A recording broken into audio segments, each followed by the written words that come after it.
A service of KIBMradio.com, the Internet's home for an all-old-time radio.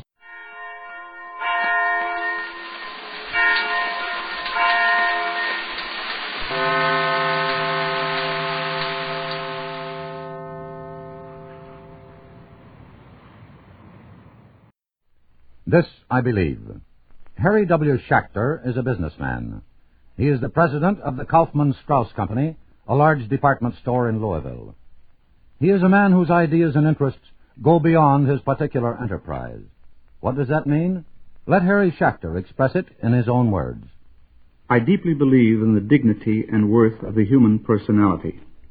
Because of this, I want to see social justice done to every human being on the face of the earth.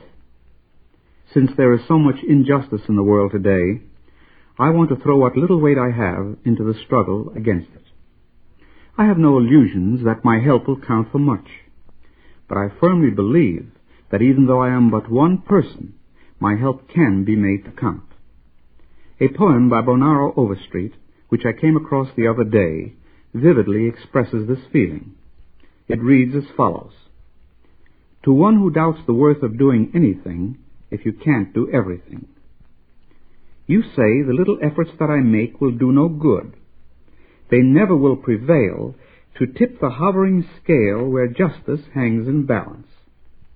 I don't think I ever thought they would, but I am prejudiced beyond debate in favor of my right to choose which side shall feel the stubborn ounces of my weight. I believe that my faith in humanity isn't worth much unless I can translate that faith into action in my business life as well as in my life as a citizen. Therefore, my creed is an active one. As a businessman, I deeply believe that businessmen must not only have ideals, but the courage to fight for them. I do not share the view of some that ideals for businessmen are soft sentiment, that a businessman must be hard-boiled to be successful. I believe that ideals are the only stuff of which progress, solid, substantial progress, is made in business as well as in every other human endeavor. I believe that every form of human organization, and that includes business, was made to enhance the welfare of human beings. Therefore, I believe that business was made for man, and not man for business.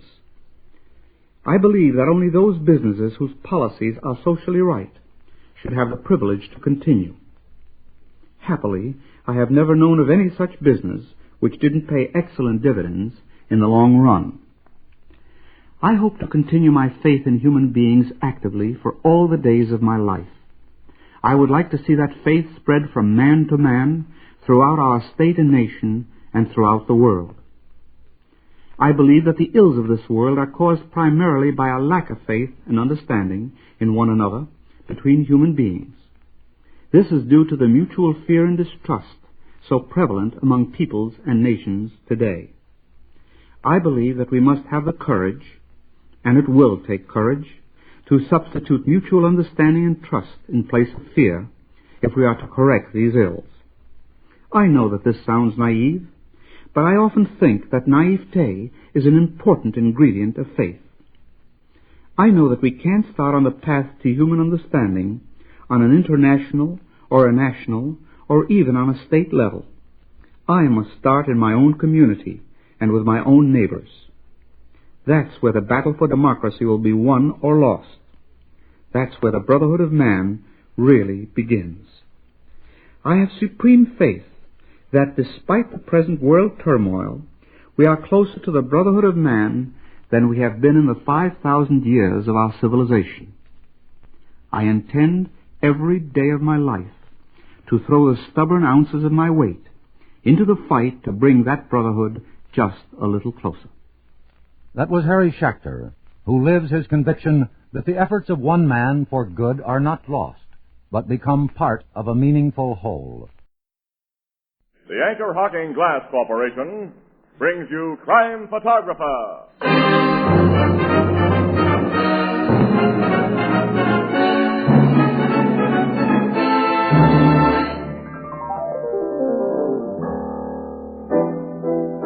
Hi, Ethelbert. Hello, Casey. What did you think of the royal wedding? Oh, Casey, it's a shame. I couldn't get off to go to it. You? You mean you got an invitation? sure. I've known him for years. You know Mountbatten? Mountbatten? Yeah. No, I mean Henry Royal. You know him, the cop on the beat here. Oh, I thought for a minute you were famous. Ah, Casey, but Ethelbert is. You know, he worked for Anchor Hocking, the most famous name in glass.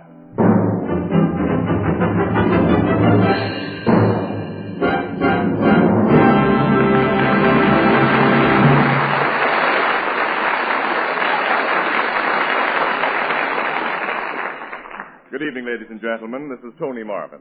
Every week at this time, the Anchor Hocking Glass Corporation of Lancaster, Ohio, and its more than 10,000 employees bring you another adventure of Casey, crime photographer, ace cameraman who covers the crime news of a great city. Written by Alonzo Dean Cole. Our adventure for tonight, Earned Reward.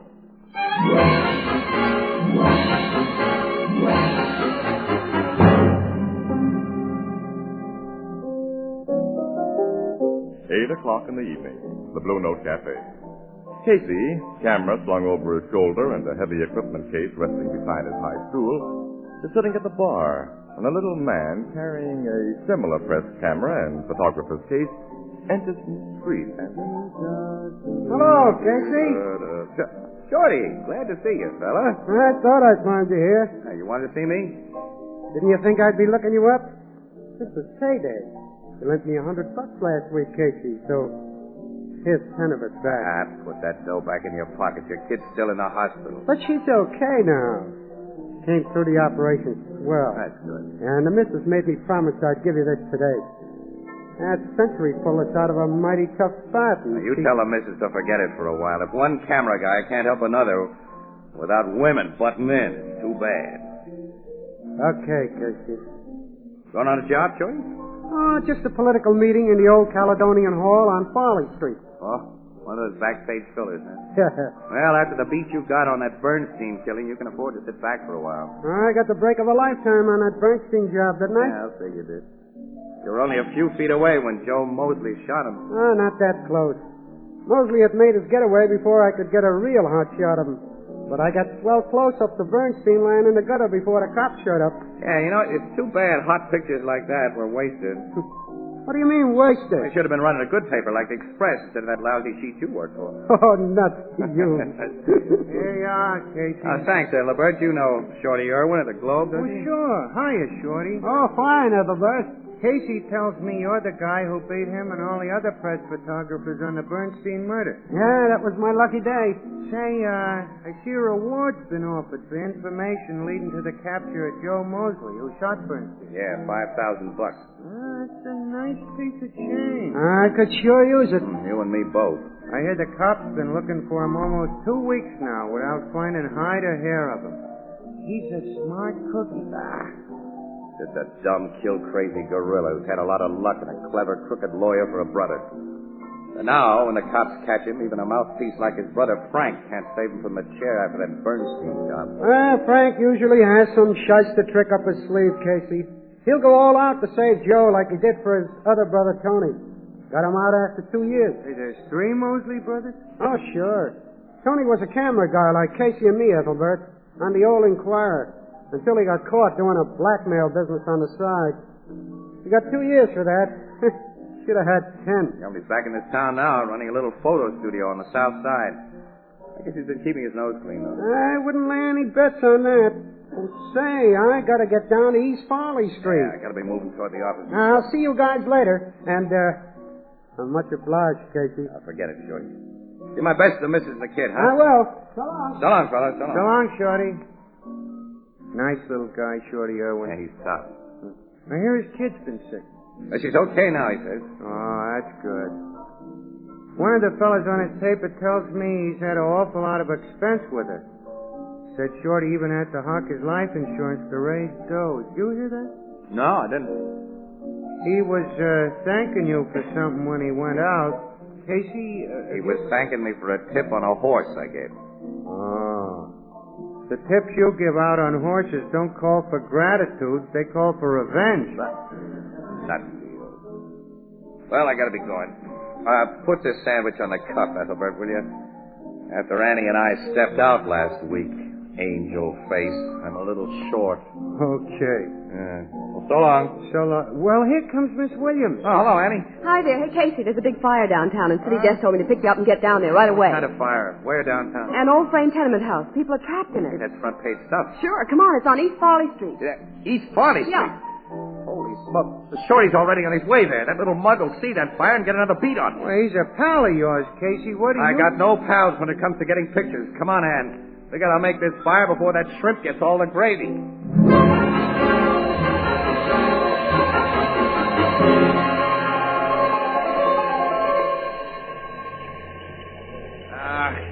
Annie, we missed the best part of it.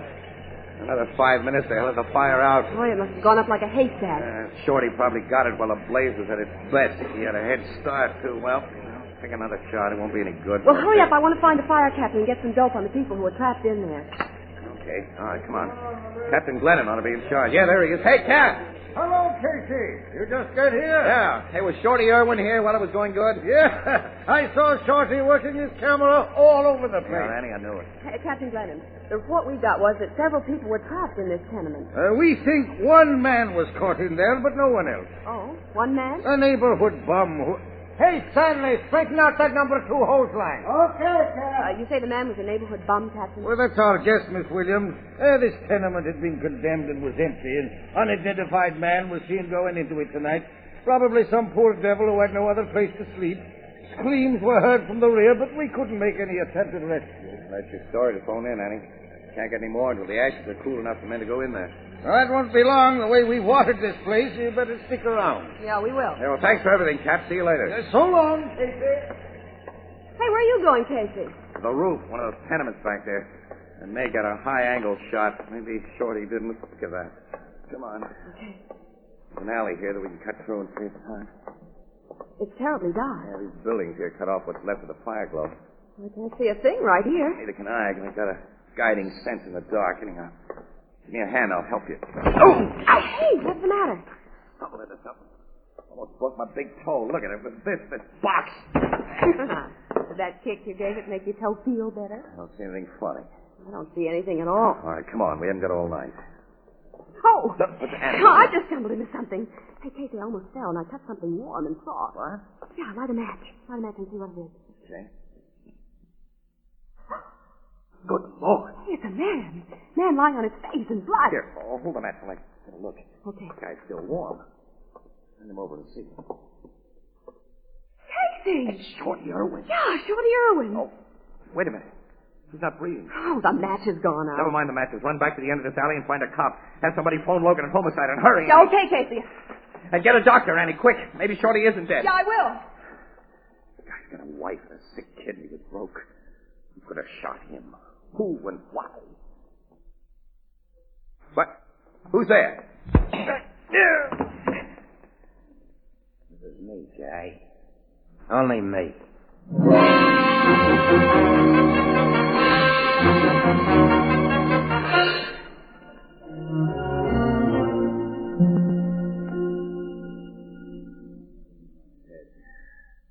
All I know, Logan, is that I heard somebody moving just behind me, and then something hit me.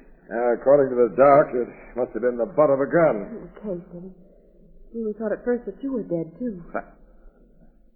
Shorty is dead, huh? Yeah. 38 slug got him in the back. Went through his heart. Who could have killed a harmless little guy like him? Yeah, the same one who slugged you, Casey, from the looks of things. Yeah, but who was the killer, Logan? Haven't you found any leads? Not yet. How long have I been out? Almost half an hour, Casey. Gee, I'm so worried. It's all right, kid. I'm okay. Born with a thick skull. Hey, you knew Irwin pretty well, Casey. Can't you think of some reason why... Wasn't any reason, Logan? Now, don't question Casey now, Captain Logan. The doctor says he's got to go to the hospital. Hospital? Oh, no. Forget it, Annie. Logan, you remember Shorty got a beat on the Bernstein murder. Maybe Mosley thought Shorty got a picture that would help strap him in the chair. Now, forget about Mosley, pal. He's dead. Who's dead? Joe Mosley. He was the man who died in the tenement fire. Joe Mosley? Yeah. Fireman dragged out a charred body shortly after you were socked. It was lying just inside what was under the back door. Here's what they found on it. That watch has Joe Mosley's name engraved on the case, Casey. And the diamond ring has his initials inside. And there was some fancy bridge work in the mouth of the remains that I'm pretty sure was Mosley's. It replaced some teeth that I personally had the pleasure of knocking out when he resisted arrest one time. And he was hiding out in that abandoned tenement. Yeah. And now the state won't have to burn him. Well, then who killed Shorty? We'll find out. Yeah. Well, I gotta get back to the office. Joe Mosley's death and poor Shorty's murder make feature stuff. These bum pictures I got of this fire. No, you're waiting here for the ambulance. No, I'm not. Oh, now, Casey, Logan, give me my please. camera and my plate case. Hey, listen, pal, you ought to take Where are nuts? Where's my stuff? Well, here's your tools. Casey, do... Why should I go to the hospital? Lie there and think about that nice little guy, Shorty Irwin. Some louse shot in the back.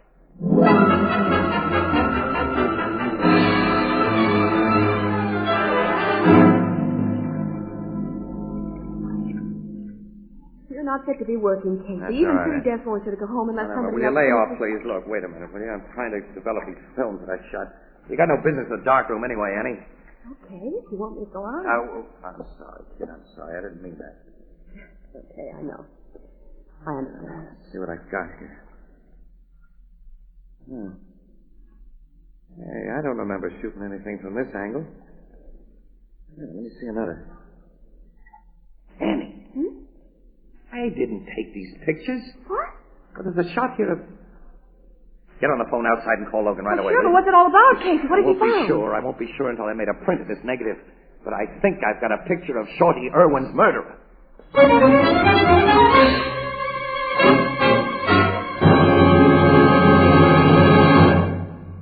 Our story will continue in just a moment.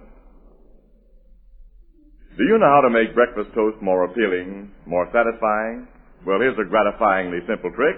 Set out a lot of jams, jellies, and marmalades. Now, not just one, but a wide selection. And see how your family responds to that symphony of taste and luscious color. And see how they smile and reach for another golden slice of toast and another. And it's so good for them, too. Now, that's the way to start the morning right. That's the simple way to supply quick energy for an active day.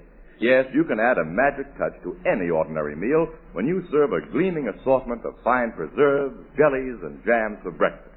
Now, quite naturally, the packers of these fine foods, the preserve industry of today, bring you their colorful products packed in glass. And they know, as you do, that glass completely safeguards wholesomeness and flavor. And crystal clear glass provides a rainbow of color on your table. Anchor glass containers and modern anchor hocking sealing methods bring you flavor at its peak. Anchor glass containers and Anchor caps are both products of Anchor Hocking, the most famous name in glass.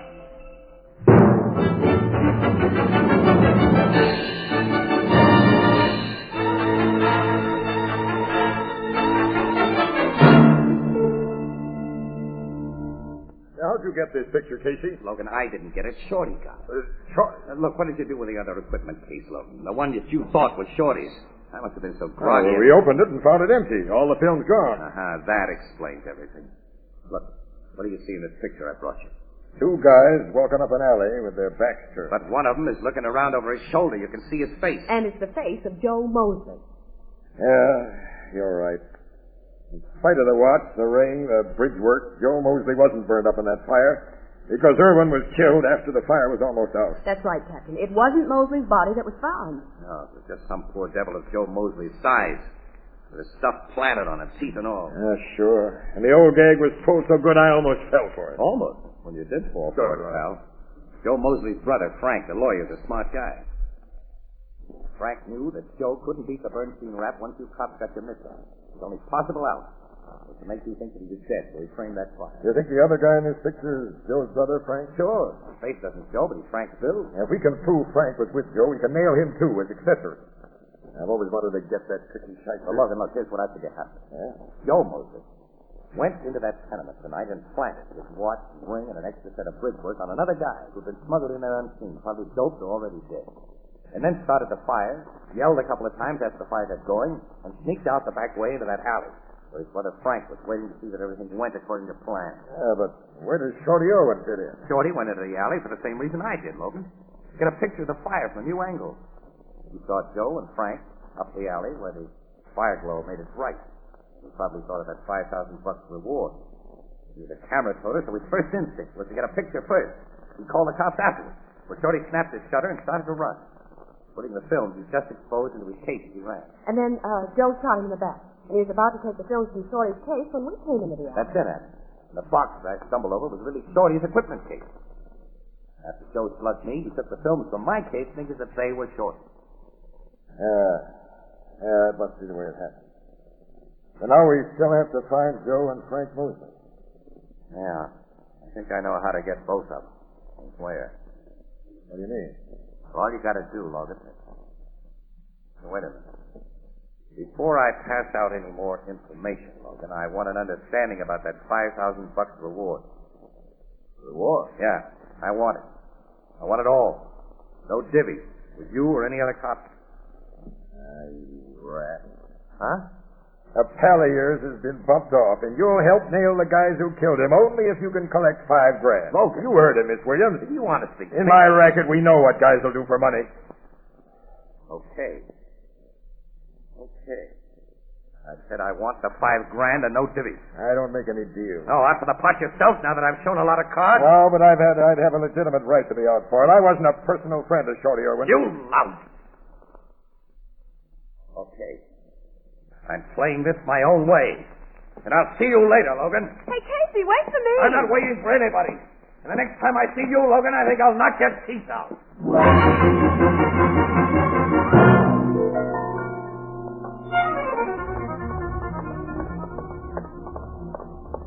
Casey, where are you going? Get in my car, Annie. Go home, please. I'm going with you. You know, Logan didn't mean what he said. Didn't he? No, he couldn't have. He spoke of it so suddenly, Casey, out of a clear sky. It took him by surprise. And why are you so interested in that reward? You figure it out for yourself, Annie. There's a car. Better take a cab home. I'm not going home. I'm going with you. Okay, if you want to stick your neck out, get in. I don't think I'll enjoy your company, but I will go along with you to satisfy my curiosity. Your neck and your curiosity. Where are we going? To the south side and through red lights. What's on the south side? A photographer's studio. Run by a guy who calls himself Jackson.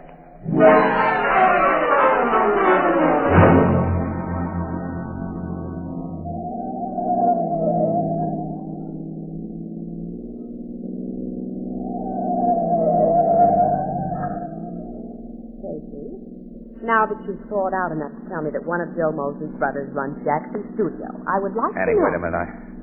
I'm sorry I acted like a heel to you, but with Logan, he made me so sore. Well, say for it, Logan, if you want to, but will you explain why you're going to call on this Jackson, who is really Tony Mosley? Well, Frank Mosley will want to have the films that Joe thinks that he took from Shorty's kit developed.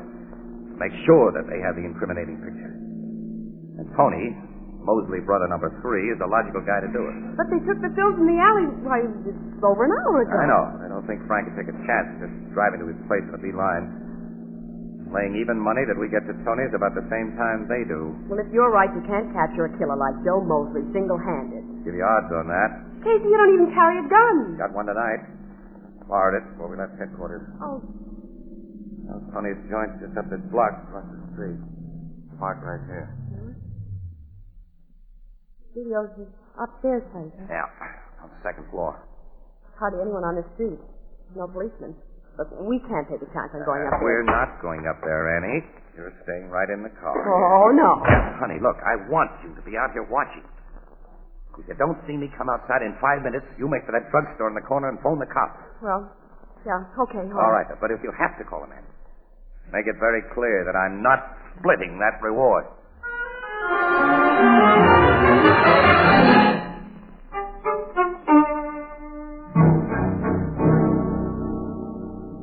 Well, have you developed every film, Tony?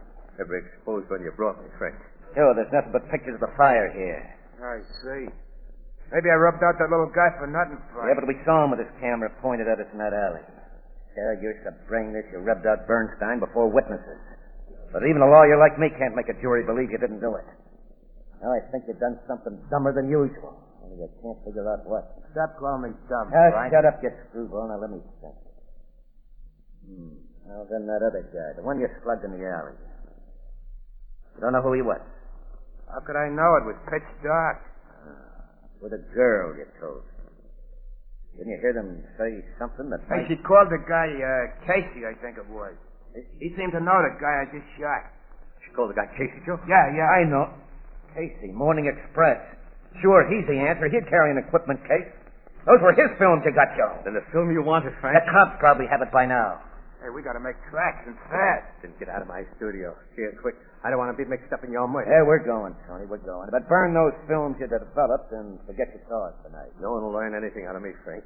But you and Joe get out. Get out. Come on, Frank. Wait a minute. That auto horn. That's the signal. What do you mean? We left a lookout in the car, Tony. That horn meant somebody's coming up here. Cops to trail you to my place? No. That signal don't mean cops. So I'll open the door quick. You take care of whoever's coming up the stairs, but no shooting unless you have to. Yeah, okay. I open the door. Pick up your Mr. Guy, quick. Drop that gat in your hand. I'll let you have it. Okay. Never had any luck packing a rock. Shut up and step inside and keep quiet. Frank, it's Casey. I know. How are you, Frank? Hello, Tony. Mug with a gun, of course, is brother Joe. What were you doing on them stairs? Coming up to have Tony take my picture. A wise guy, Shut up, Joe. Where's the film, Casey? What film? Come clean. I figured out what happened. Yeah, I guess you have. The cops have the film, Frank, and the cops have this joint surrounded right now. Frank. Now take it easy, Tony. That bluff won't work, Casey. We have a lookout on the street who would have let us know if any cops were around. Just as he tipped us to expect you. Oh, yeah. Should have thought of that. That sock on the head Joe gave me didn't do my brains much good. You're going to get more than a sock on the head this time, wise guy. That's right. I can guess why you had a hunch to come here, Casey. You can't figure out why you were sap enough to come along. You know, you put yourself in quite a spot now. You better not pull any rough stuff, Frank. I wasn't such a sap as you Hold think. it. Someone's coming up the stairs, Frank. Yeah, I hear him. This guy makes a whisper, Joe. You know what to do. Yeah. The Schultz didn't give us any signal. What? Yeah, Schultz is north. Go on, let him in. Oh, you look at it. Yeah. Let me in, guys. Okay, Schultz. Hey, who's the dame with you? Casey. Annie. Get in there, lady. All right. I saw the big guy leave the skirt in the car when he started up here, boss. So after I gave you the signal, I kept an eye on her. She started toward the drugstore with the telephone a minute ago. You put a gun in my back, Casey. That's all right. Well, you've done a nice job, Schultz. Well, Casey, if it depended on this girl to bring the cops, she won't now. I'm sorry, Casey. You two have acted so dumb in coming here alone. I got an idea you've been even dumber. If you didn't turn that film over to the cops. You're wrong, Frank. Captain Logan of Homicide has got that Nuts. film. If he knew about it, he'd have come here with you. Now, listen. You listen to me. Where is that film? Casey just told You're going you to tell us the truth. Tell us where it is. All right. Joe, you know how to make them talk. Yeah, I know. And start with the dame. Right now. Let her go. Keep the guy covered, Schultz. He was too slow. Right? Break him way out, boss. Take him like that. Go. I'll fix him, Frank. Casey, look out! Got it. Now, Mr. Casey won't bother us for a long time. Mud socked me before I KO'd him with my gat. Now, when Doc Joe Mosley gets away with it, I'm going to beat his head in. No, don't hit him again, Just don't. watch me. Hey, what's this? Joe's been shot. Come up, you guys. Get Knock him him up. up. Hey, the rest of us are at the door. When your lookout came up here with Miss Williams, Mosley, it gave me a chance to post my You man. killed Joe. You killed my brother. I'd save the state expense. And if you make a move that gives me any excuse, I'll save it another bill for juice. Get the cuffs on him, boys. Logan, how did you know we came here? There's no way of keeping you quiet tonight, is there, Keith? You've recovered from another knockout. My head.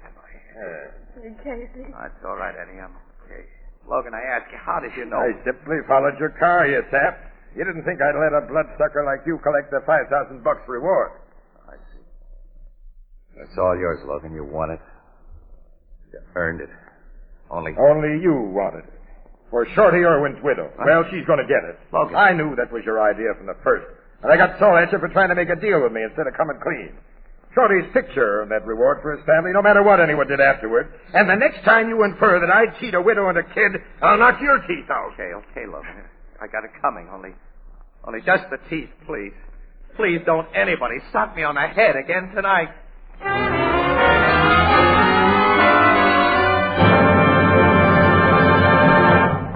We'll join the crowd at the Blue Note in just a moment.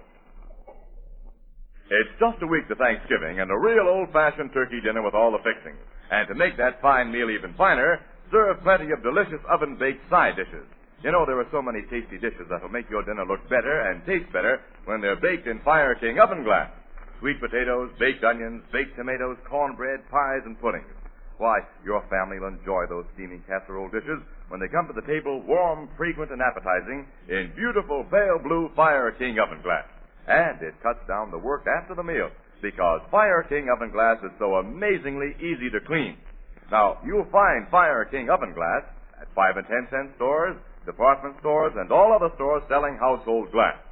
Fire King prices are amazingly low, and every piece is guaranteed for 2 years against oven breakage. Fire King oven glass is a product of Anchor Hocking, the most famous name in glass.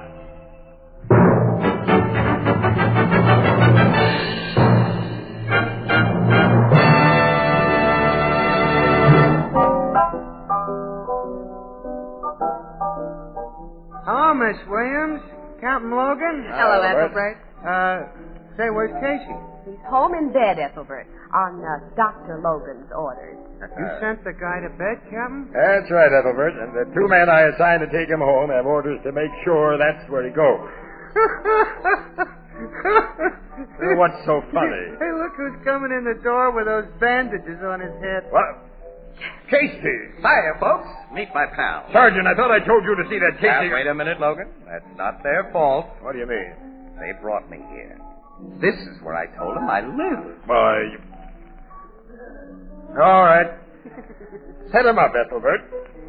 A guy who earns a $5,000 reward can afford to pay for it. These are on you, Casey. $5,000? Ethelbert, can you lend me $5 more? I'm still flat.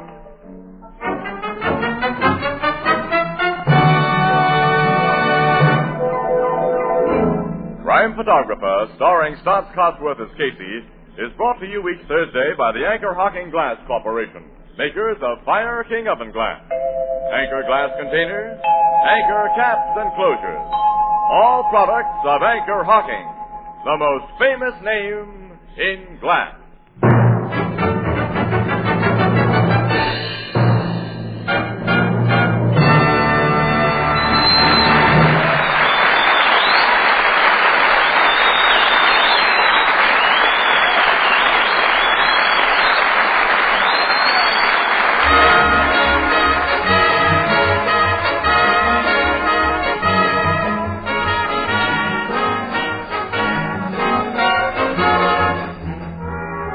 Crime Photographer is directed by John Deep. The original music is by Archie Blyer, and the program features Miss Jan Miner as Anne and John Gibson as Ethelbert. Herman Chittison is the Blue Note pianist. This is Tony Marvin saying goodnight for the Anchor Hocking Glass Corporation of Lancaster, Ohio, with offices in all principal cities of the United States and Canada.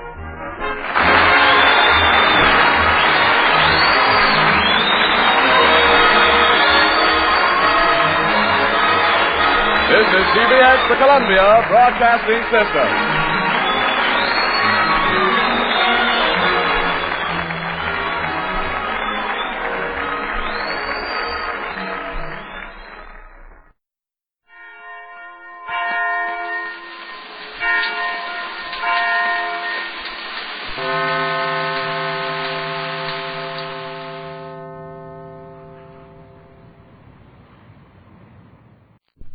This, I believe.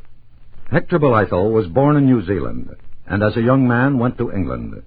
He lived for many years in the cloisters of Windsor Castle, where he studied and wrote as an unofficial biographer and historian to the royal family. His most recent work was A Century of British Monarchy. Here now are the beliefs of Hector Belithel. Before we can know what we believe, we must be solidly aware of the difference between prejudices, inherited or imposed on us from outside, and conviction bred within ourselves through experience. I'm in my mid-50s, and I think it's a good season for adding up. I know that I have quelled the gregariousness that muddled me so much when I was a boy. I no longer need people with the nervous anxiety that hurries us towards every lighted candle when we're young. I believe that one should learn the difference between being lonely and being alone, and to me now, the perfect day is the one when I am alone, and also idle. I hope also that I've conquered the competitive spirit. I believe that it is wrong to wish to be one up on the Joneses, and that it's a sin to plant this notion in the minds of the young. Children are taught that they must do something. The heroes in their school books are men of action, not thinkers. And children are haunted by too many examinations that prove nothing of their capacity to think.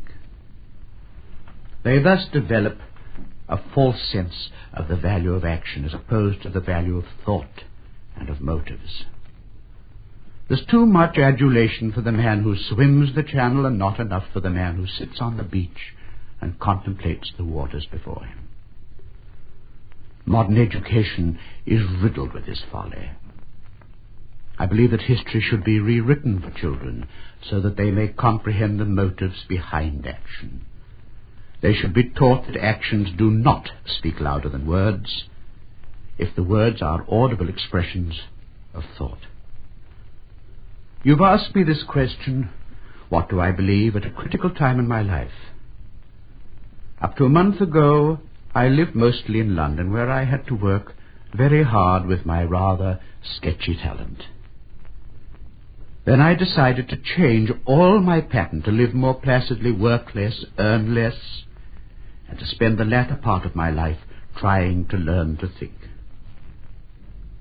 So I came to live in the close at Salisbury, and I'm writing this at a window, the low autumn sun lighting my pen and my paper. Beyond the mown grass, I can see the spire of the cathedral, and the slow, wise bell is calling the people to evensong. Instead of working today, I walked a little, and I read a little. I planted some geranium cuttings in sand for next year. True, I put off a task I should have done until tomorrow. But I feel calmer within myself for this idleness, and I believe that I'm right in trying to weave a new pattern in which contemplation is the chief color and action is only a thread running through. I believe also that man's greatest enemy is fear, not fear in battle, but in the moral and ethical issues of day-to-day life. Yes, fear and selfishness, with which it is curiously intertwined, they're the ultimate foe.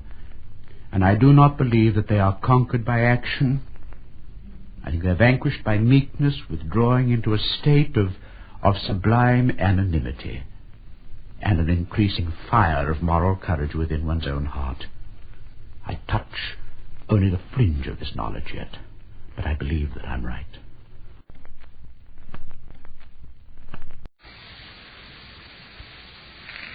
Wine does not pay.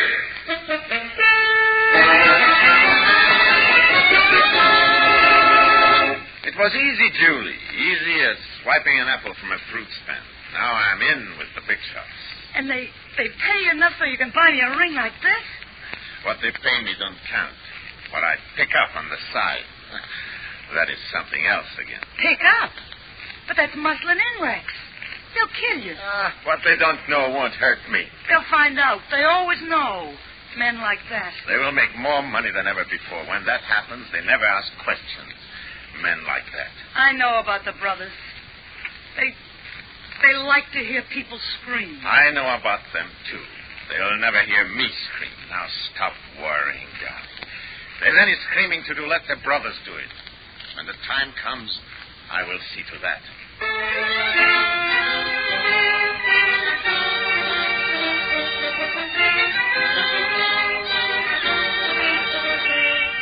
In the interest of good citizenship and law enforcement, we present Crime Does Not Pay.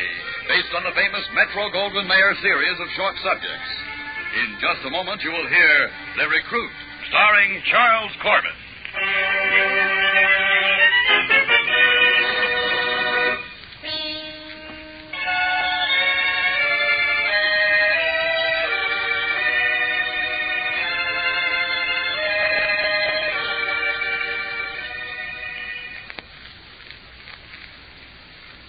Now, Crime Does Not Pay, starring Charles Corbin as Rex Barrett in The Recruit.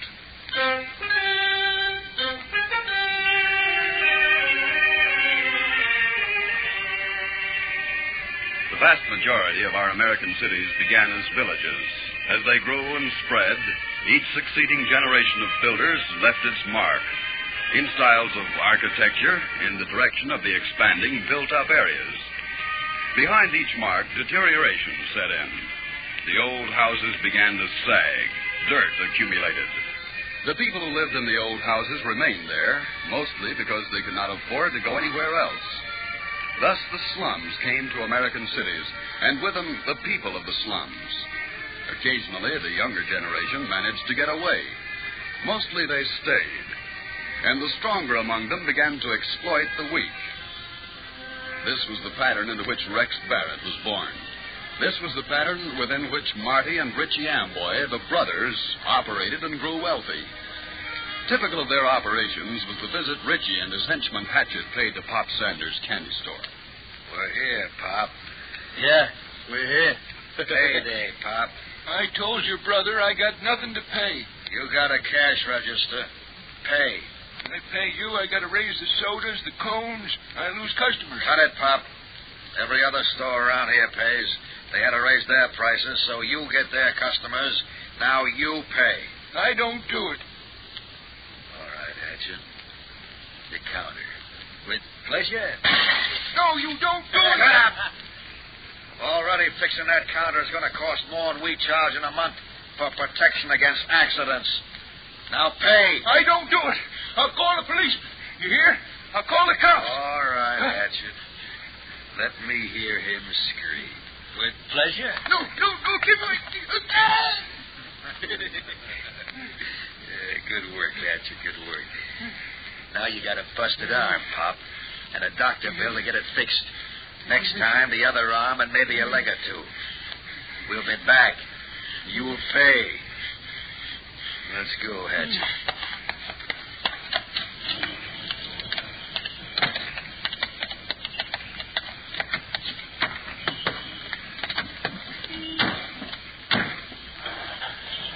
All right, back to the office, Hatchet. Check.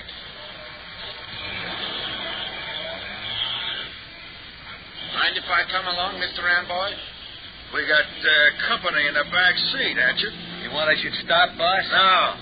If he talks fast enough, my heater won't go off. He's covered. Keep driving.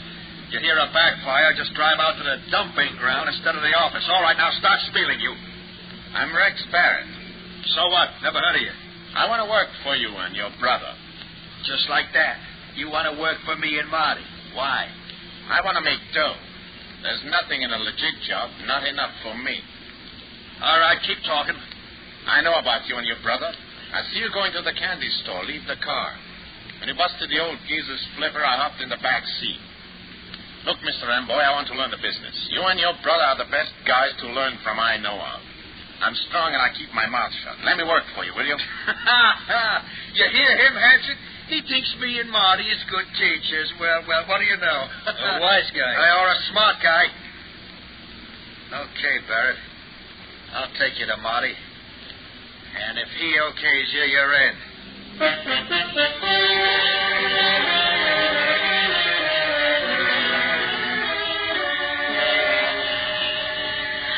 Oh, Rex. It's gorgeous. Yeah, I kind of like the way it sparkles in the light myself. Oh, me with a diamond ring. Oh, thanks, Rex. Thanks. There's going to be more from where that came from, baby. If you're nice to me. If I'm nice to you. Oh, Rex. Rex. How's that? For a sample, not bad. For his sample, This isn't bad either. How'd you get it, Dolly? How? Where? I'm working for the Amboys. The Amboys? Well, how, Rex? How'd you get with them? It was easy, Julie. Easy as swiping an apple from a fruit stand. Now I'm in with the big shots. And they pay you enough so you can buy me a ring like this? What they pay me don't count. What I pick up on the side, that's something else again. Pick up? That's muscling in, Rex. They'll kill you. What they don't know won't hurt They'll me. find out. They always know. Men like that. They'll make more money than ever before. When that happens, they never ask questions. Men like that. I know about the brothers. They like to hear people scream. I know about them, too. They'll never hear me scream. Now stop worrying, darling. If there's any screaming to do, let the brothers do it. When the time comes, I will see to that.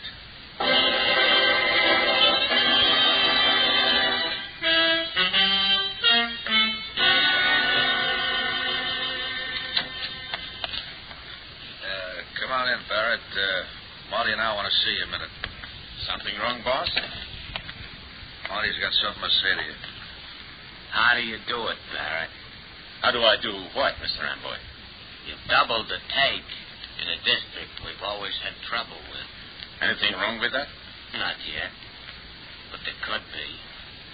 What Marty means, Barrett, is that you push people too far. They yell copper. Not in my territory. You took me on. I want to make good. I have. Haven't I? Too good, maybe. Ease off. Now get out. But I don't see how... You heard my brother, huh? Beat it now. And ease off. Understand? Sure.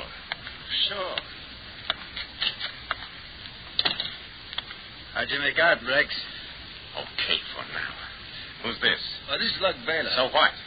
It's like this, Barrett. I've worked with Hatchet here a long time. He tells me you're doing good, so I figure maybe you need another man. How do I know you're the man? If I need one.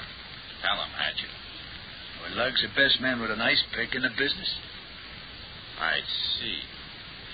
Why are you bringing him to me and not in there? I've been in the business a long time, Rex. I know who's coming up and who's going down. That's how I stay alive. I take that as the estimate of an expert. Okay, Lug, you're on. As for you, Hatchet, don't ever count on me going down. Now let's get out of this crummy joint.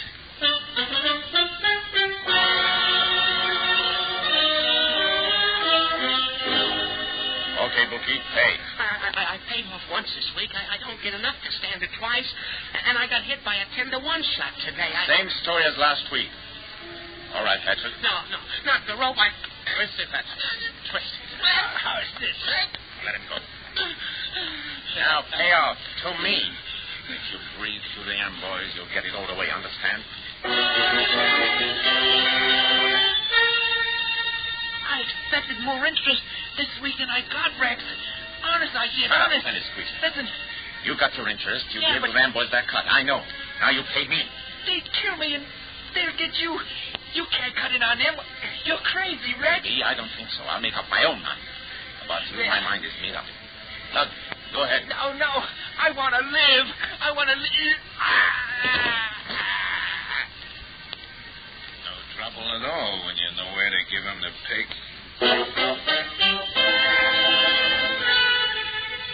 Rex, Bookie squealed. What? All right. Take care of it. Hey, ain't True coming along? I'm waiting for Julie. She was due here 10 minutes ago. Something's wrong. Oh, Dames is late. Not Julie. She knows I don't like it. I'm waiting. You and Luck take care of the bookie. I'm waiting for Julie.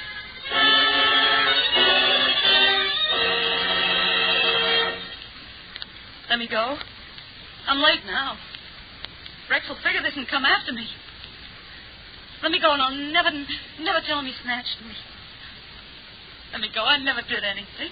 I never took anything from you. Let me go. She's got a pretty face, huh, Richie? Yeah. Don't kill me. Don't kill me. It's not me. I didn't do anything. Untie me. Let me go. Shut up. I'm sick of you. You heard my brother. Shut up. You're going back to your Rex. Would that be nice, huh? And when you see him, you tell him we said he ain't too long for this world. Unless he gets out of town in 2 hours. Then you let me go, huh? Of course we'll let you go. How could we send a message to Rex? In fact, we're taking you back to him. In our big black car with the bulletproof windows. And when you see him, If you can see, you talk to him. when you're able to talk again.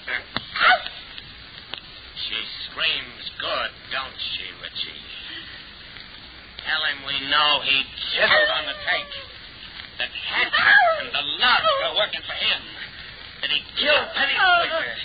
That he tried murder him. That he's finished. That he's done in this town. Done once and for all. Finished.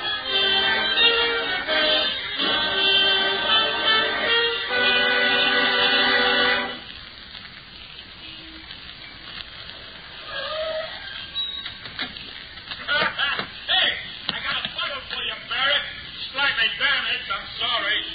When it can talk, you'll get a message. Julie. Julie.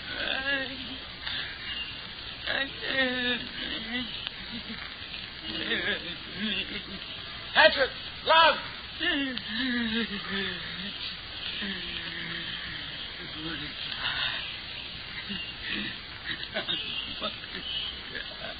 You won't die. You'll be like new. Like new. What's going on? What's the trouble?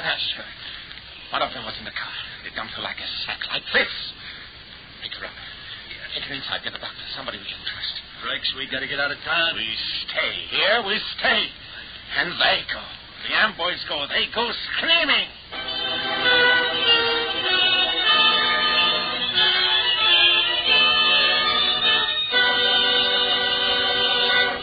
In just a moment, Crime Does Not Pay will continue with The Recruit.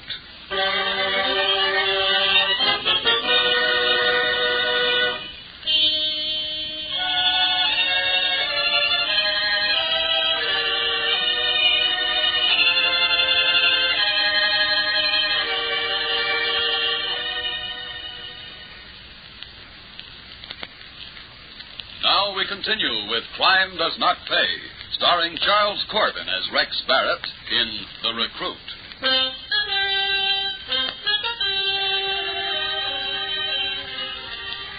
They mended Julie.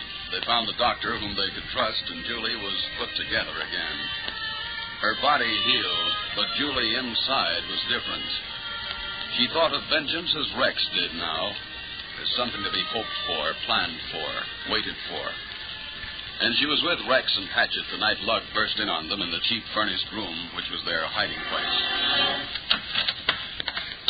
Hey, I got something. I heard something. You come in like that, you take an awful chance. Yeah. Look at Hatchet. Sash cord waiting. I'm sorry, but I heard something. You said that already. The brothers are in the game back at Louis' garage. Lug, who told you? Remember that little hop-headed newsie likes Julie? He's only a kid. Yeah, he's older than you, Julie. Only looks like a kid. He's seen him go in there. So he hightails it over to Domino's bar where he knows I'm hoisting a couple, and he tells me if we want to get even for Julie, we got a chance tonight. If we want to get even. Okay. Hatchet, get the car. Lug, check the magazines for the chocolate. Julie, what you putting on that coat for? I'm going along. You're staying here. Don't worry, baby. You'll get their scalps for souvenirs. Tonight.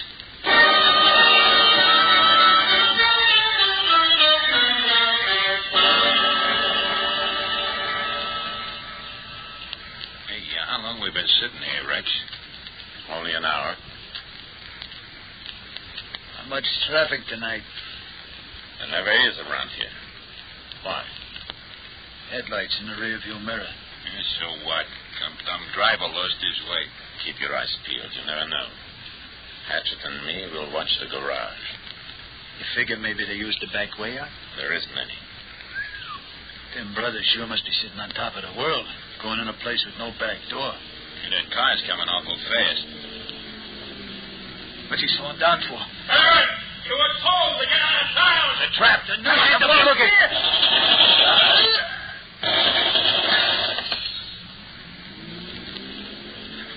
drive, Hatchet. Look. I can't see. Blood. They creased me. What's with Hatchet? Yeah, they cut his throat with slugs. You hurt, Rex? Not bad. Only messy. Get over there. Into the front seat. Drive. Fast. Gotta get out of here. Before the cops.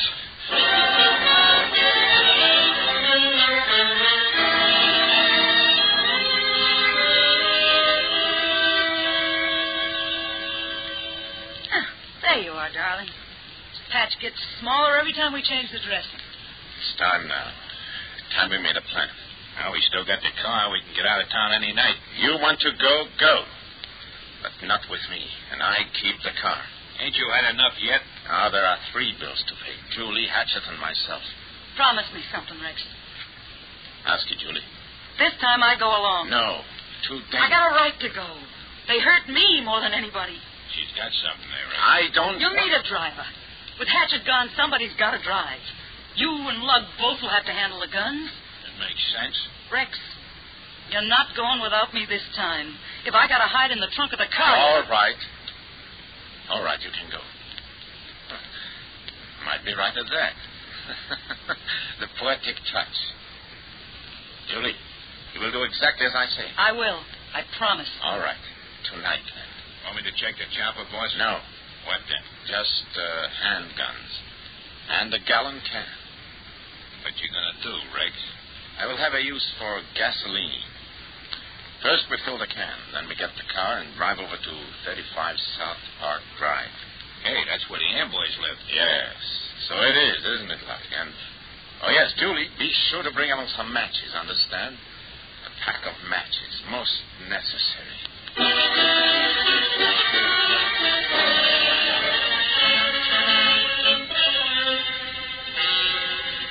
I don't like this, Rex.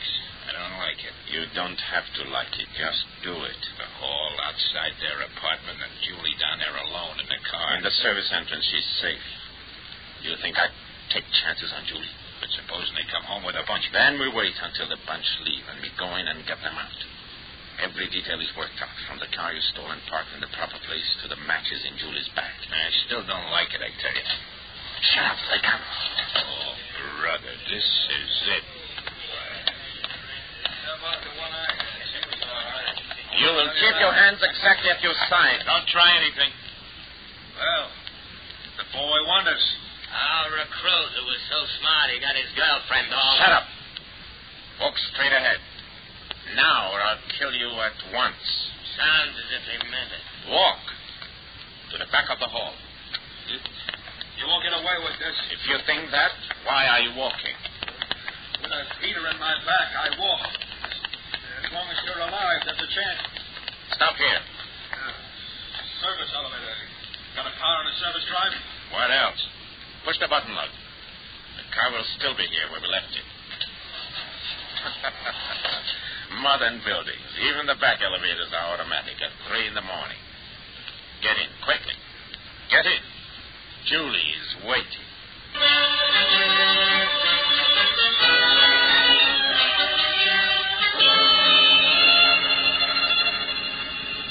They talked more when I saw them last. Want to hear them talk, Julie? Say something, Marty. What for? I said so. Not me. Me neither. Look, how would you like to open their mouths with the barrel of your gun? That might be kind of permanent, boss. Yeah, I suppose you're right. They might bore us. Well, it can't wait. Not much farther, Rex. I know. There's nothing out this way, just a few subdivisions. I know. Where should I take you? Main Street? Look, Barrett, you could make yourself some dough. With you out of the way, I'll have the whole town to pick from. With us out of the way, you'll be a prime target, Barrett. Our boys will find you. Your boys will work for me. After you've gone up in a blaze of glory. I don't get it. We'll split the town with you, Barrett. 50-50. Until you put a slug in my back. I have you now. I don't let you go. You hear that? You're done. Through. Then why all the rigmarole? Shoot and get it over with. Shoot? The You think you get off as easy as that? You think after Julie I'll let you off as easy as that? Drive faster, Julie, before I lose my patience and start on them now.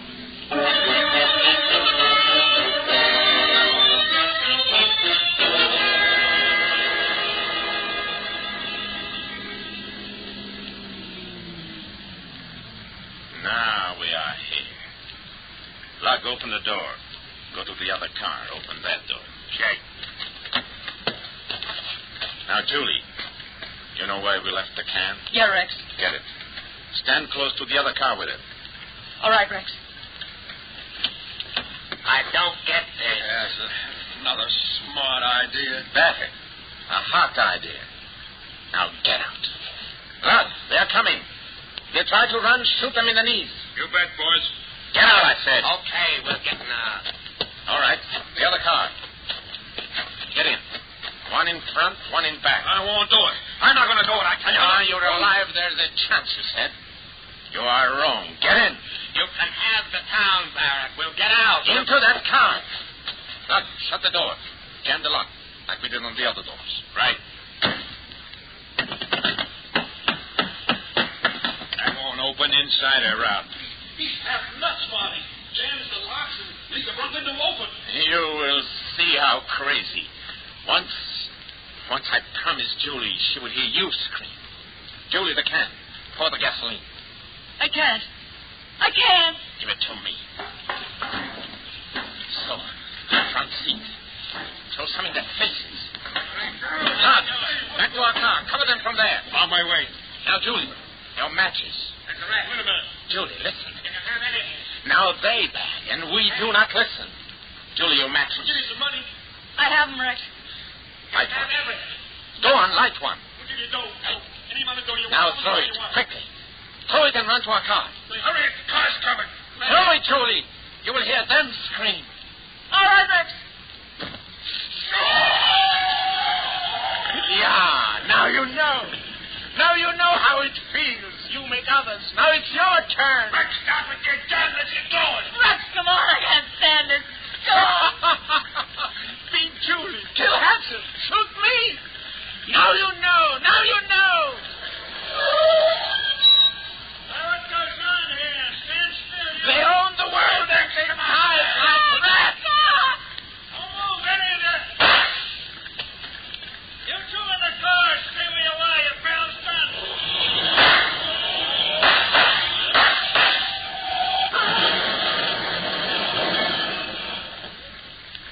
All right, Davis, get on the radio. Homicide in the meat wagon. And tell headquarters for once somebody way out here looked out of a window at the right time and called in. His body's in that fire, a dead hoodlum on the road, and 2 ambulance cases and what's left of that car. You want to bet we get promotions out of this, Davis? You want to bet?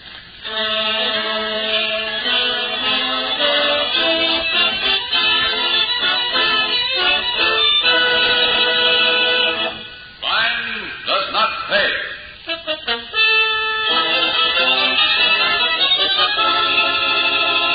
Charles Corbin, who has starred as Rex Barrett in The Recruit, will be back with you in just a moment.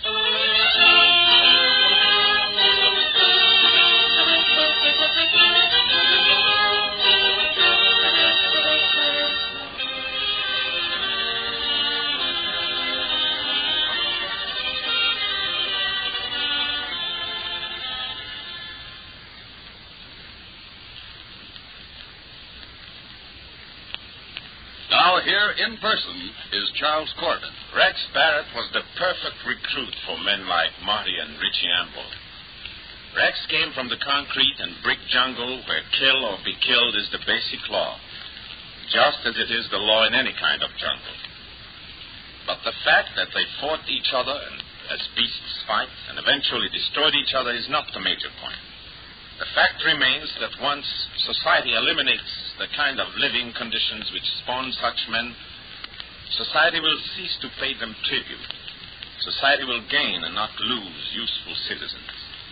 Society will be ready to move from concentration on punishment of crime to the final elimination of crime.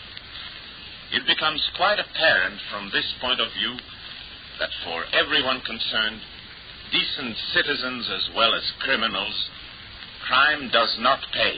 Thank you, Mr. Corbin.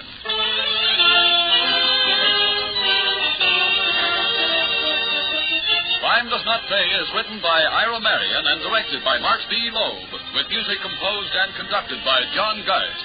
Technical advisor is Burton B. Tuckus. The events, characters, and names used in the story you've just heard are fictitious. Any similarity is purely coincidental.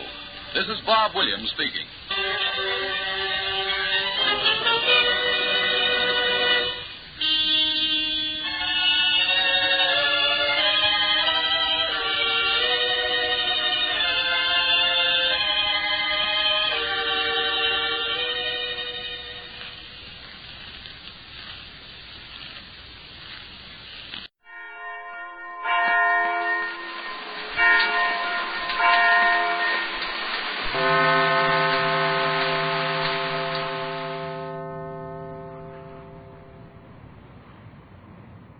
This I believe.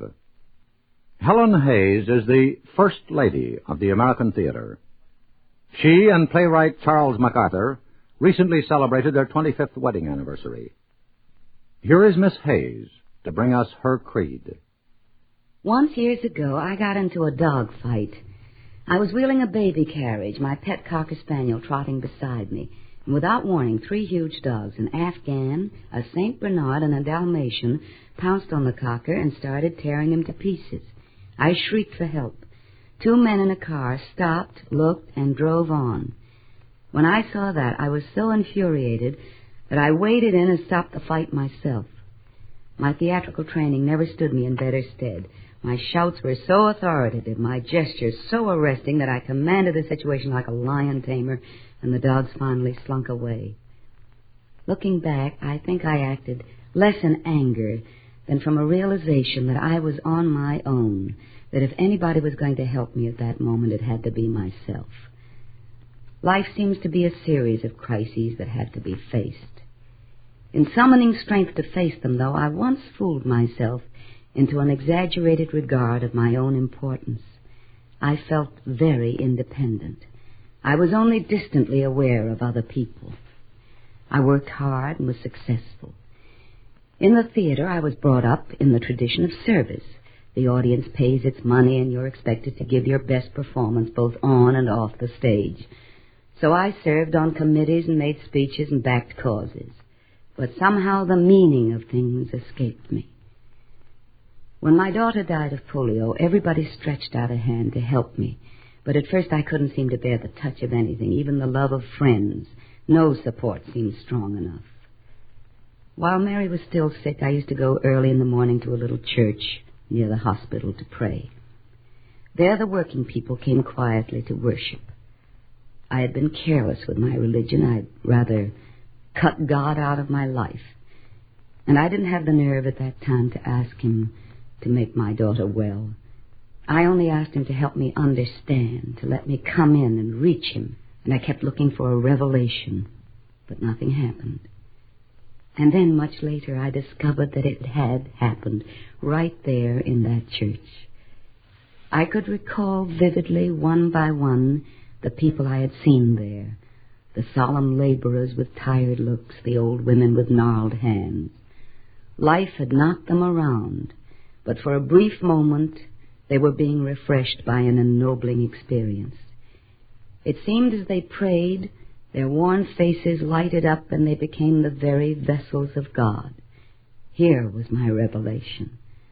Suddenly I realized I was one of them. In my need, I gained strength from the knowledge that they too had needs, and I felt an interdependence with them. I was learning the meaning of love thy neighbor. Truths as old and simple as this began to light up for me like the faces of the men and women in the little church. When I read the Bible now, I take the teachings of men like Jesus and David and St. Paul as the helpful advice of trusted friends about how to live. They understand that life is full of complications and often heavy blows, and they are showing me the wisest way through it. I must help myself, yes, but I'm not such a self-contained unit that I can live aloof unto myself. That was the meaning that had been missing before, the realization that I was a living part of God's world of people. That was Helen Hayes, a great lady of the stage who makes her home in Nyack, New York, and, as she indicated, lives a full life, both in and out of the theater.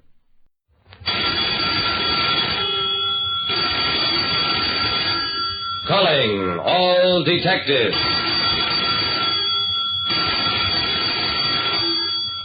When a man refuses a $20,000 bequest and even threatens to beat up anybody who so much as mentions it, then something strange is going on. That is the situation on this page from my casebook, the casebook of Jerry Browning, private detective. Let me, Jerry Browning, private detective, tell you something. Everything is against a criminal.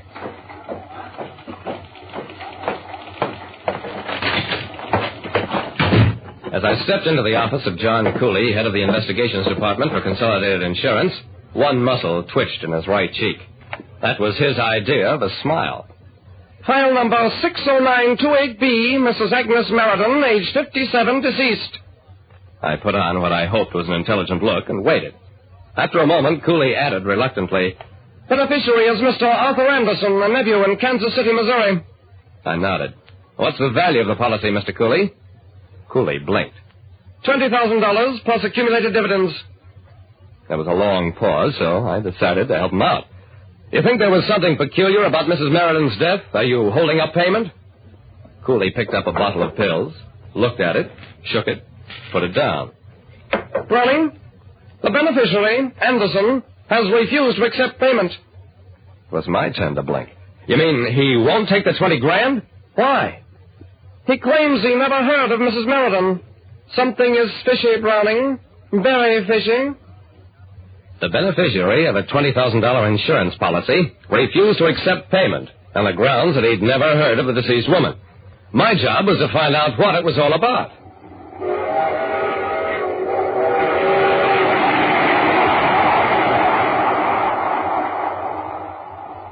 The address I had for Arthur Anderson in Kansas City turned out to be a dingy apartment above a small machine shop.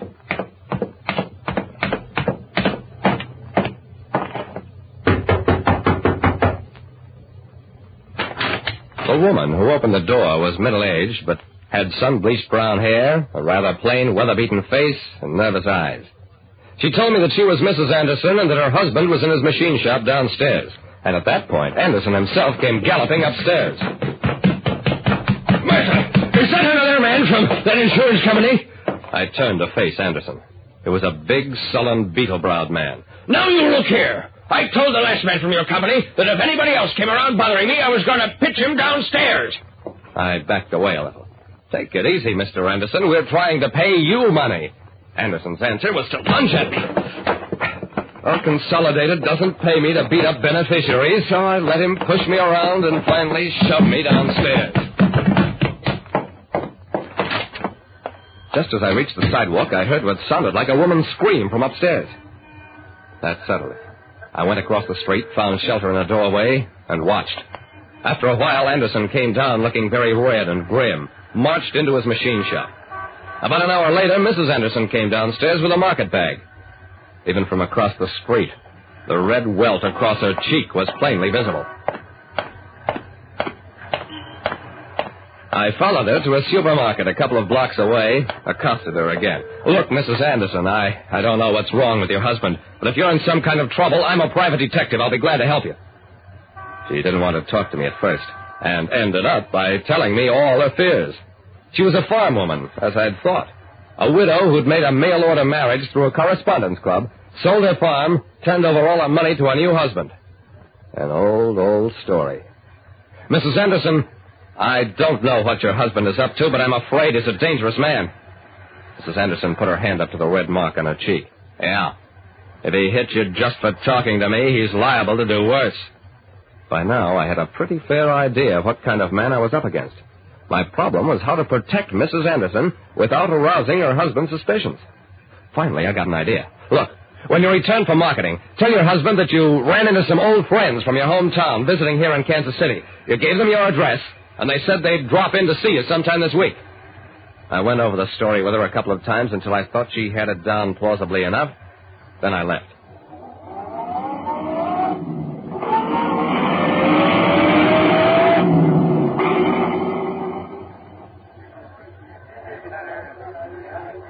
At City Hall, I did some checking. There were records of 2 previous marriages between Arthur Anderson and women from remote small-town addresses. His first wife was listed as having died. His second wife he'd divorced. Desertion. I went on to the Central Insurance Clearance Office. I'd like these 2 names checked on. Alice Mabley Cooper from Chinook, Washington, and Grace Lauterman from Bangkok, Virginia. I want to know whether either woman ever had any insurance, and if so, what happened to it.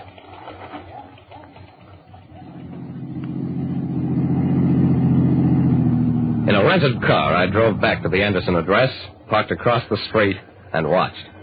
There was a light in Anderson's apartment. After a while, I saw Mrs. Anderson pass the window. A while later, pass it again, as we'd arranged. She was safe, at least for the time being.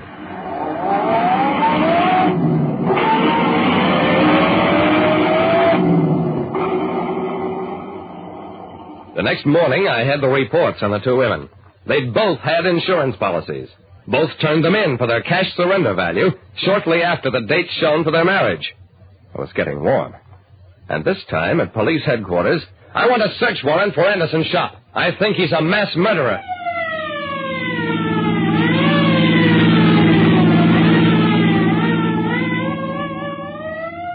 Anderson kicked up a terrific fuss.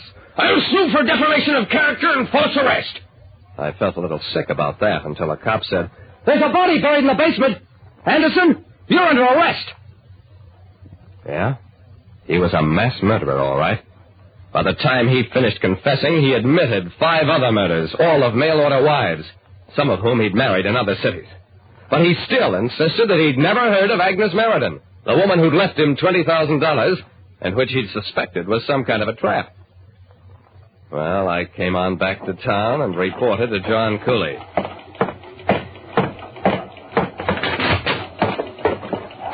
Browning, why haven't you been in touch with me? On that Agnes Meriden policy, she made a mistake with the beneficiary's address.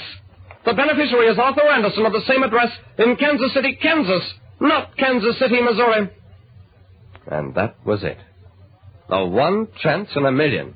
2 different Arthur Andersons at the same address, but in different cities. Yet that mistake saved a woman's life and sent a murderer to the chair. Like I said, everything seems to be against a killer. Even the law of averages. Listen next time to Calling All Detectives. Mystery drama, mystery quiz, and a chance for you to match wits with yours truly, Jerry Browning, Private Detective.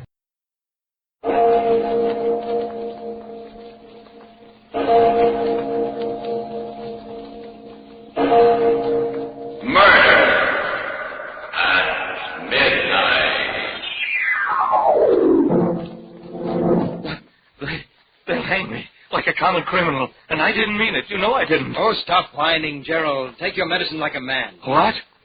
All right, Harvey. I'll stop. You're responsible for the whole thing. You know you are. And since they can only hang me once, even for 2 murders...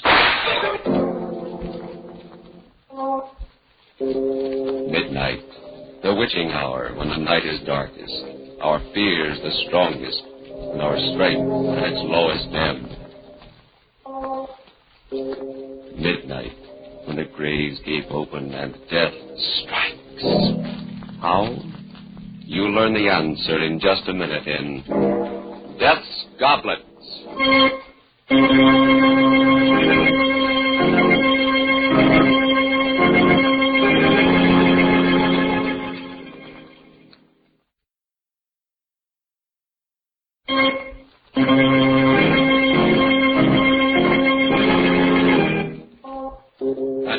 Murder at Midnight. Tales of mystery and terror by radio's Masters of the Macabre. Our story by Sigmund Miller is Death's Goblet. It all began at one of Arthur Cunningham's parties. He always gave a party when he came back from one of his trips abroad. I went there with Gerald, my partner, and his wife, Susan. Beautiful Susan. Did I care for her? People used to say so. But she was too self-centered a woman for me. I like to look at her just as I like to look at anything that's lovely. That was all. As for Gerald, well, he was rich, which was the only reason he was my partner. But suppose I start at the beginning. At the moment we got to the party and Arthur came over. Well, hello, Harvey. Glad you came. Wonderful to see you back, Arthur. You know Gerald and his lovely wife, Susan. Of course. Hello, lovely wife, Gerald. Nice to see you again, Arthur. Good trip, Arthur? Marvelous. You're just in time for a drink. Let's get away from this mob. Come into the study. I just opened my last bottle of Chateau Albert. Oh, nice. Here we are. Oh, someone get the glasses out of the cabinet, will you? Large parties make it very nervy. I'm much proud to be Here we are. Yes. Hi. What an odd goblet this one is. Oh, put that one back, Susan. Why, what's wrong, Arthur? Use any of the others, but not that one. Oh, I'll be careful of it if that's what you're worried about. It's not that. I just don't want you to drink from it. What's all the mystery about, Arthur? Well, you'd all think I was mad if I told you. Take a look at it. It's a very strange-looking glass. Yes, looks Venetian, possibly from Murano. It is. This red spot here on the side. Yes, it's supposed to be a drop of blood. That's very odd. How do you know that? Well, Gerald, this goblet has a legend. A terrible legend. And, of course, none of you will believe it, but the story is that anyone who drinks from this goblet will kill someone. Oh, that's wonderful. And you believe it? Why, yes, Gerald. You see, I've had proof. Good heavens. I once drank from this goblet. What? Arthur, you're joking. You mean that... Yes, Susan, it was justifiable homicide, but after I drank from it, I did kill someone. He was a thief and he attacked me, but still I killed him. Well, you never told us about that. It's not anything that I care to remember particularly. Oh, how terrible for you, Arthur. Where did you get the goblet? From a murderer. A man who killed his wife. They were auctioning off his estate. Extraordinary. May I look at the glass, Arthur? Yes, if you like. Everyone stared at the goblet in silence as I held it to the light. It had a delicate brown tint, reminding me of old blood, except that it sparkled and glittered. The spot of red did look like a drop of blood about to roll down the side. It seemed ridiculous that this inanimate object could make men commit murder, and yet there was something about it that fascinated me, and suddenly I wanted to drink out of it. You seem very interested in my goblet, Harvey. Yes, will you pour some wine in it for me? What? No, Harvey. This happens to be one superstition I believe. Everyone who has ever put his lips to this goblet has killed. I don't know why it's so, but it is. Oh, it's silly, of course, but why tempt fate? Oh, nonsense, Gerald, nonsense. I'm going to drink out of it. You'll have to pour the wine yourself, Harvey. All right, I will.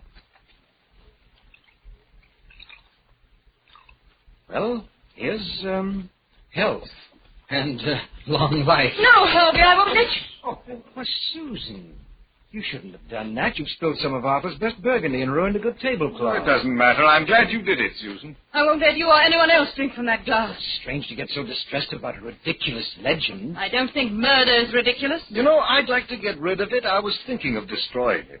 Well, why don't you? Just fling it against the fireplace. No, I can't. Huh? I've tried several times, but somehow I couldn't. Arthur? Yes? How about giving it to me? I'd rather not. Oh, come on.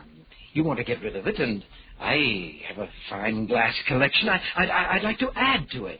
I'll keep it locked up. You'll be sorry, but if you want it that badly, Harvey, it's yours. Arthur, please don't give it to him. Susan, what's the matter with you? You watch over Harvey as if... Well, as if... As if what, Gerald? Oh, the whole business is absurd. Of course it is. Yes, and if I should drink out of it and commit a murder, that would be the most absurd thing of all.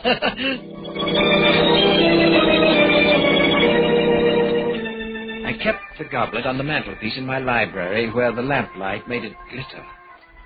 I discovered that the red drop was not paint. It was ingrained in the glass. Oh, very cleverly. And one night, both Susan and Gerald were at my home. As we chatted, I got up, went to the mantelpiece, and idly toyed with the goblet. The goblet? It's the one Arthur gave. Yes, you remember. He gave it to me. Why don't you smash it, Harvey? Get rid of it. Ooh, gives us all the creeps. Well, Gerald, you aren't really afraid of a piece of glass, are you? You don't believe Arthur's story at all, do you, Harvey? On the contrary, Susan, I do believe it. But not the way you think. What do you mean? Well, I mean to say murder is not in the goblet. It's in me, in you, even in Gerald. What a silly thing to say, Harvey. Oh, yes. You don't need a magic goblet to commit a murder. All you have to do is let yourself go. Let go of the civilized controls that tie you up. Why, Gerald, if you had cause, you could murder me or even your lovely wife. Oh, I couldn't kill a fly. Oh, but you could if the fly gave you enough trouble. Now, supposing, just as an example, supposing that you discovered that Susan was really in love with me and only married you for your money. Money? Wouldn't that make you want to murder her, Gerald? Oh, you're crazy. That's not very funny, Harvey. Even you, Susan. What? Even though you have a lovely face and exquisite hands, even you could commit murder.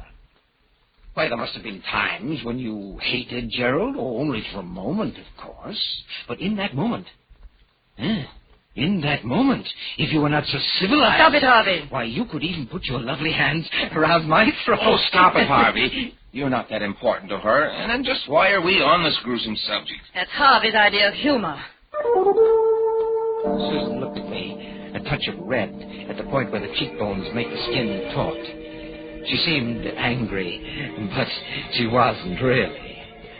Oh, yes, she loved me. I could see it in her face. She looked at me for a moment, and then dropped her eyes. May I look at the goblet, Harvey? No, I'm afraid not, Susan. You might accidentally drop it. It might be a good idea. Well, I have an even better one, Gerald. And that's to go home before we get really serious about this murder business.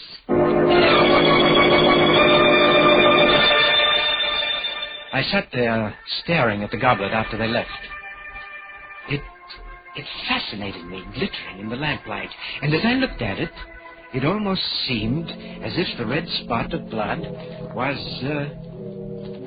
moving, rolling down its side. Why shouldn't I drink from it? Why? And before I knew it, I'd taken it down and put it on the table. I got a bottle of Burgundy, opened it, and I poured slowly, filling the goblet just up to the red spot. And then I drank from it. It seemed to me that the wine had a different taste, although I drank this wine often and knew its taste well. It was delicious. I had another. It was heady, and it made me a little dizzy, although I felt fine and free. Yes, light and dizzy. But after a while, when the dizziness wouldn't go away, I decided to go for a drive, even though it was close to midnight. I drove fast. The speed and power of the car gave me a feeling of great exhilaration. I took the turns at full speed, enjoying the danger of the sharp curves. Then I came to a long, level stretch of road. I pressed down hard on the gas. The needle of the speedometer slowly moved upward. 60, 70, 80, 85. The road, like a black ribbon, rolled up in front of me. And then I suddenly saw him, but it was too late. I struck him with my right fender. He never made a sound. The car swerved a little from the impact. My heart in my throat. I stopped. Then I backed up. Then up.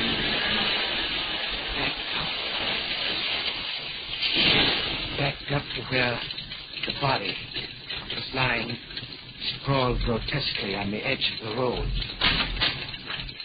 One look was enough. He was dead. But no one had seen the accident. I stepped on the gas and drove off.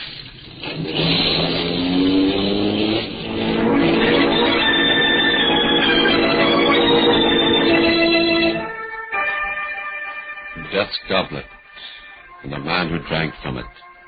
A corpse lying limp by the side of a lonely road. And the car speeding away as the clock strikes 12 for murder at midnight.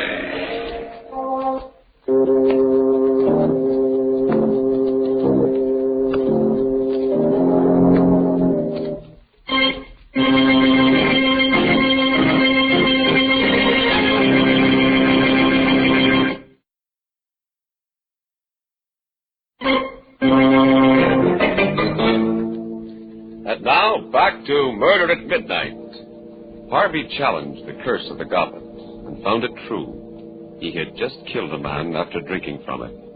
Let's listen to him as he continues the story of Death's Goblet. I knew now that the story of the goblet wasn't a myth, and I also knew what I was going to do about it. The next night, I got Gerald to come to my house to do some work.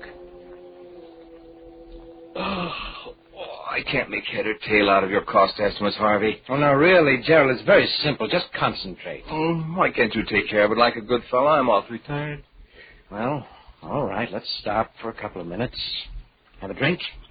Oh, what are you doing, Harvey? The goblet. Why, you don't really believe that story of Arthur's, do you? Well, you're much too intelligent for that. Well, you only pretended in front of Susan, didn't you? Well, yes. Had to pretend, you know, women. Well, of course. And even if you did believe it, I have a feeling that basically you're pretty reckless, aren't you? Well, it used to be pretty wild when I was a young fellow. On a motorcycle once. Yes, I know, yes. Well, let's drink up. Find me a victim, will you, Gerald? Yeah? Well, you know, according to the legend, I've got to murder someone. Maybe even you. Harvey the murderer. Yes. Very nice wine. How about another? Right. Well, here's to your lovely wife. And how about switching glasses? Huh? Well, you might as well get a kick out of it, too. Okay. Here goes. I watched the fool swagger as he drank down the wine. In an hour, when he was alone, he'd be shivering with fright at what he'd done. Well, I did it. You certainly did. And by the way, Gerald. Yes? I checked Arthur's story about this goblet. Yeah? And it seems that he's right. Everyone who ever put his lips to this goblet has committed a murder. You mean... Well, of course, it's all coincidence, but then again, who knows?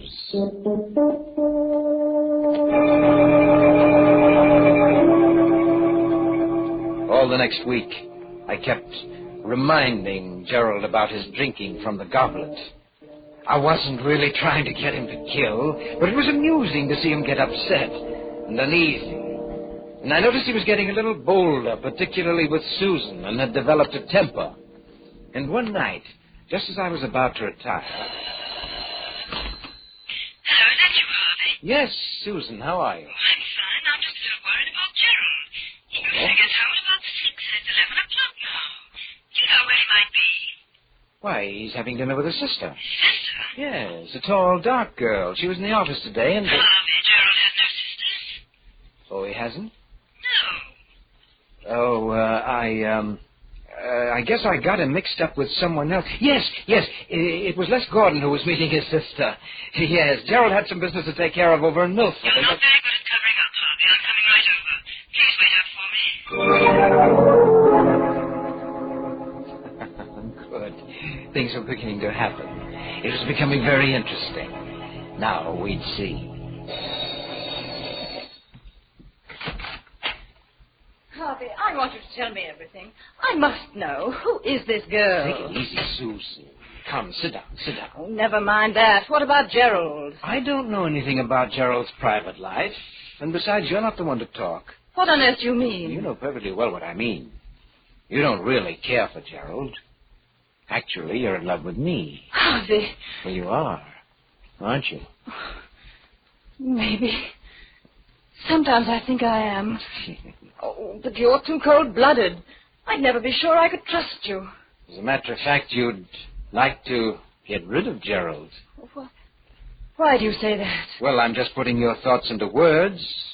You never really loved him, did you? But Harvey... And he's finally become unbearable, hasn't he? Oh, Harvey, if you only knew. Do you know that the last time Gerald was here, he drank out of that goblet of Arthur's?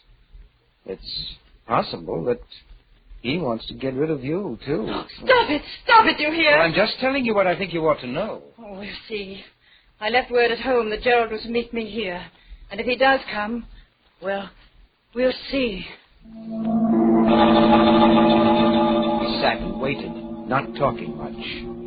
Susan's face was pale and agitated. It was most exciting. Susan, with all her charm and embellishments, was really a fierce animal underneath. I could almost hear her rage seething. Are you expecting anyone? Just Gerald. Well, let him in. Well, hello, Harvey. Susan, what's up? Why did you leave word to meet you here? It's almost midnight. Where have you been all the evening? At Milford. With whom? What's going on, anyway? What are you so excited about, Susan? What were you doing in Milford? Why, I went there on business. Oh, really? You've been behaving very strangely lately, Gerald. If you don't love me, why don't you say so like a man? What? This is all your fault, Harvey.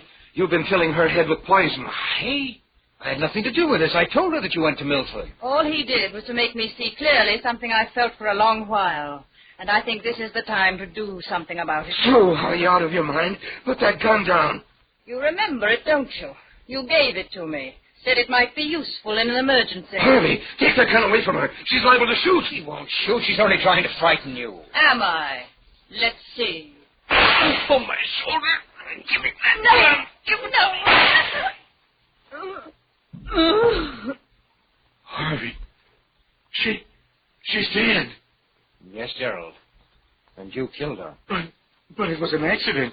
She shot at me, and I was only trying to get the gun away from her. You know that's what happened. I only know that you drank from that goblet and that you killed her. What?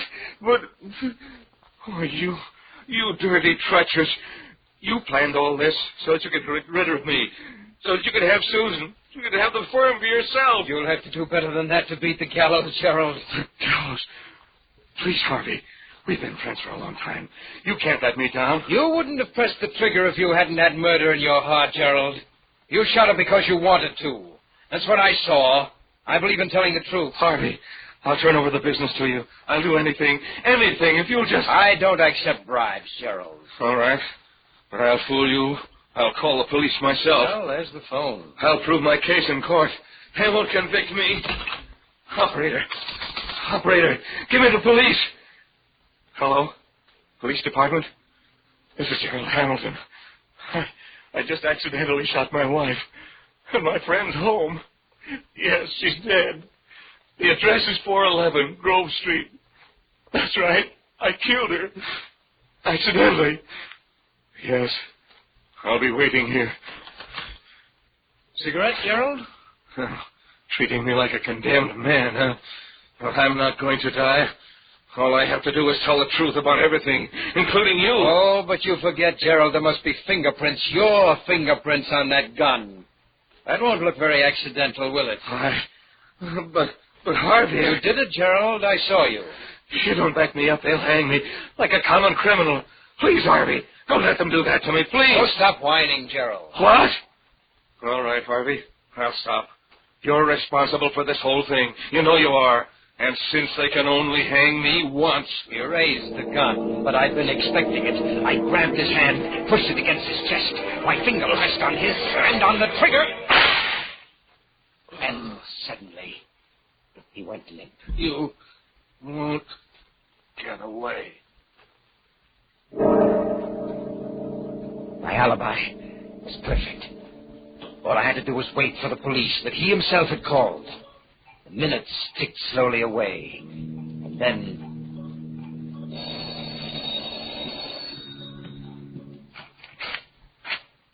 Hello, Harvey. Arthur. Glad I found you in. Say, you look as if you'd been in a fight. Arthur, you'd better not come in. Why? What's the matter? No, you'd better not come in. Oh, but why? Well, Gerald and Susan, they had a quarrel, and he killed her. What? And then he shot himself. What are you talking about, Harvey? Well, all right, come in. Look for yourself. Good Lord. Well, tried to kill me, too. But why? It doesn't sound like him or like either of them. Well, I don't know why. Fit of insanity? Or maybe it was the goblet. Your goblet. He drank out of it, you know. The goblet? Why, that's ridiculous. As he spoke, he picked up the gun. It made me furious. All those fine fingerprints of Gerald's were now erased. Put that gun down, Arthur. There are fingerprints on it. Oh, I'm sorry. I didn't realize. I tried to get hold of myself. The stupid fool, he was going to ruin everything. But I had to keep calm. What were you saying about the goblet? Why, it has no curse or magic. I just made that story up. You made it... You mean... Of course, I bought the goblet in an antique shop. As a matter of fact, I have a whole set of them. The pulses hammered away in my head. A vast, uncontrollable anger seized me. Was it because of those precious fingerprints that he'd wiped out, or because I had believed in the goblet myself? I don't know. I only know that I had to fight to keep from grabbing him by the throat. You know, I don't think you're telling me everything you know about this horrible business, Harvey. In fact, a red-hot wave came over me. I don't remember exactly what happened. Let me go! Get your hands off me! Oh!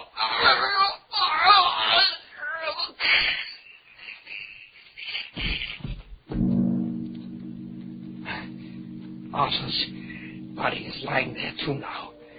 Next to Susan's and Gerald's. But the police will be here any minute, so I have to hurry. First, the goblet. There. That's done. No. Some of the broken fragments still glitter in the lamplight. I've got to crush them. Grind them to powder under my heel. But there are all these other pieces that I can't find. They're hiding from me. They're afraid of me. But I'll find every piece. I'll find them. I'll find them. I'll find them.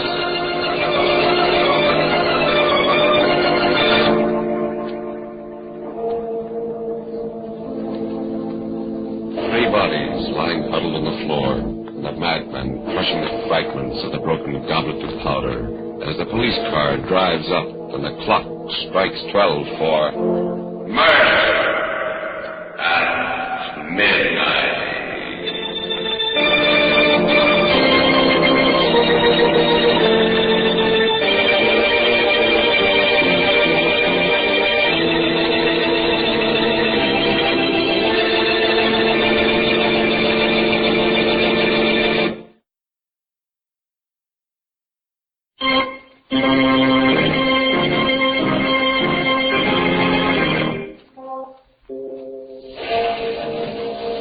Remember to be with us again when death appears at the door, wearing the face of a friend, and the clocks strike 12 for murder at midnight. The part of Harvey was played by Eric Dressler. With music by Charles Paul, Murder at Midnight was directed by Anton M. Leader.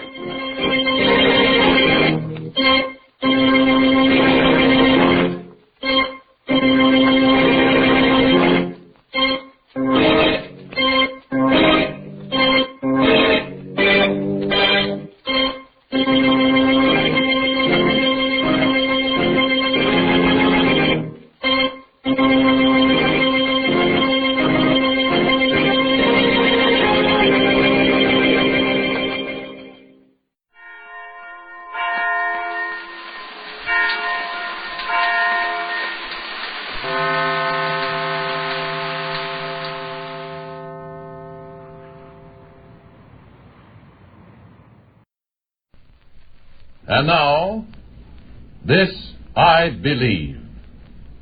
Here is Edward R. Murrow. This I Believe. As everybody knows, Helen Keller was stricken deaf and blind as a baby. But this miraculous woman lived to become a symbol of courage to millions. Today, though over 70, she confidently travels the world as a counselor for the American Foundation for the Blind. In the voice she has learned to use but cannot hear, she introduces her creed. It is Helen Keller who salutes you. It is Helen Keller who salutes you. You are not familiar with my voice. You are not familiar with my voice. But my friend, Father Thompson, will interpret the belief. But my friend Polly Thompson will interpret the belief. I have written from my soul. I have written from my soul. I choose for my subject faith wrought into life, apart from creed or dogma. By faith I mean a vision of good one cherishes, and the enthusiasm that pushes one to seek its fulfillment regardless of obstacles. Faith is a dynamic power that breaks the chain of routine and gives a new, fine turn to old commonplaces. Faith reinvigorates the will, enriches the affections, and awakens a sense of creativeness. Active faith knows no fear, and it is a safeguard to me against cynicism and despair. After all, faith is not one thing or two or three things. It is an indivisible totality of beliefs that inspire me. Belief in God as infinite goodwill and all-seeing wisdom, whose everlasting arms sustain me walking on the sea of life. Trust in my fellow men, wonder at their fundamental goodness, and confidence that after this night of sorrow and oppression, they will rise up strong and beautiful in the glory of morning. Reverence for the beauty and preciousness of the earth, and a sense of responsibility to do what I can to make it a habitation of health and plenty for all men.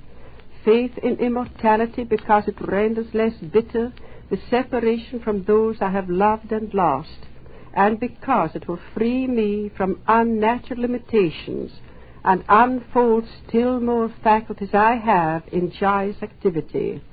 Even if my vital spark should be blown out, I believe that I should behave with courageous dignity in the presence of fate, and strive to be a worthy companion of the beautiful, the good, and the true. But fate has its master in the faith of those who surmount it, and limitation has its limits for those who, though disillusioned, live greatly. It was a terrible blow to my faith when I learned that millions of my fellow creatures must labor all their days for food and shelter, bear the most crushing burdens, and die without having known the joy of living. My security vanished forever, and I have never regained the radiant belief of my young years that earth is a happy home and hearth for the majority of mankind. But faith is a state of mind. The believer is not soon disheartened. If he is turned out of his shelter, he builds up a house that the winds of earth cannot destroy. When I think of the suffering and famine and the continued slaughter of men, my spirit bleeds.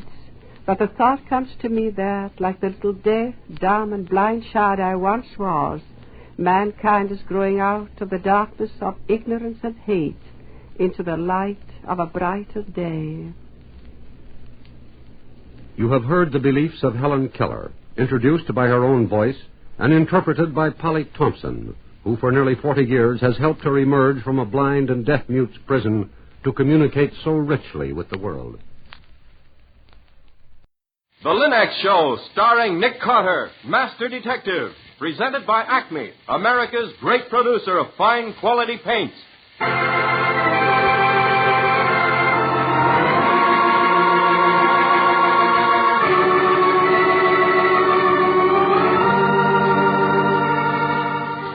This is the story of a man known the world over as one of the most daring and resourceful characters in the history of detective fiction. A man whose name has become a symbol of the triumph of right and justice over the sinister forces of crime and lawlessness. A man recognized as one of the great masters of deduction. Nick Carter, Master Detective.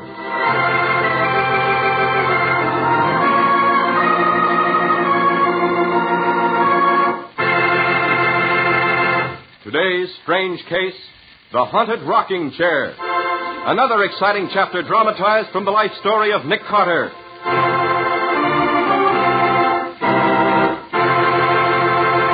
In just a moment, we'll hear how Nick Carter investigated the old chair which was supposed to rock whenever anyone in the Trumbull family was due to die, and how he solved the mysterious death of a famous artist. You know, it pays to keep up with the world, and homemakers throughout America are learning how well it pays to keep up with modern homemaking methods. For they now have their homes sparkling with new beauty, and they save hours of time each week with those 3 great Linex home brighteners: Linex Clear Gloss, Linex Cream Polish, and Linex Self-Polishing Wax. Linex Clear Gloss, which is brushed on, gives lustrous, longer-lasting protection to every wood and linoleum surface. Linex Cream Polish, which cleans as it polishes, renews the sleek, gleaming beauty of fine furniture. And Linex Self-Polishing Wax, the amazing new wax finish, lends rich, satiny loveliness to any floor, wood, linoleum, or tile. Take the modern homemaker's shortcut to furniture, floor, and woodwork care. Help your home look its best and give yourself the greatest leisure with the 3 great Linex home brighteners. You'll find them all at your hardware, paint, or department store. Your headquarters also for Chemtone, the miracle wall finish.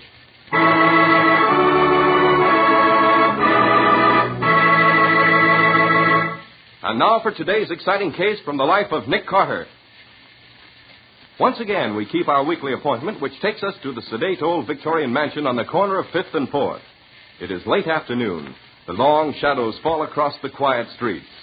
A solitary flower peddler ambles slowly down the block.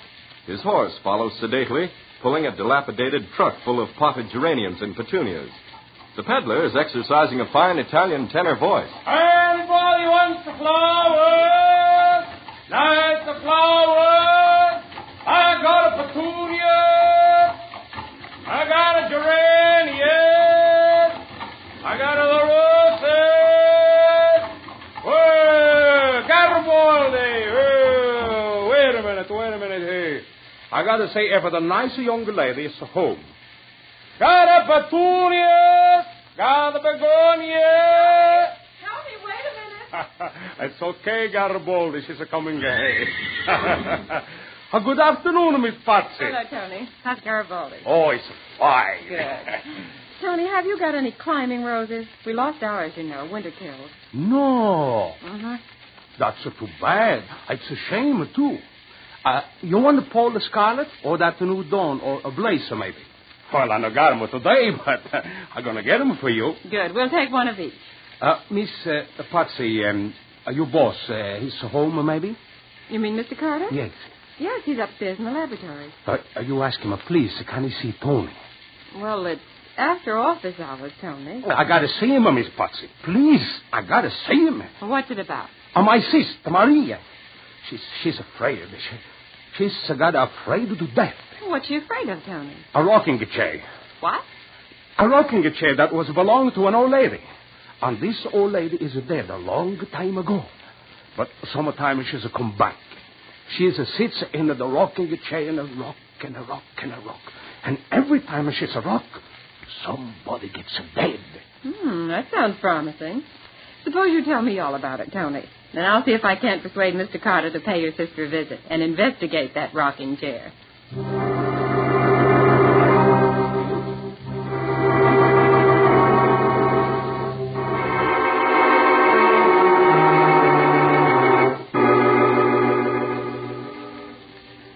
Oh, but Nick, you could do with some fresh air. We could rent a speedboat and take a run up the Sound. The island where Tony's sister lives isn't very far beyond Hellgate. How does Tony's sister happen to be living on an island the other side of Hellgate? It's the old Trumbull estate, Shipwreck Island. Tony's sister Maria is the housekeeper for Eric Trumbull, the famous painter who lives there now. I see. The old house has been in the Trumbull family for 3 generations. It was built by Obadiah Trumbull, an old sea captain who was suspected of being a freebooter at the time of the Civil War. The old boy had 4 wives. In succession, I hope. Oh, but of course. Now, where does the rocking chair come in? Oh, that belonged to the last of old Obadiah's wives. He brought her home as sort of an afterthought when all the children of his other wives had grown up. They hated her. She was little, with skin the color of dark ivory, and her face was sort of like a monkey's. Some say she was a Creole, and others claim she was Portuguese. At any rate, she talked with an accent and claimed to have the powers of a voodoo witch doctor. Probably hated her because they were afraid of her. Probably. As soon as Obadiah safely in his grave, and the children turned on her. Eric's father, who was the eldest, had her declared insane. Nice people. She was locked up in an attic room and fed 3 times a day, but no one ever spoke to her, and she never came out of that room. No one would have known she was there if it hadn't been for that rocking chair. You could hear it creaking all hours of the day and night. After nearly 30 years, she was suddenly taken very ill. When she found she was going to die, she asked them to send for Eric's father. It was a nasty night with the wind howling about the evening. Entrez. Come in, stupid. So you have come, eh? The doctor has told you I am about to die. And you think at last you will be rid of me. Listen, you fool. You will never be rid of me. I will return sometimes and sit in that rocking chair where I have spent so many lonely years. You will not see me, but I will be there. Sometimes the chair will rock, and that will mean there is to be a death in this family. There is about to be a death now, I think. Yes. See? The chair. Already it starts to sway. This time, it predicts my death. But it will rock for you. All of you. And as the chair rocked faster and faster, she died. Eric's father saw it. Well, probably a form of self-induced hypnosis brought about by the old girl's suggestion. Possibly. The rocking chair heard from again? Yes. Every now and then. But the funny part is that almost every time, according to Tony's sister, someone in the family died within the year. In a family that size, just by the law of averages, someone is apt to die within the year, whether the rocking chair rocked or not. Oh, I hadn't thought of it that way, Nick. Anybody living in the old house now, except Eric and Tony's sister? No. They came back a little over a year ago. Eric was too broke to live anywhere else. Has Tony's sister ever heard the famous rocking chair? Not until lately. Seems that everything was going along as well as could be expected until Captain Ralph Trumbull, Eric Trumbull's cousin, and his wife moved in. I gather the captain's wife is very attractive. And the captain isn't always home. And Eric is a notorious ladies' man. That's about the size of it. And to top off the whole thing, the rocking chair seems to have started to rock again. Well, what do you expect me to do? I just want you to find out what makes that rocking chair rock, so Tony's sister can stop being frightened. All right, I'll look into it. If you can get them to rent us that new speedboat. But remember, I don't want any hard-boiled eggs in my lunch.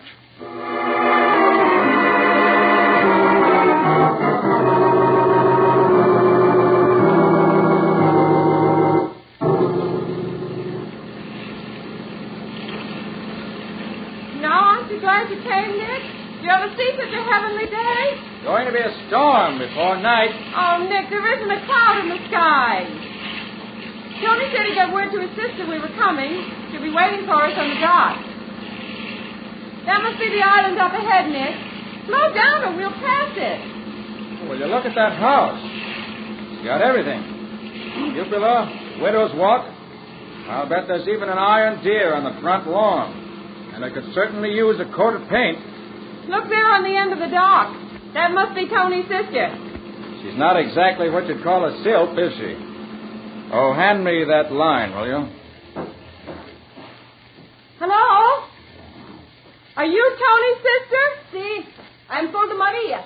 You are Mr. Nick Carter and the missus, no? No, I'm Patsy Bowen, Mr. Carter's secretary. Good. Hey, give me your hand. I'll help you.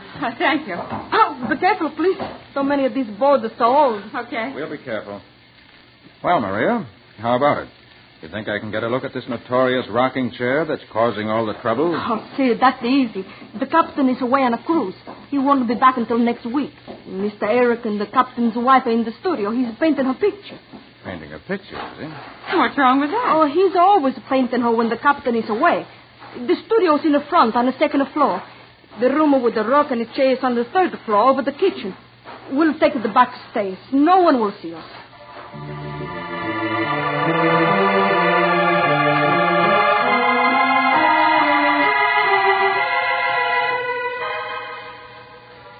This is the room, Mr. Carter. Door's locked. See, it has not been entered since Mr. Eric's father was found hanging to the rafters, and they threw the key into the well. Is there any way we can crawl in through a window? No. The only window is 2 floors above the roof of the kitchen. There's 3 outside, but the branches are too small to hold anybody. Then I'll have to pick the lock. That shouldn't be much of a job with my pick lock. Let's see. This old house is so quiet, you can almost feel it breathe. Wish it weren't so dark up here. Nick, do you hear that? Santa Madonna. This is the chair again. It rocks. Someone will die. Someone will die. Quiet. Just a minute now. The lock isn't as simple as it looks. There. That didn't fit. Now. Oh, no one is there. The room is empty. Look, over there right beside the window. The rock is still rocking. And there's dust all over everything. There should be prints of some sort. But there aren't, Nick. Not a mark on the floor anywhere. Spirits live in no footprints. At the window. The little pane at the lower left-hand corner is missing. But the window is locked tight. Nobody could crawl through an opening so little as that. Nick, the cushion. The cushion on this chair is still warm. There! Find the diary. Santa Maria, this is the captain. He's come home. He's looking for his wife. Uh-oh. You better run down, Maria. See if you can stall him. There! And find you, woman. You better answer here up. There!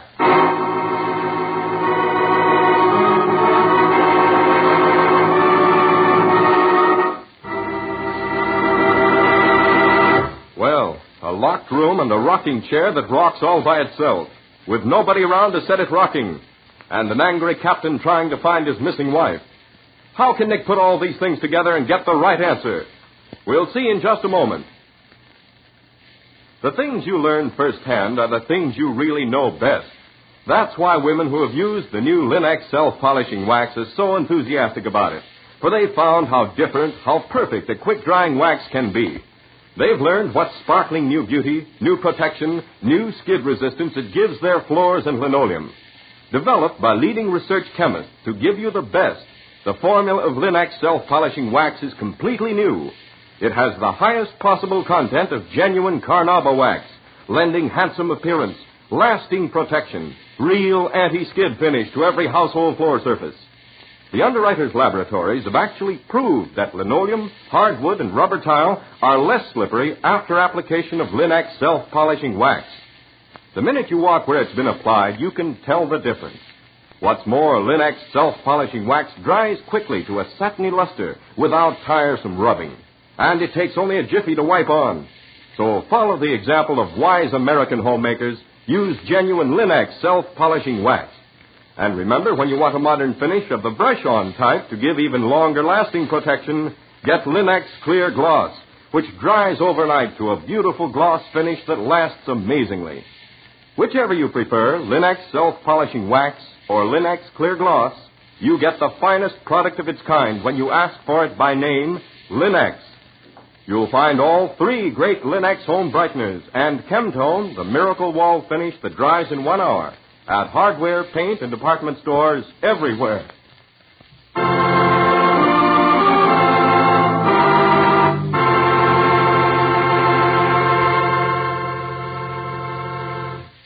And now back to our story.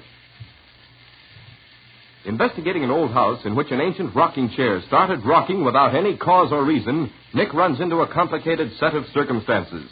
Eric Trumbull is painting a portrait of the captain's beautiful young wife, much against the captain's wishes. And Maria, Eric's Italian housekeeper, is scared of both the rocking chair and the quick-tempered captain. As we pick up our story, the captain is storming through the house looking for his wife. Maria! Oh, there you are. Fair and thunder is my wife. Is she not in her room, Captain Trumbull? You know blame well she's not. Oh, I remember now. She's gone to the mainland to do the marketing. No, she hasn't. Her hat's right here on the table. And the rowboat's tied up to the dock. Well, maybe she got a lift. Who in blazes are you two? Just friends of Maria's brother. The Trumballs don't like visitors. Captain Trumbull, don't you think you're a bit hasty? Suppose your wife is posing for Eric Trumbull. Lots of perfectly nice women model these days. Not my wife. It's the door of his studio. Eric, open up. I know my wife's in there. Open this door, I'll break it down. All right.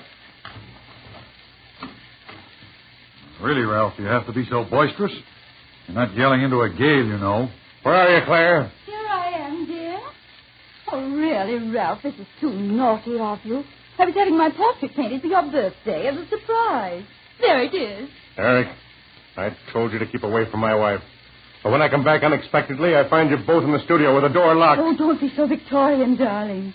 Eric hates to be interrupted when he's painting. Yes, now do go away, old boy, so we can get on with the portrait. The blazes with the portrait. You'll never do any more painting on this canvas. Oh, Nick, he's tearing the picture to shreds. Rugged old sea dog, isn't he? Ralph, I hope you realize you've destroyed a priceless work of art. Don't worry, I'll pay you for it. Although I have my doubts about how priceless it is. Claire, get your things together. We're leaving this house. No. This minute. Miss Bowen and I will be delighted to take you to the mainland with us. Good. You go ahead. I'll join you on the dock as soon as I've made out a check for my cousin's priceless work of art.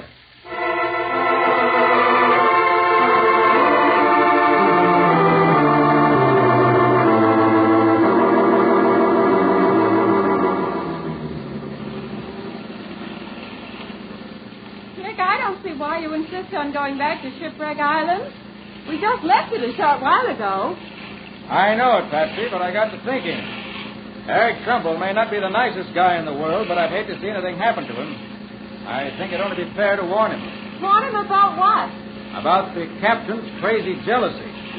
From the things he said as we were taking him and his wife back to the mainland, I suddenly realized how intensely he hates Eric. I don't think Eric realizes it. Good grief, look. Tied up to the Trumbull dock. It's a police launch. Yes. We're too late, Patsy. What a fool I was not to come back right away. Oh, Nick, look. There's Lieutenant Riley standing on the breakwater. Something serious must have happened if he's been called in. Ahoy there, Nick. I thought you'd be back when you heard the news. But you're too late, me boy. The whole thing's solved. What's solved, Lieutenant? Eric Trumbull's death. I was afraid of that. What happened? Hanged himself, he did. Hmm? We're just waiting for the photographers to finish before we cut him down. No, Riley, don't touch him.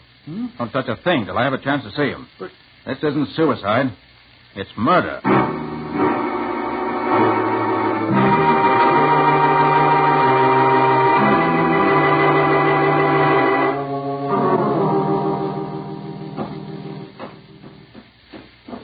And would you mind telling me why you're so sure it ain't suicide? Because Eric Trumbull was psychologically incapable of killing himself. Do you think the captain came back and did it, Nick? No. The captain wouldn't have hanged him. Now, if he'd been beaten to death... Oh, goodness. What's that? It's the housekeeper. Her room's just down the hall a bit here. Maria. Taking it awful hard, she is. Okay, Nick. After you. Feet clear the ground by bare 6 inches. 6 inches is enough.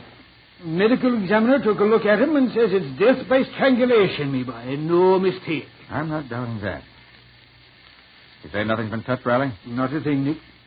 Then it's definitely murder. Oh, no, you don't, Nick. Just take a look at this here suicide note pinned there on his chest. I can't live without her, and I won't. Signed, Eric Trumbull. That, me boy, is in his own handwriting. Checks with the writing we found in his diary. Possible, but this is only part of a piece of paper.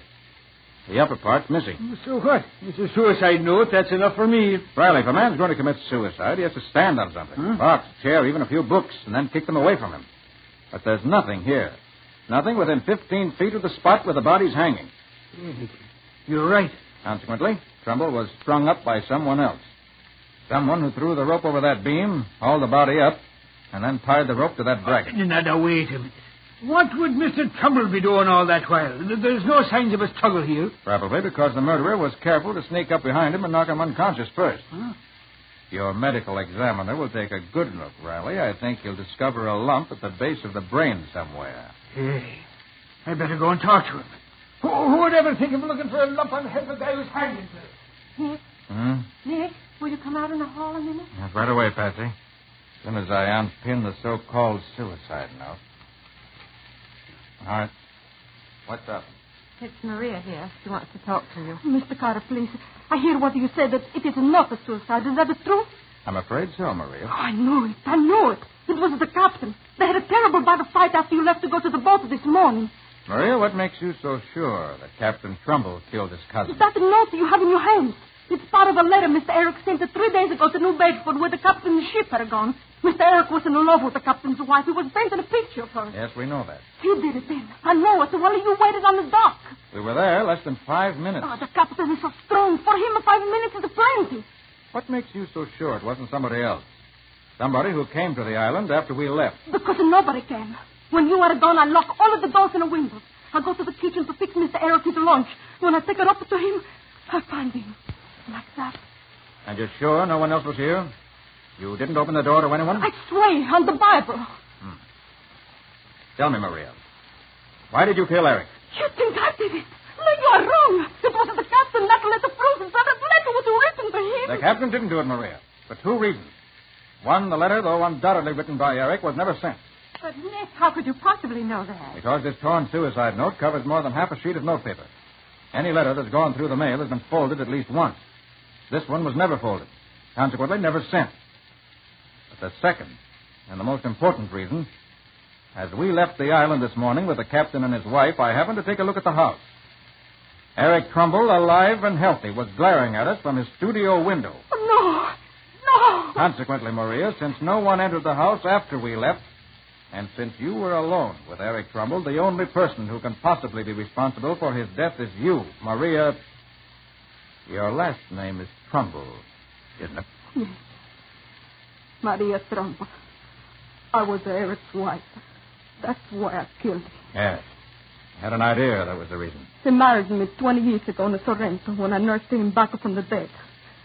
During all this time, no one has ever known. I sold my house and my little farm. It was that money paid for his first exhibition. I do not begrudge him that. He was a genius, senor. They are not like other men. After a little while, I did not even mind his love affairs, so long as it was only his model. You see, I knew they would not last. Oh, Maria. But this time it was different. The captain's wife, she was a woman of his own class. He wanted her to divorce the captain and marry him. Don't know what would have become of me. And so, this afternoon, when I found the letter he was writing to the captain, I knew it was over between us. I knew he was through with me.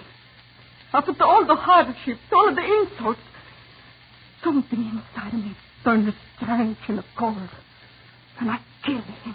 I'm not sorry. Maria. You think that is strange? No. I got tuberculosis. In 6 months, I'll be dead. Well, Nick, you're right again. He found a lump as big as an egg behind his left ear. You got any idea who could have done it? Maria knows, Riley. Huh? She was Eric's wife. What? I have no doubt she'll be glad to tell you whatever you wish to know.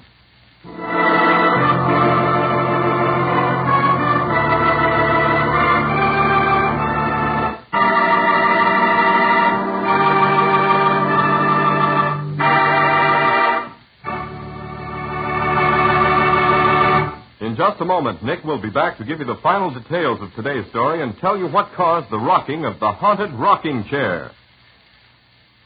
You and your family take pride in your home, of course. That's why you keep it bright and sparkling. And the finest household help you can find are the 3 great Linex home brighteners. Take Linex cream polish, for instance.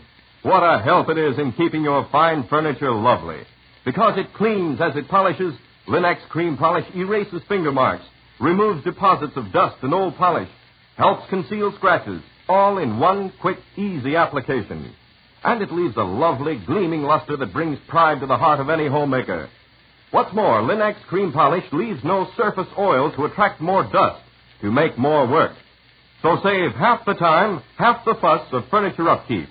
Care for your furniture the modern way with Linex cream polish, the up-to-date shortcut to furniture protection. Get it at your dealers now. Linex cream polish, which saves one whole step in your cleaning day routine. You'll find all 3 great Linex home brighteners: Linex self-polishing wax, Linex cream polish, and Linex clear gloss at your nearest hardware, paint, or department store. Your headquarters also for Chemtone, the modern wall finish that beautifully decorates the average room for only $2.98. Make it a point, too, to stop at your nearest war bond headquarters for that extra war bond. It takes money as well as men to finish this war. The men are doing the big job overseas. Let's do our job over here to raise the money now during the mighty 7th War Loan Drive. Invest all you can in your future and America's.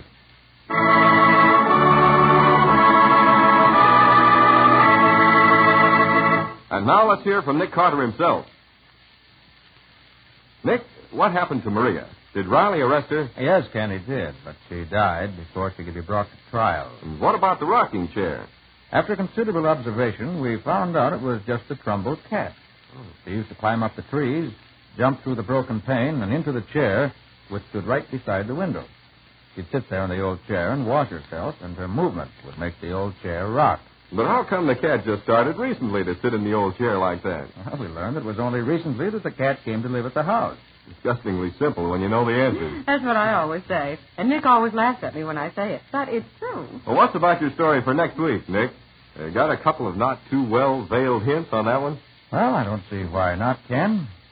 Patsy and I were taking a shortcut through the park one day in my car. Which is more like a police squad car than a pleasure car. When we heard a police call over the radio, directing the nearest squad car to a certain address to take care of a dead body. And were we interested to find that the address where the body had been found was our own office at 4th and 5th. Well, that sounds like an interesting start to a story. And when the band of thieves kidnapped me and tried to... Oh, hold it, Patsy.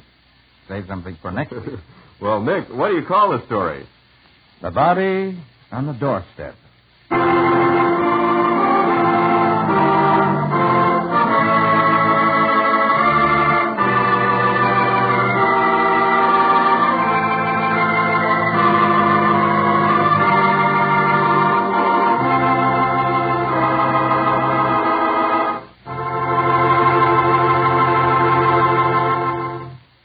Nick Carter, Master Detective, is copyrighted by Street and Smith Publications, Incorporated.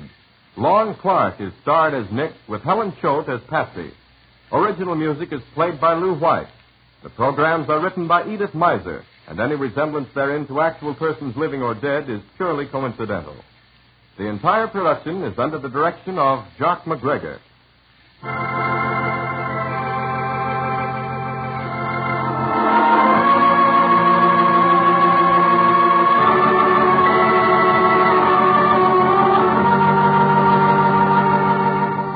Carter, Master Detective, is presented at this time and over these same stations each week by the three great Linex home brighteners: Linex Clear Gloss, Linex Cream Polish, and Linex Self-Polishing Wax, created by Acme, America's great producer of Acme fine quality paints. This is Ken Powell speaking for the thousands of Linex dealers all over America and saying so long until next week.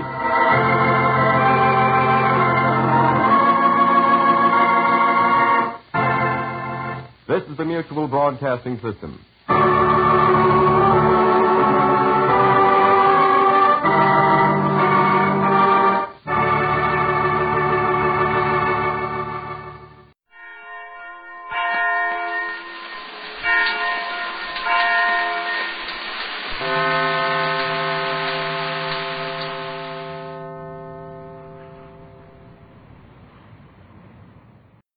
This, I believe.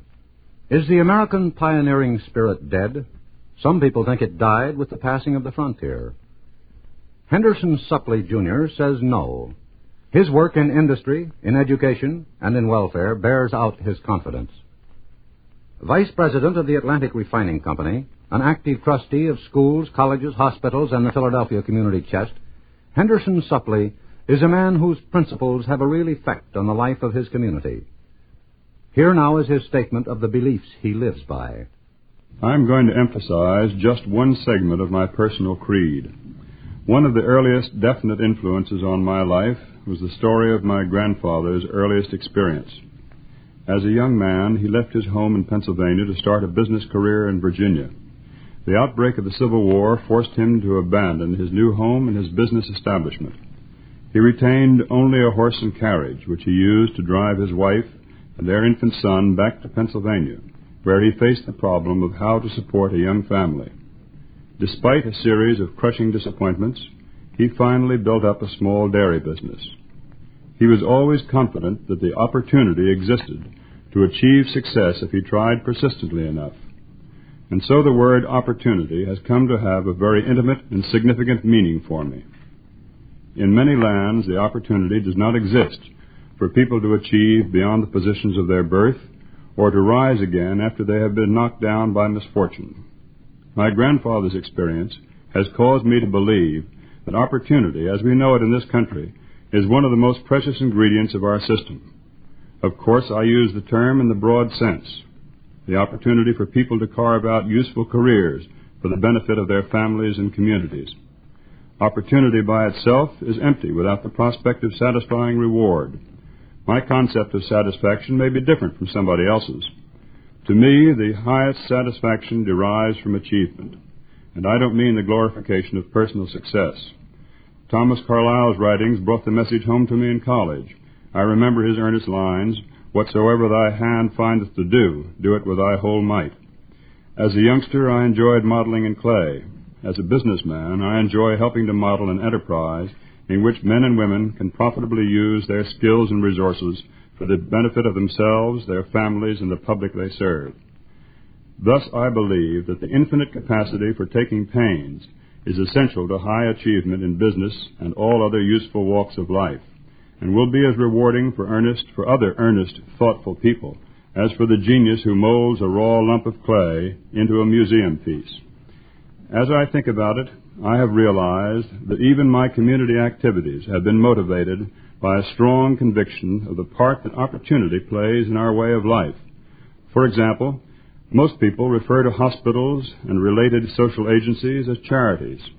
Some time ago, I began to work for these institutions, and they ceased to have for me the patronizing significance we associate with the term charity.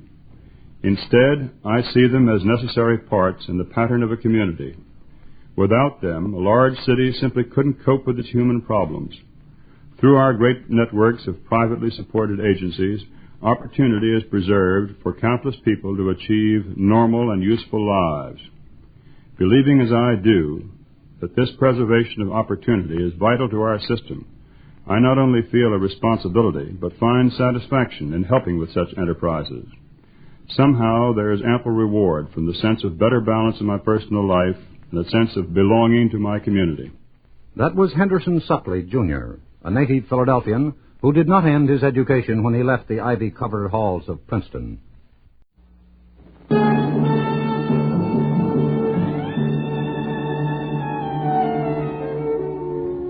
Hi, this is Randy Stone. I cover the night beat for the Chicago Star. Stories start in many different ways. This one began and ended inside a man's brain, 6 inches inside.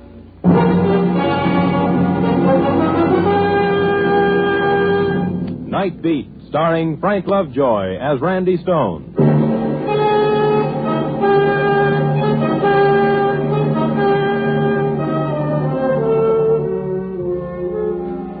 Don't talk to me about love.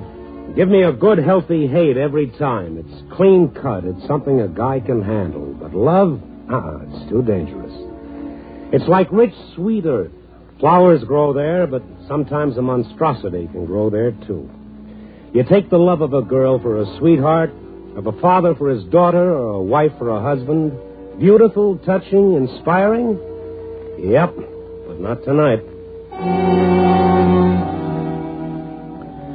I got up early today because I wanted to see what the afternoon sun felt like. You know what I mean if you've ever worked the night side. The sun felt good, but it felt lonely. So I dropped into the reporter's room at the receiving hospital to see if I could find a poker game. I couldn't even find a reporter. They were all out chasing a local fire. So I called it a blank, and I was just leaving. I spotted a couple of familiar faces through the open door of the examination room. Hey, Randy. There were a couple of young doctors I knew as Ed and Herb. There was a third person in the room lying on the examination table. Come on in, Randy. Oh, sure. Hi. Want to hear troubles? Get a load of Eddie. Oh, can you believe it? Dinner and the theater. Not just dinner, not just the theater, both.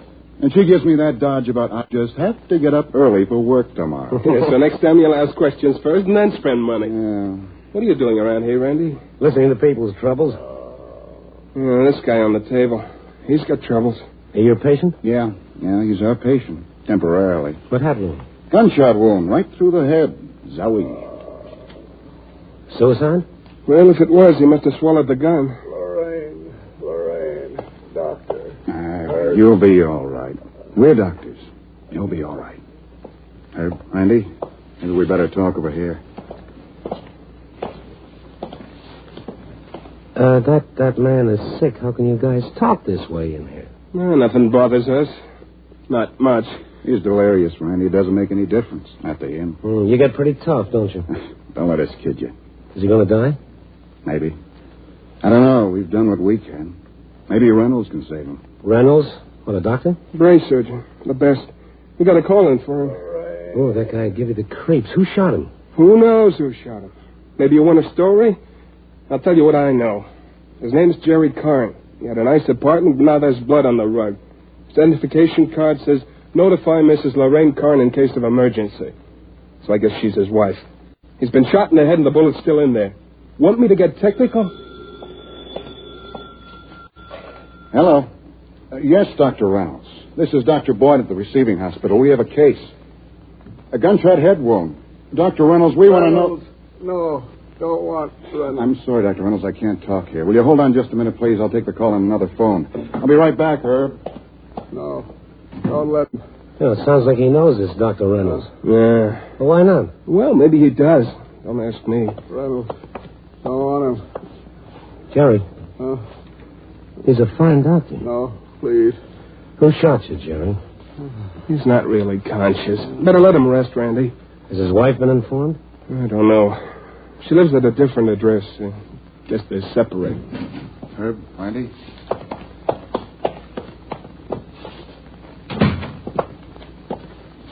Is Reynolds taking the case? No. Dr. Reynolds is not taking the case. He isn't? Why not? Dr. Reynolds is taking a vacation. Dr. Reynolds severed all contact with the sick and the lame as of today. Dr. Reynolds must go get his back sunburned on the French Riviera. So what happens to Jerry Karn? He dies. You mean just like that? No, maybe not. Reynolds has an associate, Dr. Wright. Maybe Wright will do the job. But not as well as Reynolds. We'll move Karn to the Cook County Hospital. Wright operates there. I don't get it. A man, a doctor, he's got the power to save a life, and he takes a vacation. That's the way it is. Well... come on, Ed. Let's make out his transfer papers. Coming, Randy? No. It's almost time for me to start work. I'll stick around. See you? Okay.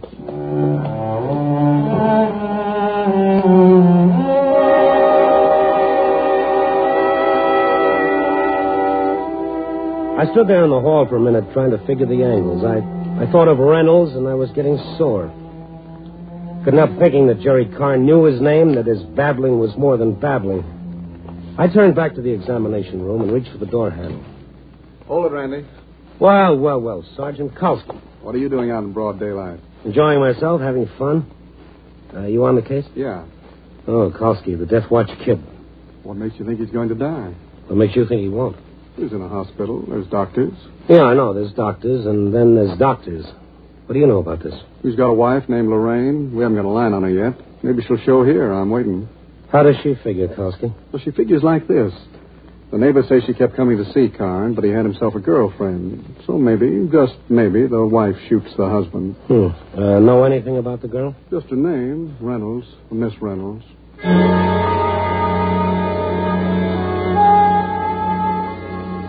So there it was, Reynolds, the tie-in between Karn and the brain surgeon. I thanked Kalski and I headed for a telephone book. Dr. Philip Reynolds, Sheridan Road. It was already dark when my cab arrived. I started up the walk past a row of bushes. Reynolds. What? I've got a gun. Maybe I'll kill you. The dark, I can't see you. I've got it all right. And look, Reynolds, I just got here and now you're here. What do you want? I want to hurt somebody. Well, don't we all? Smart, aren't you? You and your daughter. You know who I am, you know? No. Jerry Karn is my husband. You're Lorraine. And you're Diane's father. Just that. Just that is enough to make me want to kill you. I was waiting for her, waiting here. Did you shoot Jerry? Me? Oh. Lorraine. Lorraine. No, don't. You don't want this gun anyhow. No. It's the gun that killed your husband? He said he wouldn't see her anymore. We'd be together again. Lorraine, I'm not Dr. Reynolds. But you... I'm just a guy who got sore. Stone, Randy Stone. I thought... You're too mixed up to think. She shot Jerry. Diane shot him. Maybe you shot him. Oh, sure. Sure, maybe I did. You love a man, you wait for him. Wait until he's ready to come back to you. Then when he is ready, you shoot him. Is that right? Is that what I did? All right. I'm wrong. How was it? He was going to tell Diane today. Tell her he wanted me back. I went to see him. They were carrying him out on a stretcher. Lorraine, will you do something for me? What? Wait. Wait for me right here. Oh, sure, I'll wait. Like I waited for Jerry. He might still live. Why do you want me to wait? I want to talk to Reynolds and talk to his daughter. Why? Don't ask me, sister. I ought to know better.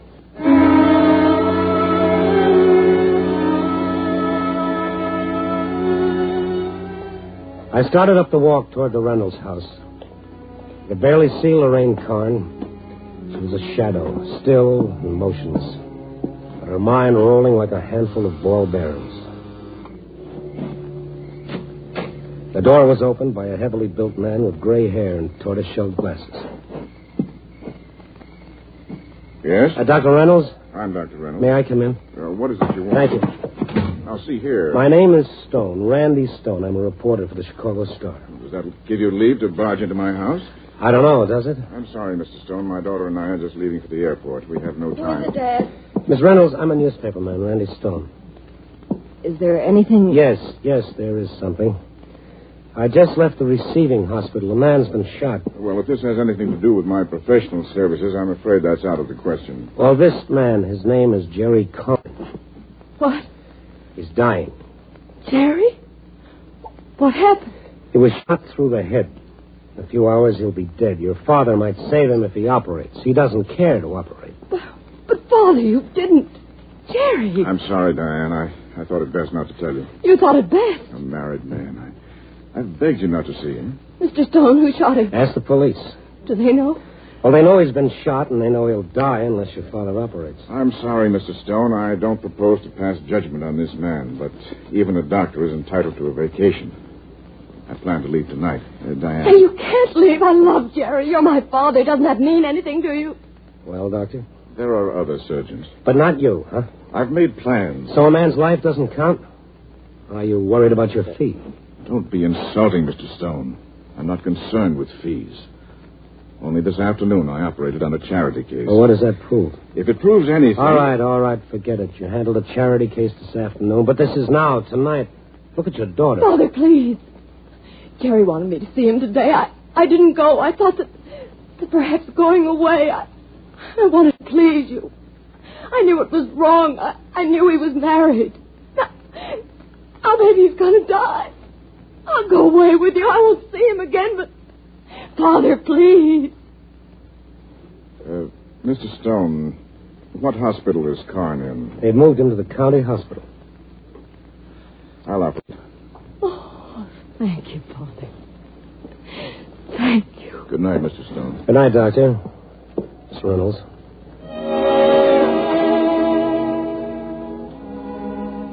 Go figure, people out. There was genuine shock and horror on Diane Reynolds' face when I told her about the shooting. No actress is that good. And Reynolds was a confused guy who loved his daughter. And there was Lorraine Karn, a wife who'd lost her husband. Her head spinning with love and hate and no control. She could kill all right. She could... Oh, Stone, smart guy. Me, the sharp operator who'd left her outside waiting like a live bomb, waiting to kill Diane. And when I got out there, she wasn't waiting. Lorraine Karn was gone.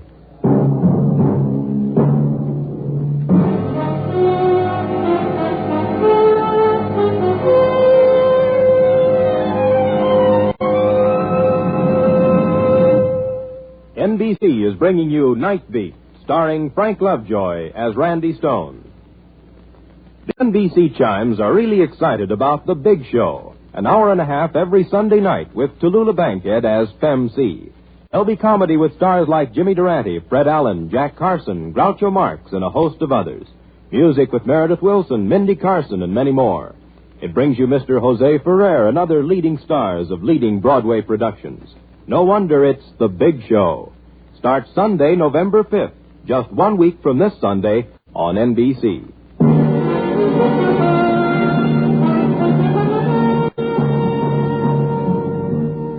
And now back to Night Beat and Randy Stone.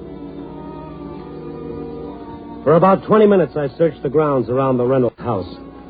Lorraine Carn was gone, all right. Where to? In her condition, anywhere. She could have even made a pass at the Cook County Hospital, where her husband, Jerry, was dying of a head wound. Dr. Reynolds left the house alone and drove away. Alone, without his daughter, Diane. Diane, who loved or had loved Jerry Carn. I tried the door again. Yes? Oh, Mr. Stone. Miss Reynolds, I saw your father leave here alone. I thought you wanted to be with Jerry Carn. My father said he'd operate, but he wanted me to stay here. Maybe it'd be better if you came to the hospital. It's all right. It's all right. You can go with me. I love him. I was going away because my father... I love him. Well, then let's go to the hospital, Miss Reynolds.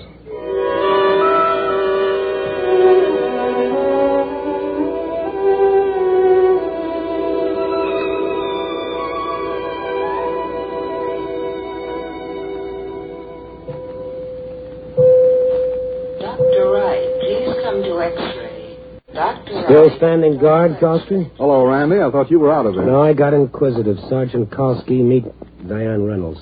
How do you do? You related to Dr. Reynolds? She's his daughter, Kowski. Lorraine Carn hasn't shown up here, has she? No, nothing. How's the patient? Unconscious? Can I see him? No. You know him? Yes. How do you... I'll tell you later, Kowski. What? Sergeant. What do you say, Doc? Perhaps he'll live with Reynolds operating. You on the case, Doctor? Randy Stone, this is Dr. Wright. He was going to take over Reynolds' work. How do you do? How do you do?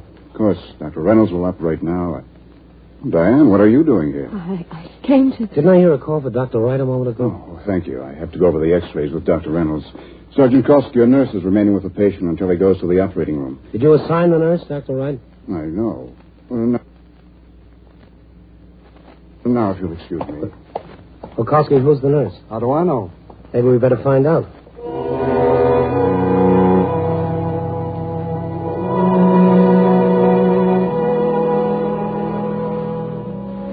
She was standing over the bed, a figure in white, intense, concentrated. I stood behind her. How is it? No, you won't stop me. It was Lorraine Carn, her lips almost as white as the uniform she wore. They made her eyes look black No, you won't. and empty. He's going to die. Let's go, Lorraine. He's going to die. Come on.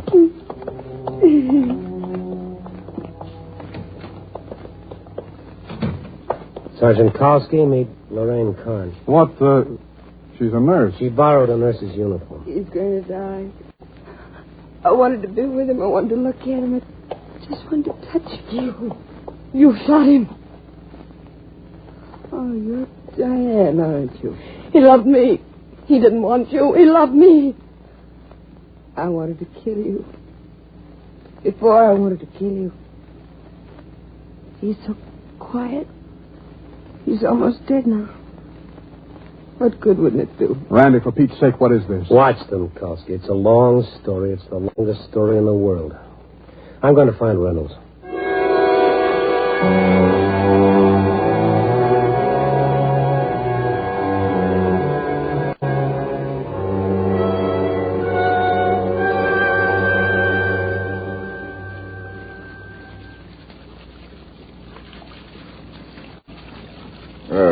Please, Mr. Stone, don't stand too close to me while I'm scrubbing. Oh, I'm sorry. You seem to have unduly concerned yourself in this incident. I'm a newspaper man, Dr. Reynolds. I was interested. Oh? May I inquire why? Because you refused to operate. But now I choose to operate. Does your interest cease? No. Now I'm interested in who shot Jerry Kahn. Perhaps his wife. Maybe. I'll be perfectly frank with you. I regret the whole affair. I didn't like my daughter seeing a married man. He encouraged her. I was taking her away. Now I shall take her away tomorrow. But tonight, I shall save his life, if it's possible for a surgeon to do that. Well, now I'll ask you a silly question. Why? Oh, I suppose primarily because I'm a surgeon. Not because your daughter wants you to operate. My daughter? No. No, I think one trains himself, you understand? One trains himself, and then there's a certain moral aspect. I dislike talking about morality, but, well, every once in a while we have to live with it, don't we? Every once in a while. Well, then, I'll operate, you see?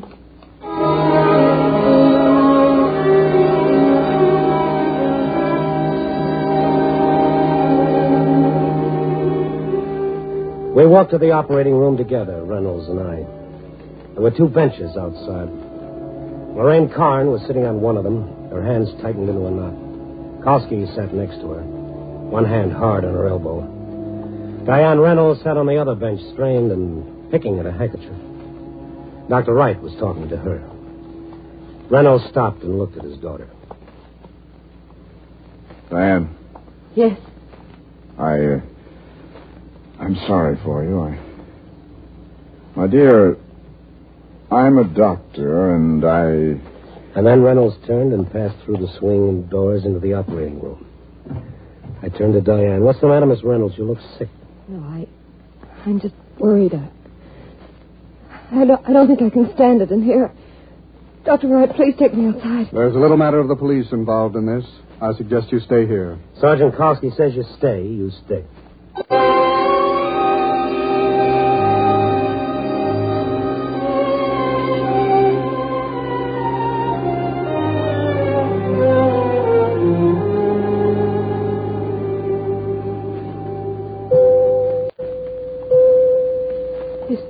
Haven't they, Dr. Wright? Yes.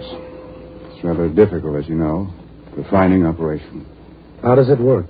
The patient was shot through the forehead. Bullet passing through the frontal lobe of the brain and lodging somewhere in the occipital region. The increased pressure inside the skull will kill Mr. Kahn. Unless the bullet is removed and the wound channel cleaned. Uh-huh. How do they go about it? Surgeon removes part of the skull, exposing the brain. It's a matter of probing for the bullet with a needle. Once discovering it, removing it. Probing. And that's the critical part. A clumsy move, a slip. The patient's gone. It can happen. Look, do you have to talk about it? Do you have to sit there and kill him with words? She's afraid. She's afraid he'll live. Diane, that's no need to be cruel. She was cruel to Jerry, wasn't she? We don't know, not yet. Dr. Wright, I understand you were to take over Dr. Reynolds' practice while he was away. Yes, Mr. Stone, as of this morning. This morning? It's the usual arrangement. You mean he didn't see any patients today? No, he left everything to me. But he said he had a charity patient. He said...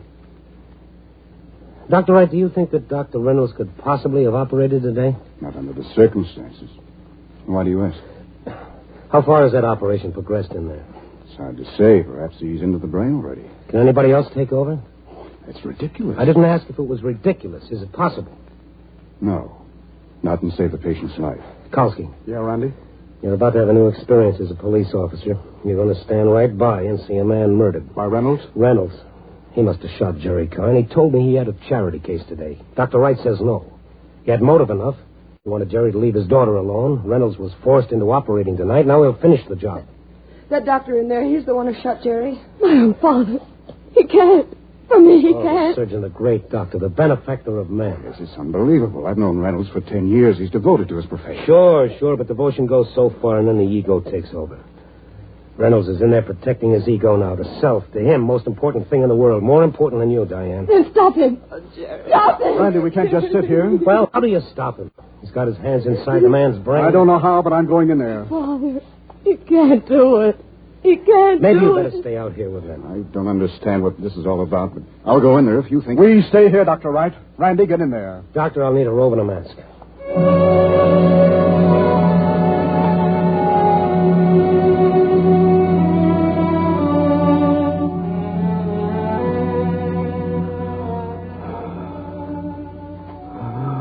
Irrigation there. Retractor.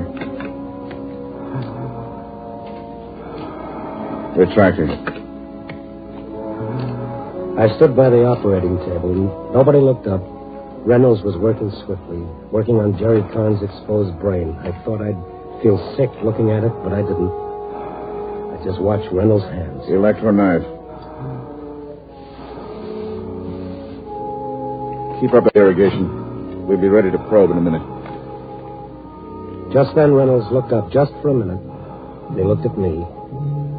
There was a misery in him, so close and tangible I was infected with it myself.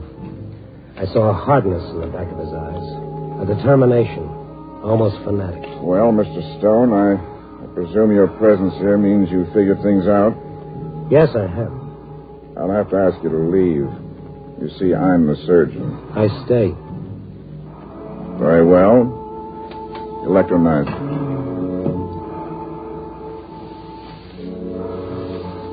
Section here. He shrugged. He turned back to the operating table. I felt a helpless, lonely gagging in my throat. Irrigation. Keep your eyes. I was going to watch a man die. I was going to watch a man murdered right in front of my eyes. And Reynolds was right. He was the surgeon. There was nothing I could do about it. Tentacle needle. Suction, please. The nurse handed him a long needle, and I remembered what Dr. Wright had said. This was the probing for the bullet. This was the edge of death. Irrigation. I saw the needle poise over the brain, over living tissue, center of Jerry Karn's being. And then I felt sick. Right then, the needle went in.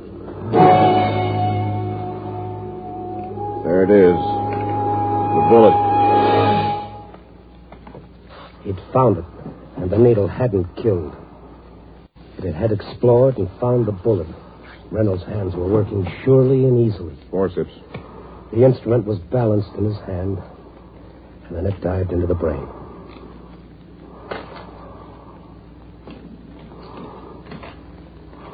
The bullet, Mr. Stone. He'll live now. Are you really surprised? He'll live now.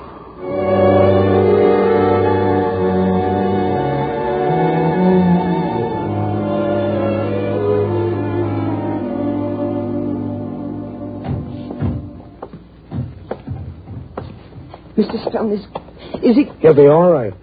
He'll live. Oh, thank God. Thank God. He'll live. Yes, Miss Reynolds. Oh, then my father didn't... He did... No. He's still got an attempted murder charge to face when he walks out of that operating room. Has he, Diane? My father. Yes, your father. I thought of something in there.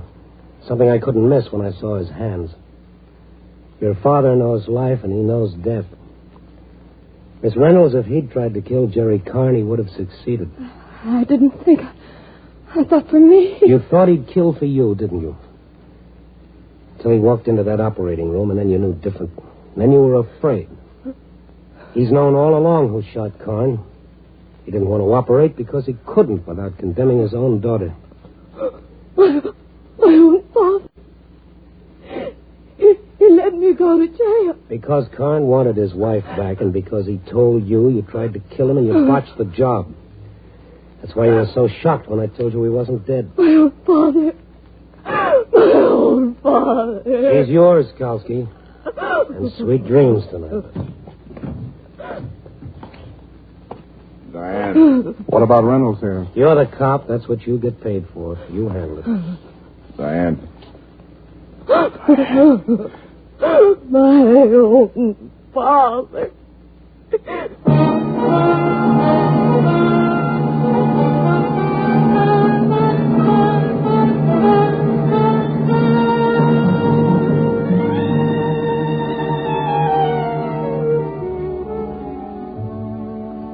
I didn't stay. I didn't look up. I didn't want to see the look in Dr. Reynolds' eyes. I knew he was suffering like a tortured animal. A man who loved his daughter, a man who was a doctor. Sure, I could have looked. Would have been an experience, another couple of paragraphs for my story, but who needs a story that bad? Who needs anything except, well, maybe a drink. Copy, boy.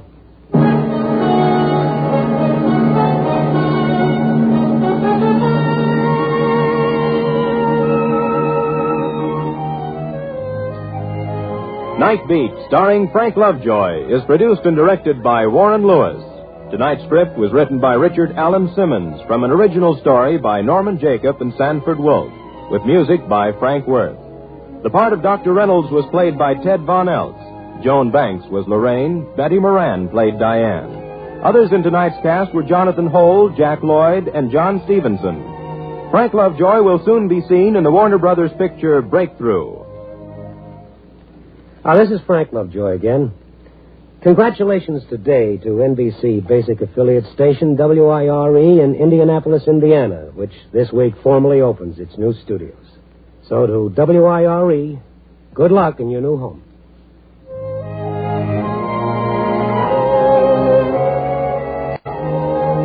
Listen next week at this time and every week as Randy Stone searches through the city for the strange stories waiting for him in the darkness.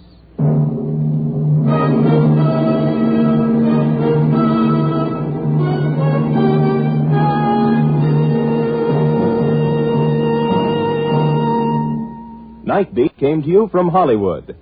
This year, the community chest must be filled to keep our communities sound and strong and healthy. The responsibility is yours, not just because we say so, but because it's an obvious fact that if everybody benefits, everybody must give.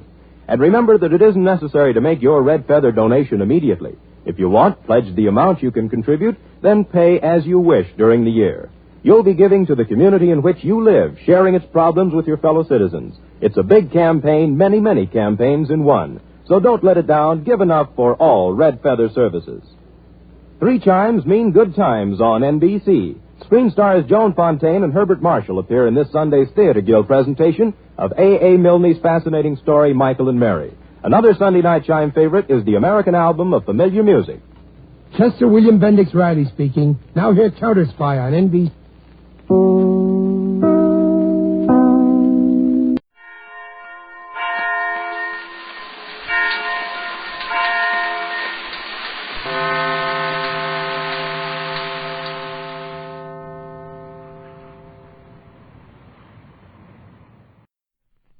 This I believe. Dr. Henry A. Murray is a professor in the Department of Social Relations at Harvard University. For 15 years, he headed the Harvard Psychological Clinic, and during World War II served as a lieutenant colonel in the Office of Strategic Services. His degrees include an M.D. from Columbia University and a Ph.D. from Cambridge University in England. He is the author of Explorations in Personality and other books in the field of psychology.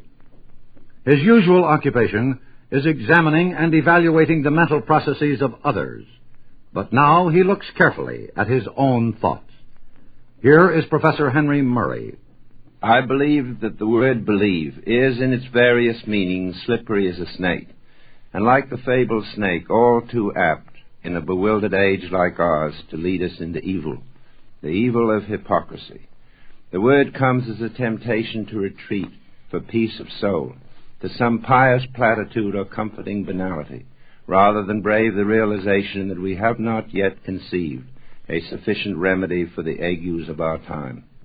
Experience has taught me to believe in no fixation of beliefs, but in the exciting process of perpetually reconstructing them in order to encompass new facts, experiences, and conditions.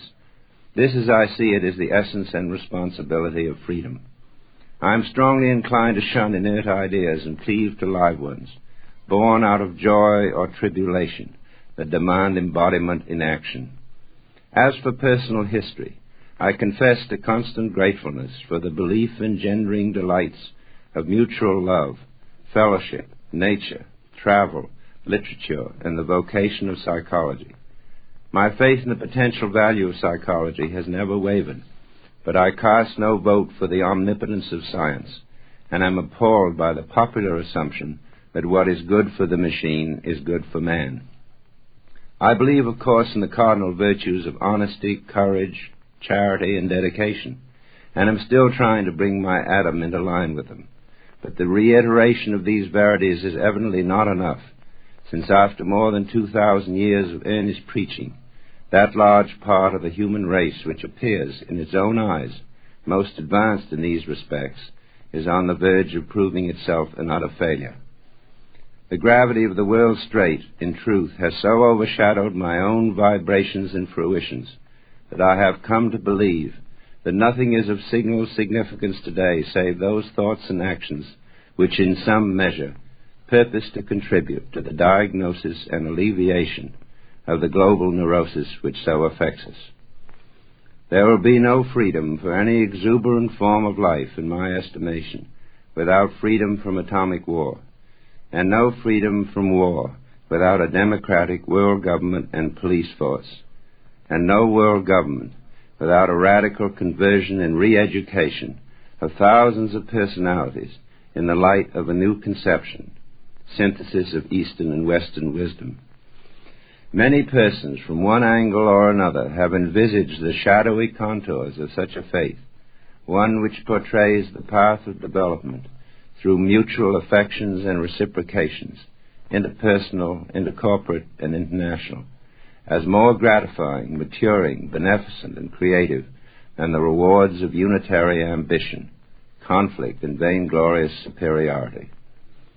Present conditions, however, are so extremely unfavorable to an evolutionary advance of such scale and scope that we would be well advised to prepare our sinews for a long and protracted era of ferocity and anguish until our devils are subdued and our eyes opened. They're the creed of Professor Henry A. Murray of Boston, Massachusetts, a psychologist and teacher who is deeply concerned with the problems which confront each of us as individuals and our society as a whole.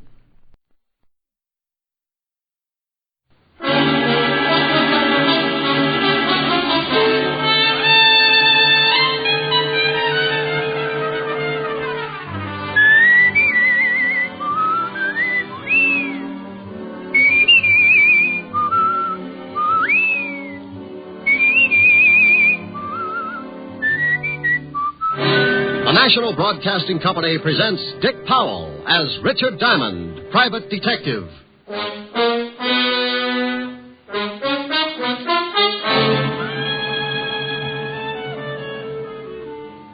Mr. Diamond, the reason you're here is because I want someone to talk to the mayor.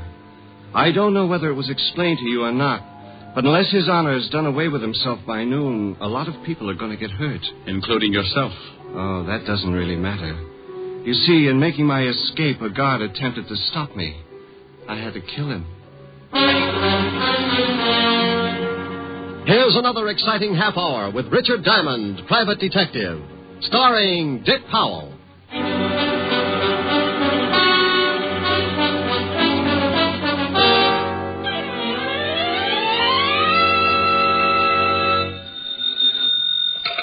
Diamond Detective Agency. There's no corpse like an old corpse. Oh, Rick, that's awful.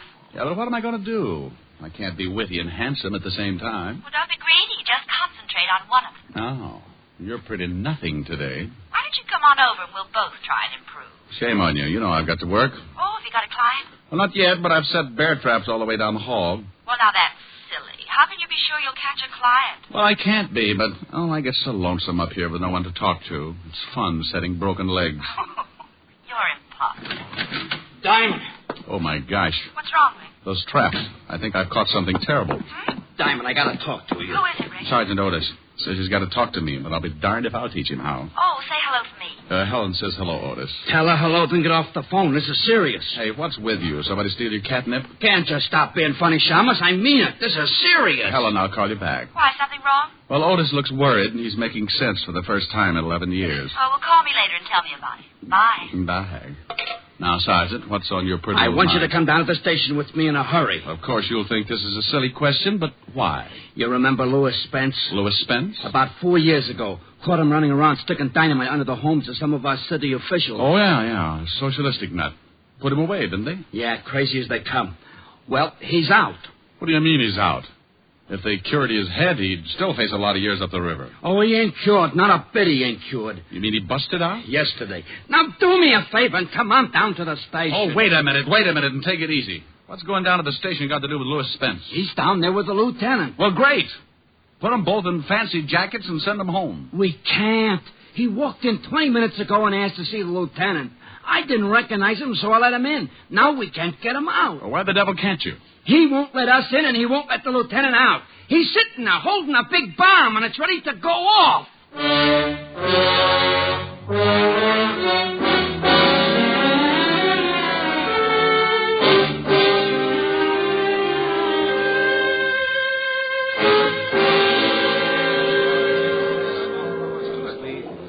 Well, it looks like a convention. Everyone's trying to think of something to do. Why is Spence doing this? What's he going to do, just sit in there? You'll really get a boot out of this, Shamus.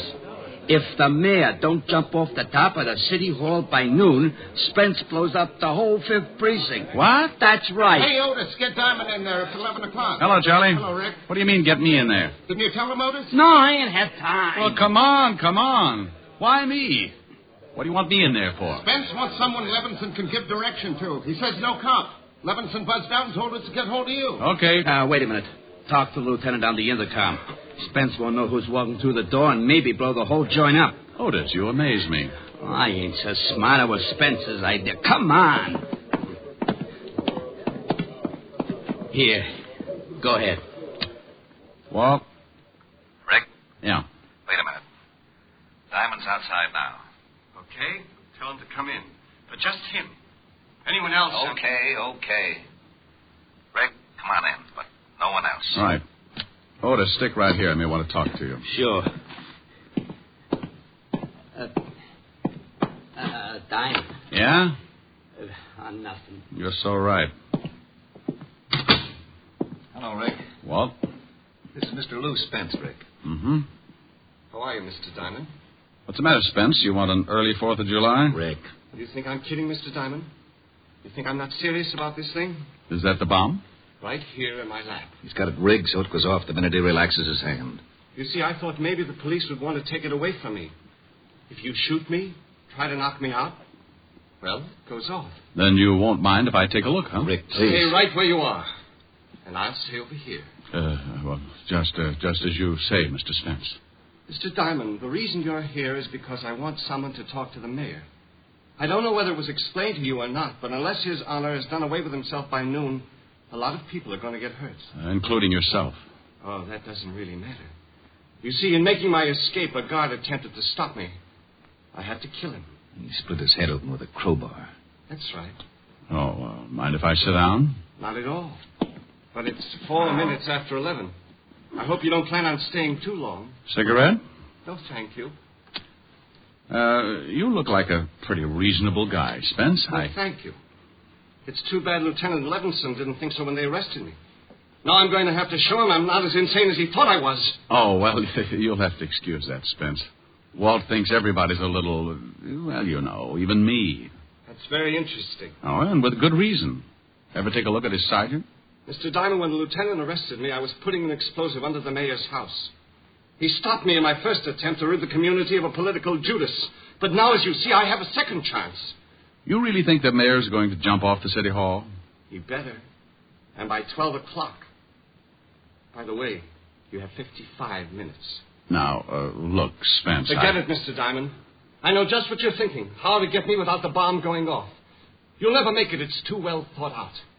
I've planned this for 4 years. In case you're wondering how much dynamite he's got, Rick. Oh, Mr. Diamond needs convincing. Well, under this overcoat, Mr. Diamond, are some 100 sticks. Does the mayor know about it yet? Yeah. Oh, you want me to talk to him, huh? I don't care whether you talk to him or not. I just want you to be there when he jumps. Swell. And just because you come back and tell me he's jumped, that isn't enough. I want his body in this room. Walt, I I don't know what to say. Don't say anything, Rick. Just get out of here. I'm sorry I dragged you over, but I needed time. You still do. It's 54 minutes to 12. Clear the building, Rick. Yes, do that, Mr. Diamond. I think the lieutenant is going to make a hero of himself. Look, Spence, I've got till 12 o'clock, haven't I? Unless someone tries to get me. Oh, well, good. Well, then sit tight, Walt, and give me till 12. Okay, Rick. I hope you spend the time wisely. I'm sure you'd rather see the mayor die than your best friend. Oh, Spence, if you forget about this, they'll probably just put you back... Goodbye, Mr. Diamond. 53 minutes. Okay. Walt? Go ahead, Rick. Like you said, 53 minutes. Goodbye, Mr. Diamond. Come back soon. Otis. Yeah? What's going to happen? Clear the building. Well, what about it, Rick? Lieutenant wants the building cleared. Okay, come on, you guys. Levinson says clear the building, so we'll clear the building. Good luck, Rick. Thanks, Charlie. Okay, what do we do? I don't know. What do you mean you don't know? It's 10 minutes after 11. In another 50 minutes, this whole building is going to get blown higher than a kite. Okay, do something. Huh? Well, go ahead. Well, You see, Otis, you're in just as tough a spot as I am. Yeah, but you're smarter than I am. You can usually come up with something. Well, usually my problems are a puzzle, Otis. Spencer's a problem and a puzzle. I don't know about guys like him. Well, for Pete's sake, who does? Well, that's an idea. Huh? Stay here and keep close to the intercom. Don't let the lieutenant get any crazy ideas. Hey, wait a minute. Where you going? You're acting screwy. Well, Otis, I'm going to go see someone who takes care of people who act screwy sometimes.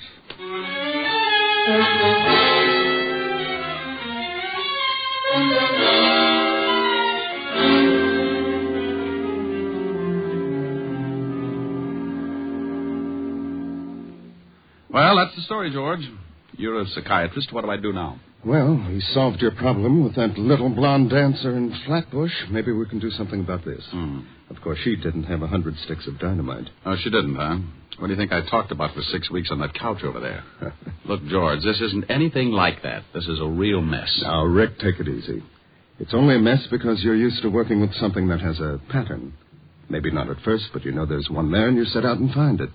But with Spence, you feel there's no pattern. Oh, there's a pattern, George. Just wait for 38 minutes, then duck. There's no possible way to get the bomb away from him without it going off? Not the way he tells it. He only has to relax his hand. That's the way he tells it. Well, I'm not going to take the chance and call him a liar. If I only knew for sure just how that bomb worked, I could reason with him. Well, before you can reason with him, you've got to know something about him. And what do you know about Louis Spence? Arrested a couple of years ago for planting dynamite under the homes of some of our more prominent city officials. Found insane, sent to the state asylum, killed a guard, broke out, turned himself into a human bomb, and took a seat in the 5th Precinct Police Station. That's all? Well, isn't that enough? Well, I'll tell you what, Rick. I know Dr. Carroll at the state asylum. Suppose we give him a call and see what we can find out. You think it'll help? I don't know. It might.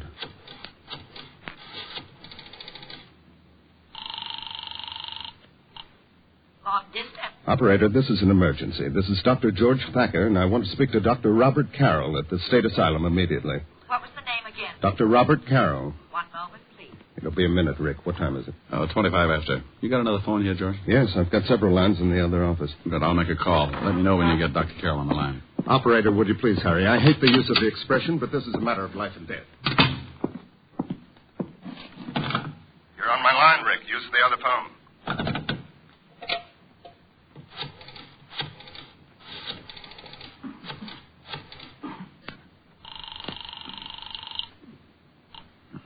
Yeah? Otis? Yeah. Where the devil are you? It's almost 11:30. You talked to the lieutenant since I left? Yeah, once. He wanted me to get out of the building. Now, you just stay put until I get there. I don't want Walt to try anything stupid. Yeah, well, I want to know what you're doing. I'm trying to get an idea, Otis. Just one little idea. Trying to get an idea? I suppose you've been spending the last 20 minutes sitting in Central Park waiting for one to come to you. Rick, come in here and pick up the other phone. I've got Dr. Carroll on the line. Bye, Otis. I've explained the situation to him. I won't interrupt unless I think it's necessary. Fine. Hello, Dr. Carroll? Mr. Diamond? That's right. Now, Doctor, I really don't know what good this is going to do, but tell me everything you know about Louis Spence and as fast as possible. Well, first of all, he's an aggressive paranoiac with homicidal tendencies. Mm-hmm. He feels persecuted by society, or rather by those who help to govern society. Why does he feel this way? He believes in a great many things, all of which he thinks himself capable of achieving. Paranoiacs are frustrated to a point where they perhaps imagine themselves as capable artists or great scholars, such as in the case of Louis Spence, society being his Judas-scope. Pardon me for interrupting, Bob, but don't you think Spence is capable of doing this sort of thing? Oh, absolutely, George. You see, he's doing this whole thing purely because he enjoys the agony of it, but he's nonetheless ashamed. But what about the mayor jumping off the city hall, Doctor? Just to be ridiculous for the moment. What if His Honor did jump? Would Spence then give up the bomb? I doubt it. If the mayor jumped, it would give Spence a certain amount of satisfaction. But I still think he'd set the bomb off as a climax to his own cleverness and persecution. Pardon again, Bob. Any usual therapy that you used on Spence? Yes, as a matter of fact. Spence, as I've said, imagined himself a great talent. And he seemed to lean particularly toward the more artistic accomplishments, such as painting and music. In his quieter moments, we saw that he had a radio. How does this music affect him, Bob? He allows it to lull him into a sense of security. Sometimes even believes he's written it. You see, Mr. Diamond, he believes that his environment is against him, that it is trying to debase, degrade, and persecute him. He fights off any acts of moral turpitude by becoming the thing he imagined. Oh, I hate to break it up, boys, but it's 25 minutes to 12. I've got to leave. Thank you, Doctor. I hope I've been some help. Well, you've given me an idea anyway. Goodbye.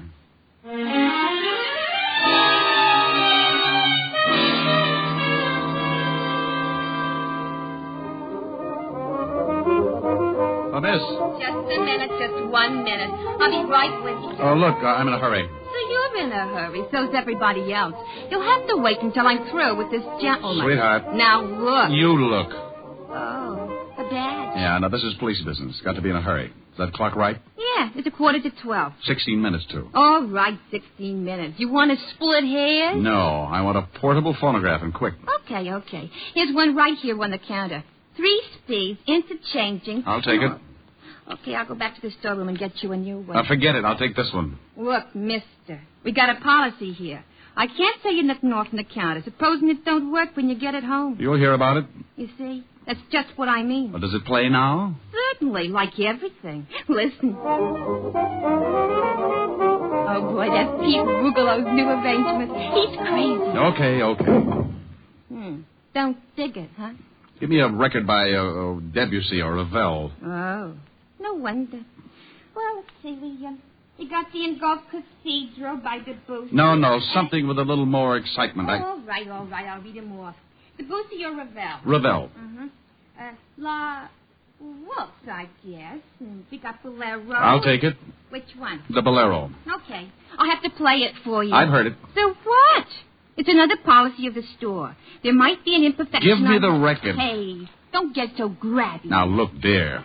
You want me to have you locked up for obstructing justice? Huh? Well, unless you give me that record and this machine, this one right here, I'm going to snap the cuffs on you and haul you down to headquarters. Oh. You want me to do that? Well, you can't. All right. What's your name? Oh, take the machine and the record. Thanks. And charge it to Lieutenant Walter Levinson, 5th Precinct, Homicide Division. If it works, you get paid. If it doesn't, don't even bother sending over a repairman.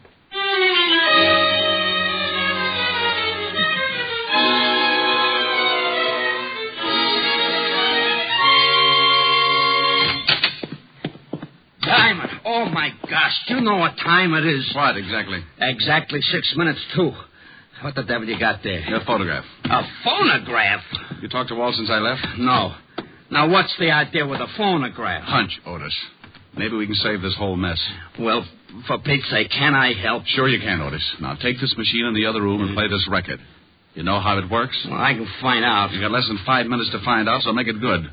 I don't want to hear anything until you're ready to let it play all the way through. Okay. Diamond. Yeah. Go on. Whatever you're going to do, if I louse it up, I louse up everything, huh? You won't louse it up, Otis. Oh, I'm so stupid. But I'll try. Otis. Yeah? You don't have to wind it. Just plug it in. Oh, yeah. I heard about them kind. All right, then get going. Okay. Yeah? Walt, it's Diamond. What's up? Careful, Lieutenant. Oh, I'm getting sick of this. Walt. Yeah? Relax. I want to come in. How about it, Spence? By all means. Have Mr. Diamond come in. All right, Rick.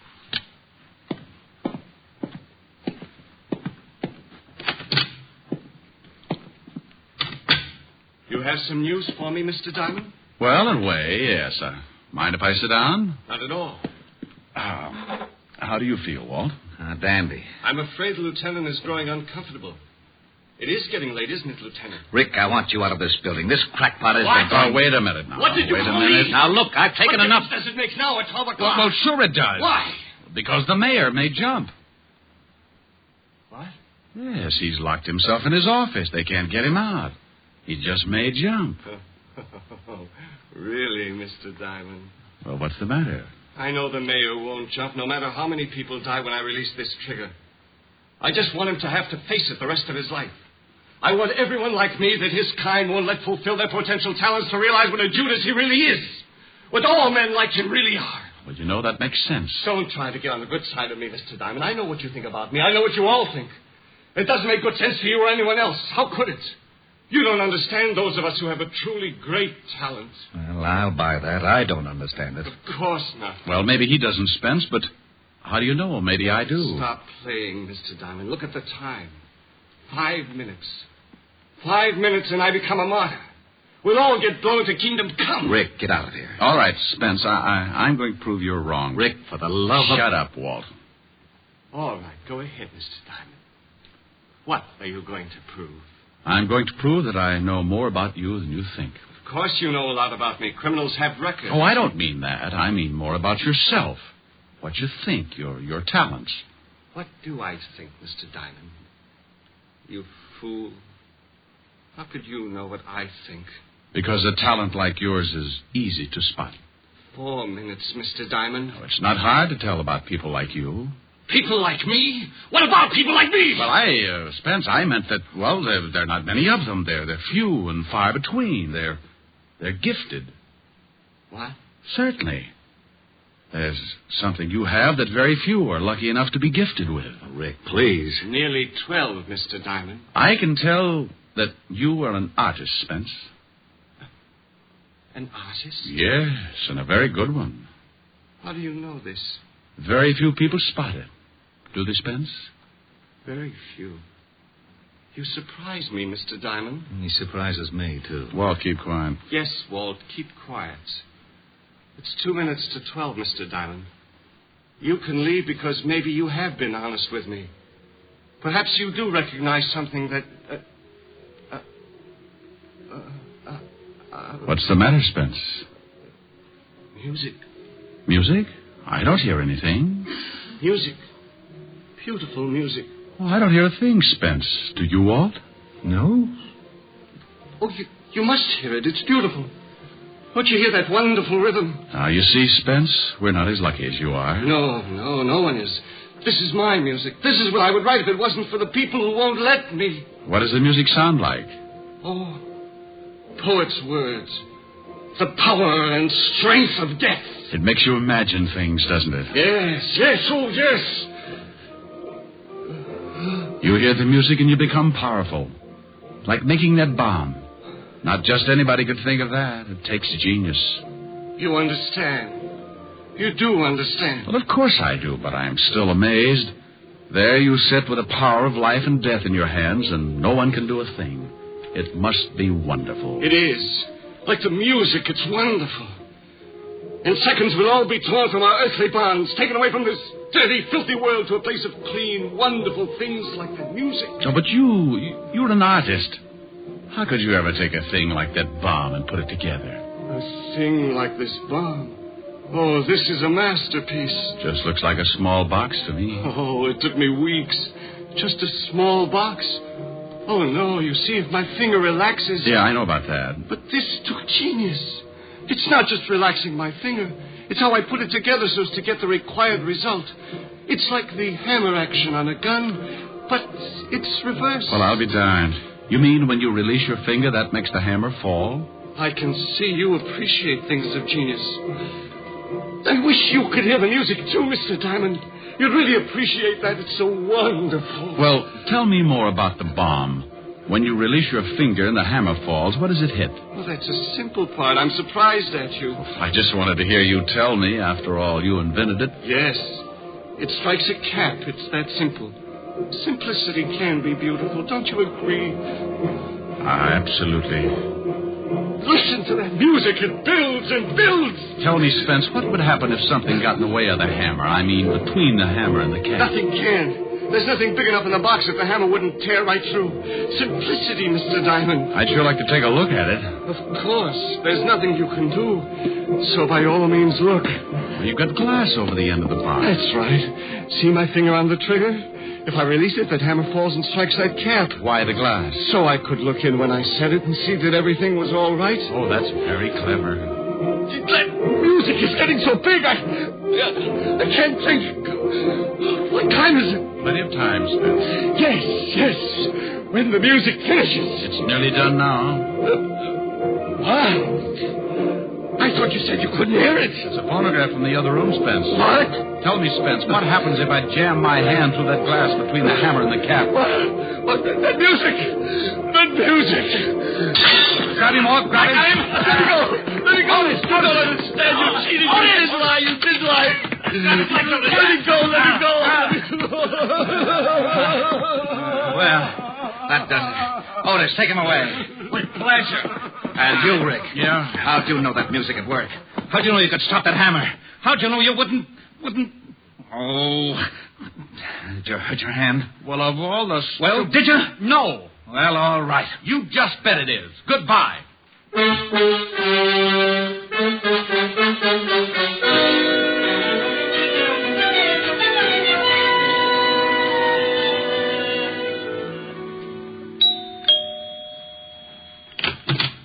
Hi. Rick, what are you doing here? Well, now, that's nice. Stop by my place some afternoon and see what kind of a welcome you get. Oh, I didn't mean that. I meant, what are you doing here so early? Well, things were getting boring. I thought I might come over and beat you up or something. Oh, now, isn't that sweet? Oh, Rick, what in the world have you... Oh, the hand? Oh, it's nothing. I know, Red Heart, but what did you do to it? Well, I kind of hurt it. Yes, I can see that, but how? Playing the piano. Oh, how could you hurt your hand playing the piano? Well, you know how I live my songs. Mm-hmm. Well, truthfully, I was singing The Brother of the Wild Goose, and I got to that part about a wandering foot or a heart at rest, and while I was trying to make up my mind, my heart was resting, but my foot wandered up on the keyboard and stepped on my hand. on your hand. That's exactly what happened, yeah. Well, I think you've got that bandage on just so you won't have to sing anything. Honey, have you ever seen me not want to sing? Well, sometimes it's a struggle. I don't even know whether I can play or not. Well, why don't you find out? After lunch. Before lunch. Before lunch. Well, maybe I don't need that finger. Go on. Love is a flower that blooms so tender, each kiss a dewdrop of sweet surrender. Love is a moment of life enchanting. Let's take that moment that tonight is granting. There's no tomorrow when love is new. Now is forever when love is true. So kiss me and hold me tight. There's no tomorrow. There's just tonight. You like that? Oh, so pretty. Oh, thank you. Oh, that reminds me. We're having spaghetti for lunch. Oh, good.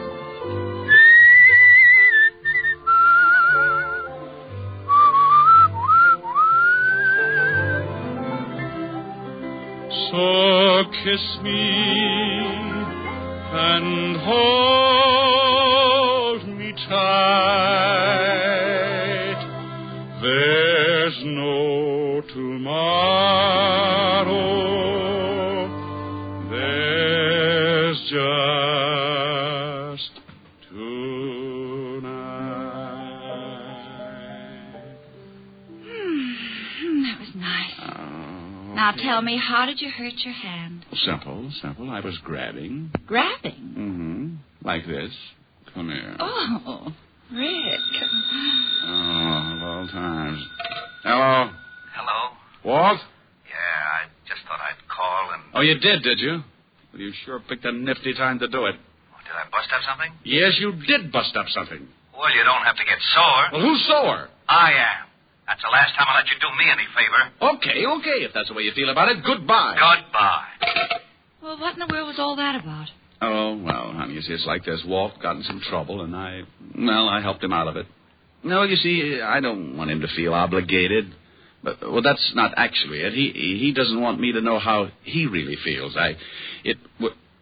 What am I trying to explain it for? I don't understand it myself.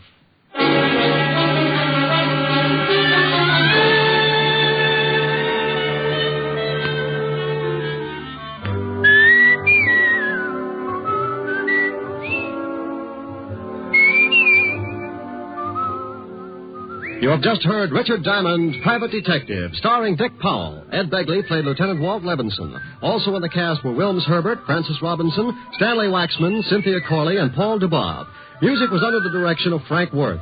Today's show was written by Blake Edwards and directed by Russell Hughes. Dick Powell currently may be seen in the motion picture version of the best-selling novel, Mrs. Mike. This is Eddie King inviting you to be with us next Sunday at the same time, when we will again bring you Dick Powell as Richard Diamond, Private Detective.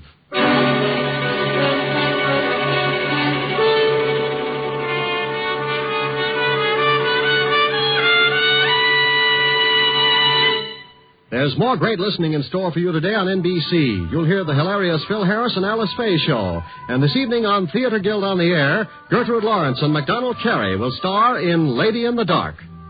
Next, hear guest star Deborah Alden on The Harvest of Stars on NBC.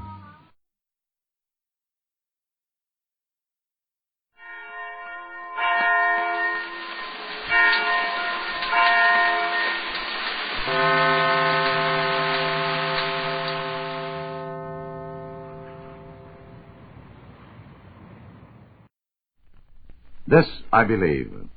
Henry Beetle Huff is co-editor with his wife of the Vineyard Gazette in Edgartown, Massachusetts. With the exception of 4 years at the Columbia School of Journalism and a trip to South Africa, he has lived on Martha's Vineyard ever since 1920. His fame, however, has spread far beyond that small island, largely because of his books about Edgartown and the life of a country editor. Besides his paper and the people of his town, he is especially fond of gardening, roses, and bicycling. This is Henry Beetle Huff's creed. All the generations before our own have found it difficult to understand size, the sheer bigness of big things. But I think a time has come when it is even more difficult to keep in perspective a true idea of smallness. When my wife and I took over the editorship of a country weekly and went to live in a town of 1,200 inhabitants, we were advised that we were making a mistake to set our sights so low, to make a start with so little. But now I look back across a spread of almost 33 years, and to me the choice seems more than ever a wise and proper one.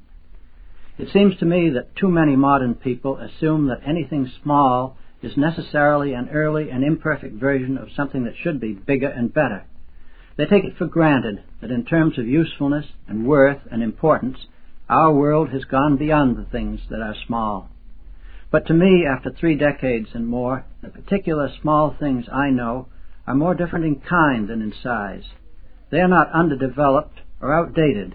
On the contrary, they are mature, complete examples of what certain activities and relationships have always been and will always be.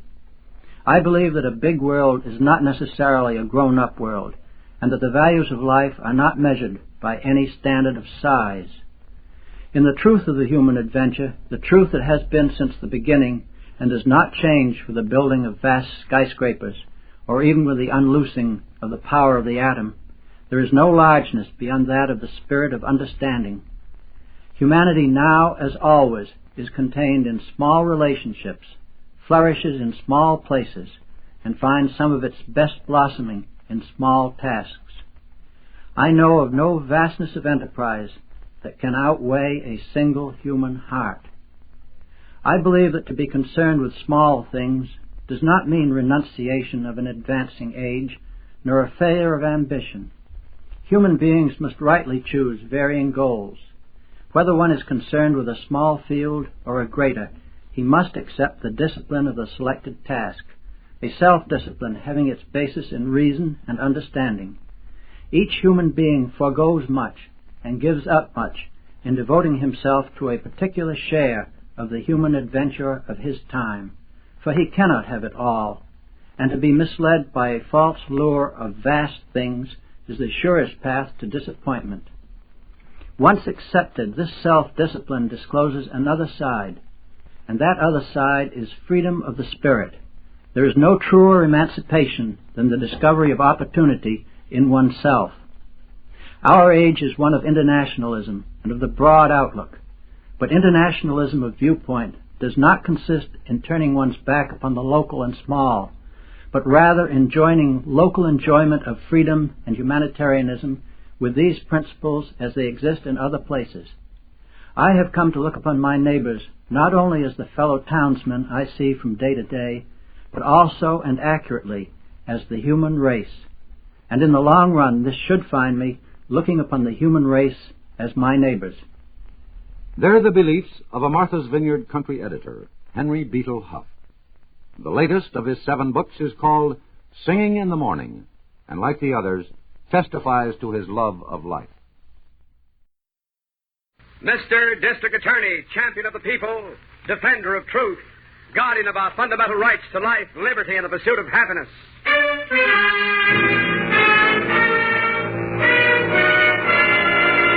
Mr. District Attorney is brought to you by Vitalis, Vitalis. Vitalis, the famous preparation that keeps your hair well groomed, and used with a speedy 60-second workout, helps you to keep your hair.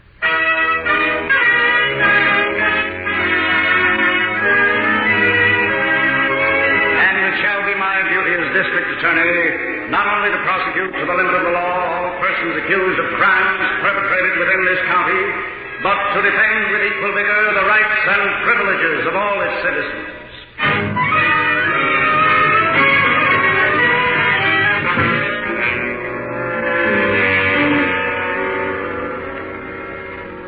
Our case tonight opens at the dairy farm of Samuel Putnam, a resident of one of the rural sections of your District Attorney's county.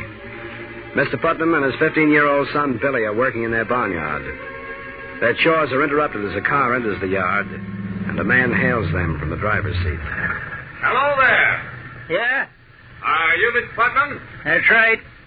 Oh, very well. Who's that, Pop? I don't know. I never seen him before. Nice-looking car. Yeah. How do you do, Mr. Putnam? How do you do, sir? My name is Grant, sir. George Grant. I see. I wonder if I could have a few minutes of your time, sir. Well, if you're selling something, Mr. Grant, I can tell you right now. Quite the contrary, Mr. Putnam. Quite the contrary. I'm here to buy. What do you mean? Tell me, how many cows do you have here on your farm? About 60 head. 60, eh? Well, sir, I'm prepared to take them off your hands. Well, where'd you ever get the idea I wanted to sell? That's what your neighbors are doing. Pop, does he mean everyone's selling their cows? That's right, young man. Well, what's the purpose of all this? Haven't you heard of the meat shortage, sir? Yeah. Folks in the city need meat very badly. Oh, sure, yes, but this is dairy country. None of us has beef cattle. We all have milk cows. Well, they're beef, too. Sure, but supplying them folks in the city with milk is a lot more important than giving them beef. Now, look, Mr. Putnam, you farmers had better face the facts. There's a war on. That means a shortage of manpower needed to help run your farms. Well, me and my boy here can manage all right. Sure we can. Yeah, and so can most of the other fellows around here if they just put their minds to it. Now listen, Mr. Putnam. No, you do the listening for a change. Your coming up here to buy our stock is a pretty serious affair. How?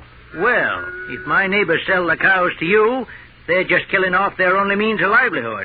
Ordinarily now, I wouldn't pay no attention to their short-sightedness. But this very war that you speak of, that makes it more important than ever that we keep on producing milk. Is that so? Yes, sir. Youngsters and mothers down there in the city, they need all we can give them. I've got a little influence in this community, Mr. Grant. Really? Yeah. And I'm telling you right now that I'm going out and talk to these men you've been dickering with and get them to change their minds. Look, Mr. Putnam, I never get along very well with people who meddle in my affairs. You don't? You'd better lay off those other farmers. Listen, are you threatening me? No, just giving you some good advice. I came up here to buy beef, and you or anybody else had better not try to stop me.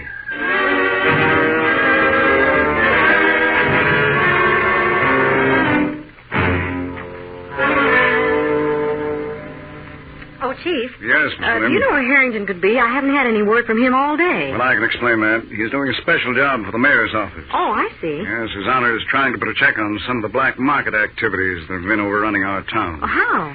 Well, he has men stationed on all roads leading into the city. What for? They're stopping trucks to see if they're carrying any meat that hasn't been tagged with a government-inspected stamp. Oh. And if this stamp is missing, the men have orders to confiscate the meat. Well, that's a good idea. Yes. Now, if we can only enforce it. Excuse me, Chief. Yes, come in, Harrington. Thanks. How are things on the black market? Very good, Miss Miller. In fact, almost too good. Yes, what happened? Well, I was checking trucks that came off the ferry, and believe me, Chief, business was terrific. You found a lot of illegal meat? About 6 truckloads. Hey. And don't forget, that was only my score. There are half a dozen other inspectors working today, too. Yes, I know. And, Chief, wait till I tell you this. Yes? That job was just like old home week. What do you mean? Well, you'd have thought I was spending the day down at the police lineup. The guys who were driving those trucks took me right back to Prohibition days. They were old acquaintances of ours. Every one of them. The only switch was they were driving meat instead of beer. Who were they, Harrington? Well, everyone I pegged used to work for Mike Sutter's own mob. Mike Sutter? Yeah. I asked some of them if Mike was operating this racket, and they all claimed on me. Well, it's pretty safe to guess that he is. Well, here's one angle I did get out of him, Chief. Yes, what's that? Well, all of the trucks came from in and around Centerville. Centerville? Yeah. Well, that's dairy country. Sure. Yeah, I don't like the sound of that. Means this beef must come from slaughtered milk cows. Hey, I guess that's so. Well, Chief, won't that have an effect on milk production? Yes, Miss Miller, very definitely. Well, isn't there anything we can do about it? I believe there is. What, Chief? I think we can carry the mayor's campaign one step further. How? By checking this racket at its source. We're going to pay a little visit to the farmers of Centerville.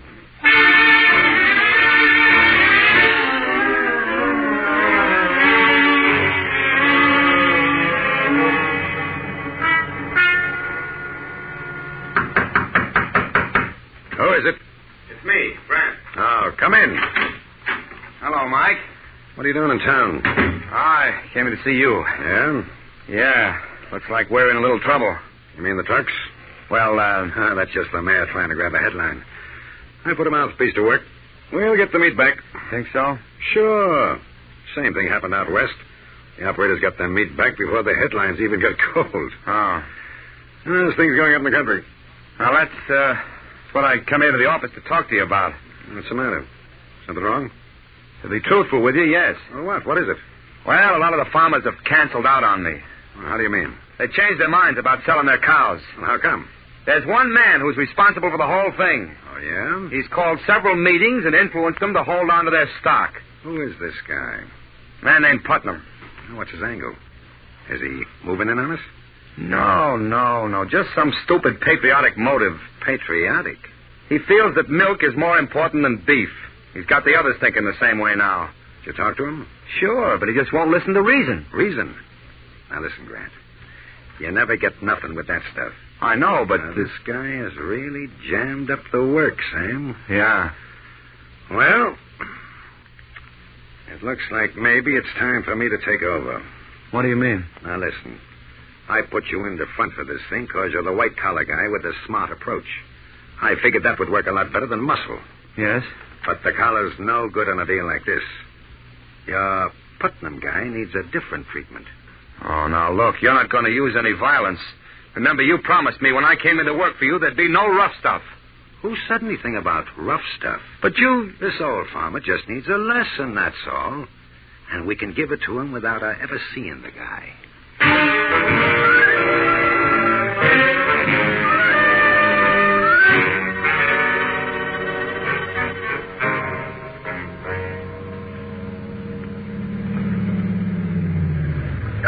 There's a boy standing there in the yard. Yes. I'll call him over, Chief. Hey, son. Yes, sir? Is this the Putnam farm? Yes, sir, that's right. Yeah, is Mr. Putnam around? No, sir, he's gone into the village. Are you his son? Yes, sir, my name's Billy. Hmm. Golly, ain't you the district attorney? That's right. Gee, I'd know you in a minute. You look just like you. Really? Sure. My brother took a lot of pictures of you when you made that speech in Centerville last year. Remember? Oh, yes, of course. My brother was a photographer on the Centerville Herald. He's in the Signal Corps now. He takes pictures for them, too. Oh, I see. That's what I'm going to do when I'm old enough. Go in the Signal Corps and take pictures. Well, that's fine, Billy, but just remember that working on a farm is very important, too, right now. Oh, sure. Yeah, when do you expect your father back from the village, son? Oh, he'll be gone most of the day. Men? You see, we've had some trouble here at the farm. Trouble of what sort? 5 of our cows died last night. Oh, what a shame. Pop thinks there was something funny about it. Yeah? He had Dr. Thomas the vet out here this morning. Dr. Thomas thinks they was poisoned. I see. Pop has gone into the high school laboratory. They're going to analyze stuff for him and make sure. Now, Billy, your father has been active in trying to organize the farmers around here against selling their livestock, hasn't he? Yes, sir. Chief, do you think this poisoning was done to get him to lay off? Well, it could have been. Yeah, sounds like something Mike Sutter might do. Yes, but the description that the other farmers gave us of the man who tried to buy their cows doesn't sound like Sutter. Well, he probably has a front man working for him. Yeah. He's always been a smart operator. If the cows were poisoned, you sure could find out who done it, couldn't you, Mr. District Attorney? Well, I could certainly try, Billy. I think we better be moving, Chief. We're going to cover the rest of this territory. Yes, you're right, Harrington. What shall I tell my pop? Well, just say that we were here to see him, and we'll come out again in the morning.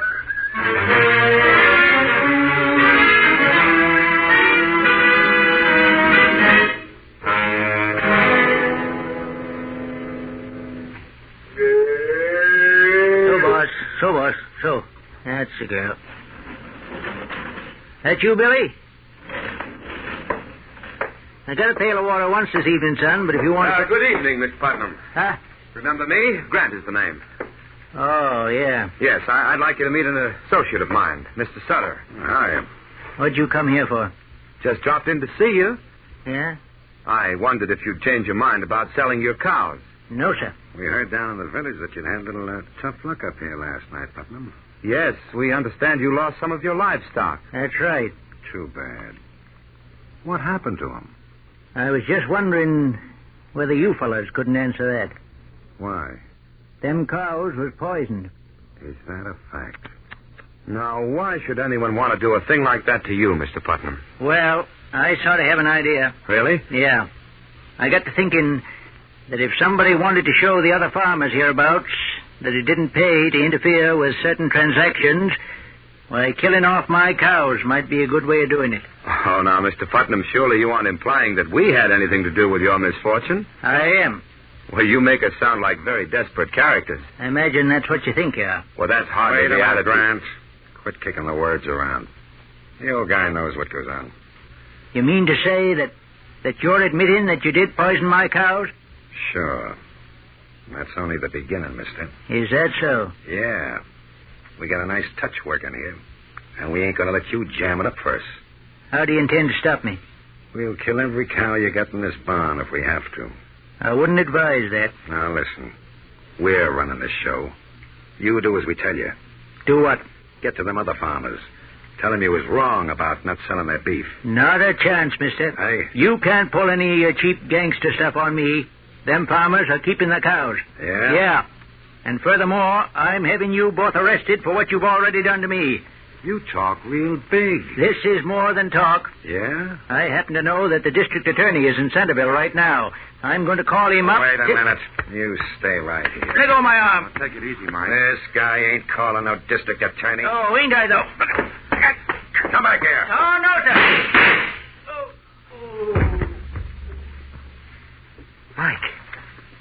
Mike, why did you do that? The old bum had it coming to him. Hey, he's bleeding badly. So what? Mike, I think he's dead. Ain't that a shame? Pop! Hey, that's his kid. Yeah, he may have someone with him. We better get out of here, quick. Pop, what's the matter? Yeah, that door. There may be another way out. Come on, Mike. Okay. Pop! Yeah, this is okay. The car's right outside. Come on. Right. The kid didn't get in there in time to see us, huh? All right. Quit worrying. Yeah. All right, get in quick. You better drive, Mike. I'm too jittery. Sure. That's the way out. Around the front of the barn. Okay. Oh, Mike, I never thought you'd... Stop! Stop that car, you! The kid. Yeah. He's running for the car. I know. Stop! Stop! Hey, look out, Mike. He's running right in front of us. You'll hit him.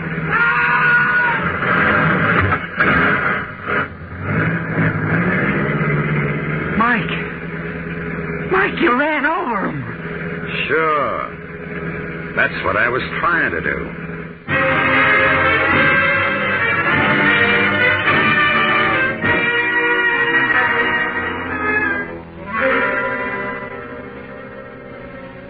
Our case tonight makes very clear one reason we should all help stamp out black markets. Your district attorney has an idea of what's behind this brutal crime, but securing proof is another matter, as we'll learn in just a moment. Right now, a word to the men. Do you know that you can have a smooth, close shave and, at the same time, have the cool, refreshed feeling on your face that every man likes to have when he's through shaving? Yes, you can have both benefits with Ingram's. INGRAMS. Ingram's Shaving Cream. You get a close, smooth shave with Ingram's because Ingram's helps condition your face for the razor. Gives you an abundance of velvet, smooth lather that helps wilt the toughest beard. And in addition, you get a cool shave with Ingram's because Ingram's is made to be cool. Made to leave your face feeling delightfully fresh and invigorated when shaving is over. So remember, for a face that feels fine after a shave that makes you look your best, it's Ingram's. Ingram's Shaving Cream. Now back to Mr. District Attorney.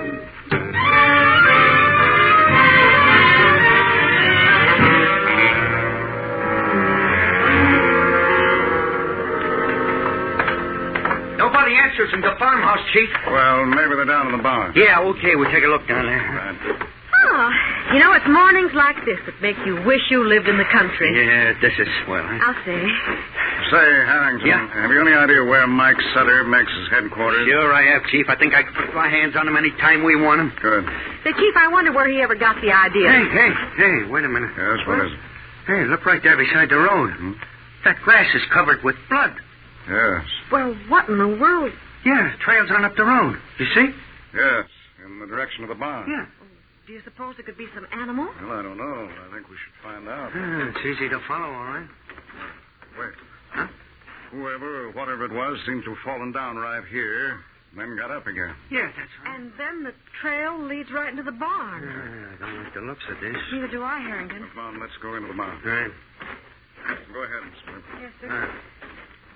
Hey, look, the lights are still on at the place. Yes, so I see. Oh, look! Holy! It's the boy! Yes. There's another body, Chief. Yeah, don't come any closer, Miss Miller. Hardly, Chief. And the old man is dead. Huh? Hey, that must be the kid's father. Two bullet wounds in the head. What about the boy? I'm just looking. I'm afraid, though, that... Hold on. I seem to feel a faint pulse beat. Yeah? Yes, the boy is definitely alive. Good. Chief, is there anything I can do? There's something we've all got to do. Get this boy to a hospital at once. And there's none in Centerville. We'll have to take him into town. Here, give me a hand, Harry. Right. Miss Miller, bring the car down here. Sure, Chief. Right away. We want to save this youngster. We've really got to make time.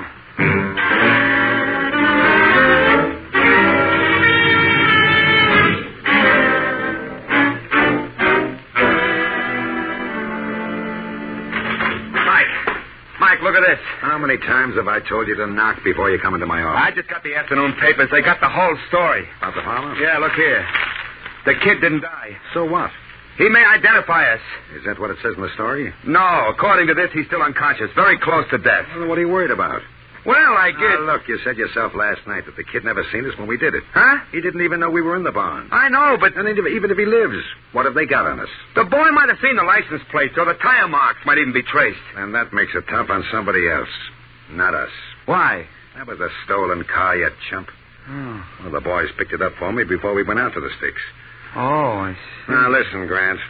I'm going to get awful fed up on this crybaby routine of yours. Well, I can't help being concerned. Let that be my department. Oh. Well, the only thing we got to do now is to let this thing cool off for a few days before we start operating again. You mean you're going to continue this thing? Why not? It's better set up now than it ever was. How? That old man being dead will teach them farmers a real lesson. I guarantee we won't have to poison no more cows to get them guys in line. Oh, but, Mike, it'd be much too dangerous to operate up there again. I, for one, don't want any part of it. No? I should say not. Now, look, chum. You're in this thing whether you want any part of it or not. But I... Shut up. Now, sit down. Yes? You and me are going to go over the books this afternoon and figure just how many cows is left up there to grab.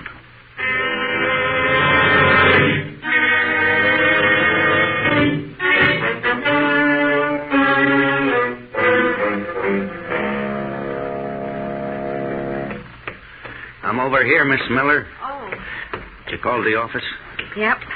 No messages. Is the boy still in the operating room? Yeah, the chief's in there with him. Oh, I do hope they can save him. It's going to be a tough fight. That kid took plenty. He's been in there over 2 hours now. Yeah, I know. If it was my own kid, I couldn't feel any worse. Yes, I know.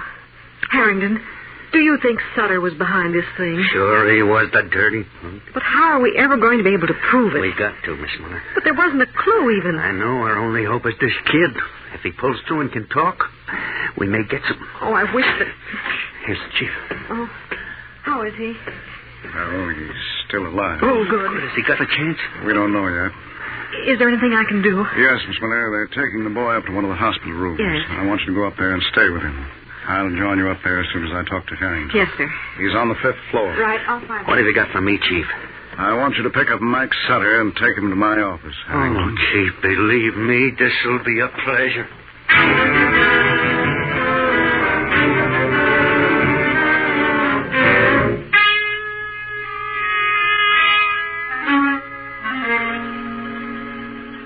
Chief, Yes, Miss Miller. come here. Yes.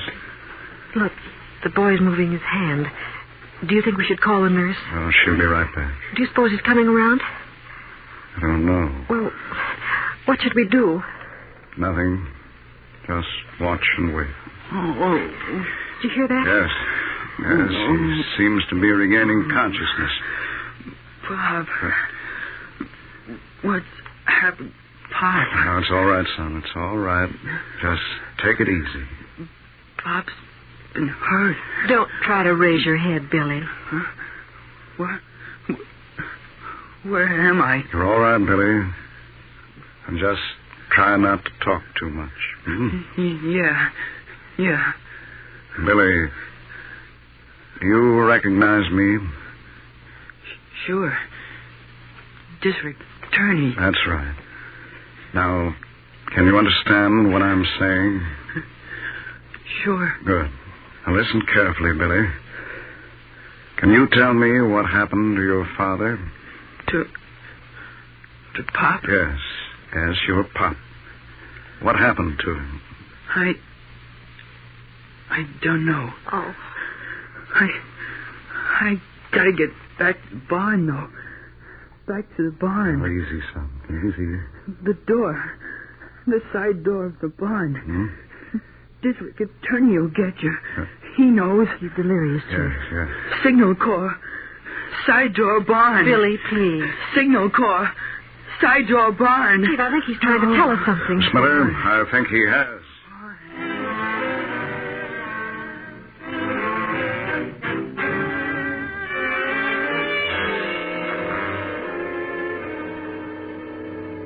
You know, Chief, this is all a great mystery to me. Why, how's that, Miss Miller? Well, in the first place, we come all the way out here to Putnam's barn just because of a little boy's delirious talk. Yes, that's quite true. Then the first thing you do when we get here is pick up a broken piece of string and wander around with it. Well, I'll admit that...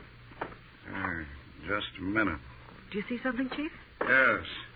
I'll get this box over here to stand on. Oh, can I help you? Oh, that's all right. I just want to reach this cross beam. There we are. Can you see all right? Yes. Well enough to find what I've been looking for. Oh, that's wonderful, Chief. Is it a definite clue? I have a feeling it can break the whole case for us. Oh, good. Come on, Miss Miller. Where to now? Back to the city. We have a lot of work to do.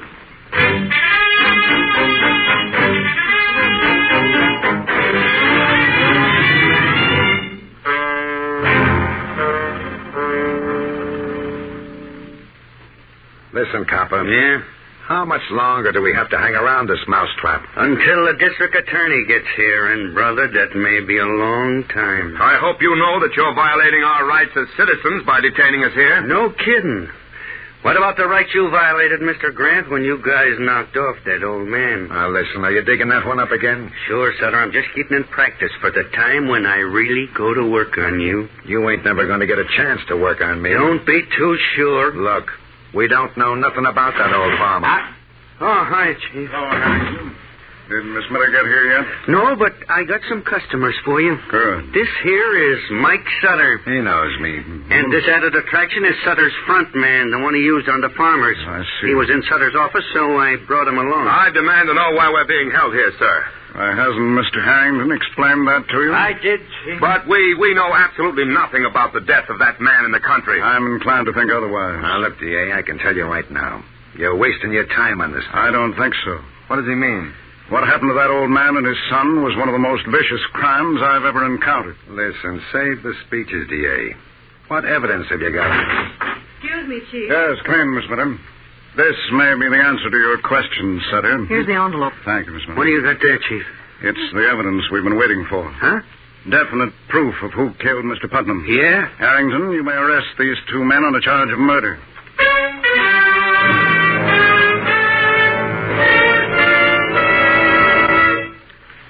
Your district attorney will be back in just a moment to explain what he learned from Billy Putnam's delirious cries that led him back to the farm and clinched his case. First, though, here's a fact about Vitalis you'll be glad to know. While wartime Vitalis is manufactured under government restrictions that affect most products during these times of war, Vitalis and the 60-second workout gives you the same three benefits that you and thousands of other men have always enjoyed with Vitalis. And here they are. First, Vitalis gives you really well-groomed hair. Keeps your hair in place in a natural, masculine way. With Vitalis, your hair doesn't have that obnoxious, plastered-down, patent leather shine. Second, Vitalis and the 60-second workout helps rout unsightly and often embarrassing loose dandruff. Third, and very important, Vitalis and massage helps prevent excessive falling hair. It stimulates circulation, you see. Loosens up your tight, dry scalp. So Vitalis and massage helps you keep your hair. And since wartime restrictions affect the amount of Vitalis we can make, please be patient if your druggist doesn't always have it. We will continue to keep him as well supplied as possible. And please remember, wartime Vitalis gives you the same three benefits you've always enjoyed. Used with a 60-second workout, it gives you well-groomed hair, helps rout loose dandruff, and helps you keep your hair. That's Vitalis.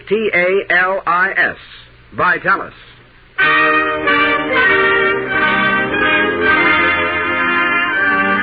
Now, here is your district attorney.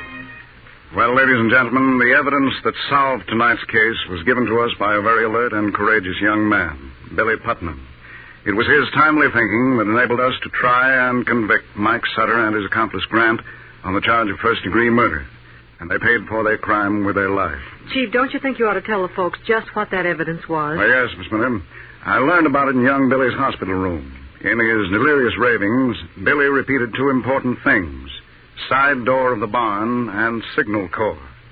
I remember the side door in the barn, but the signal corps reference eluded me until I suddenly recalled our first conversation with the boy. You mean about his brother being a photographer in the signal corps? Yes, Harrington. I took the chance that this meant he had some camera arrangement hooked to that side door. Which he did. Yes. The boy had rigged it up the day after the cows were poisoned. He hoped to get a picture of anyone who might attempt it again. And he sure got a mighty important one. Grant and Sutter leaving the place with the old man dead on the floor. Chief, I'm sure that everyone will be glad to know that Billy has fully recovered from his ordeal. Yes, Miss Miller, and we're seeing to it personally that he gets a good home until he's old enough to realize his ambition to join his brother in the Army Signal Corps. Good. Now, what about next week, Chief? Well, it's a case I believe every one of our listeners will find very interesting and exciting. The case of the weekend murders. And so, friends, join us again next Wednesday, and until then, thank you and good night.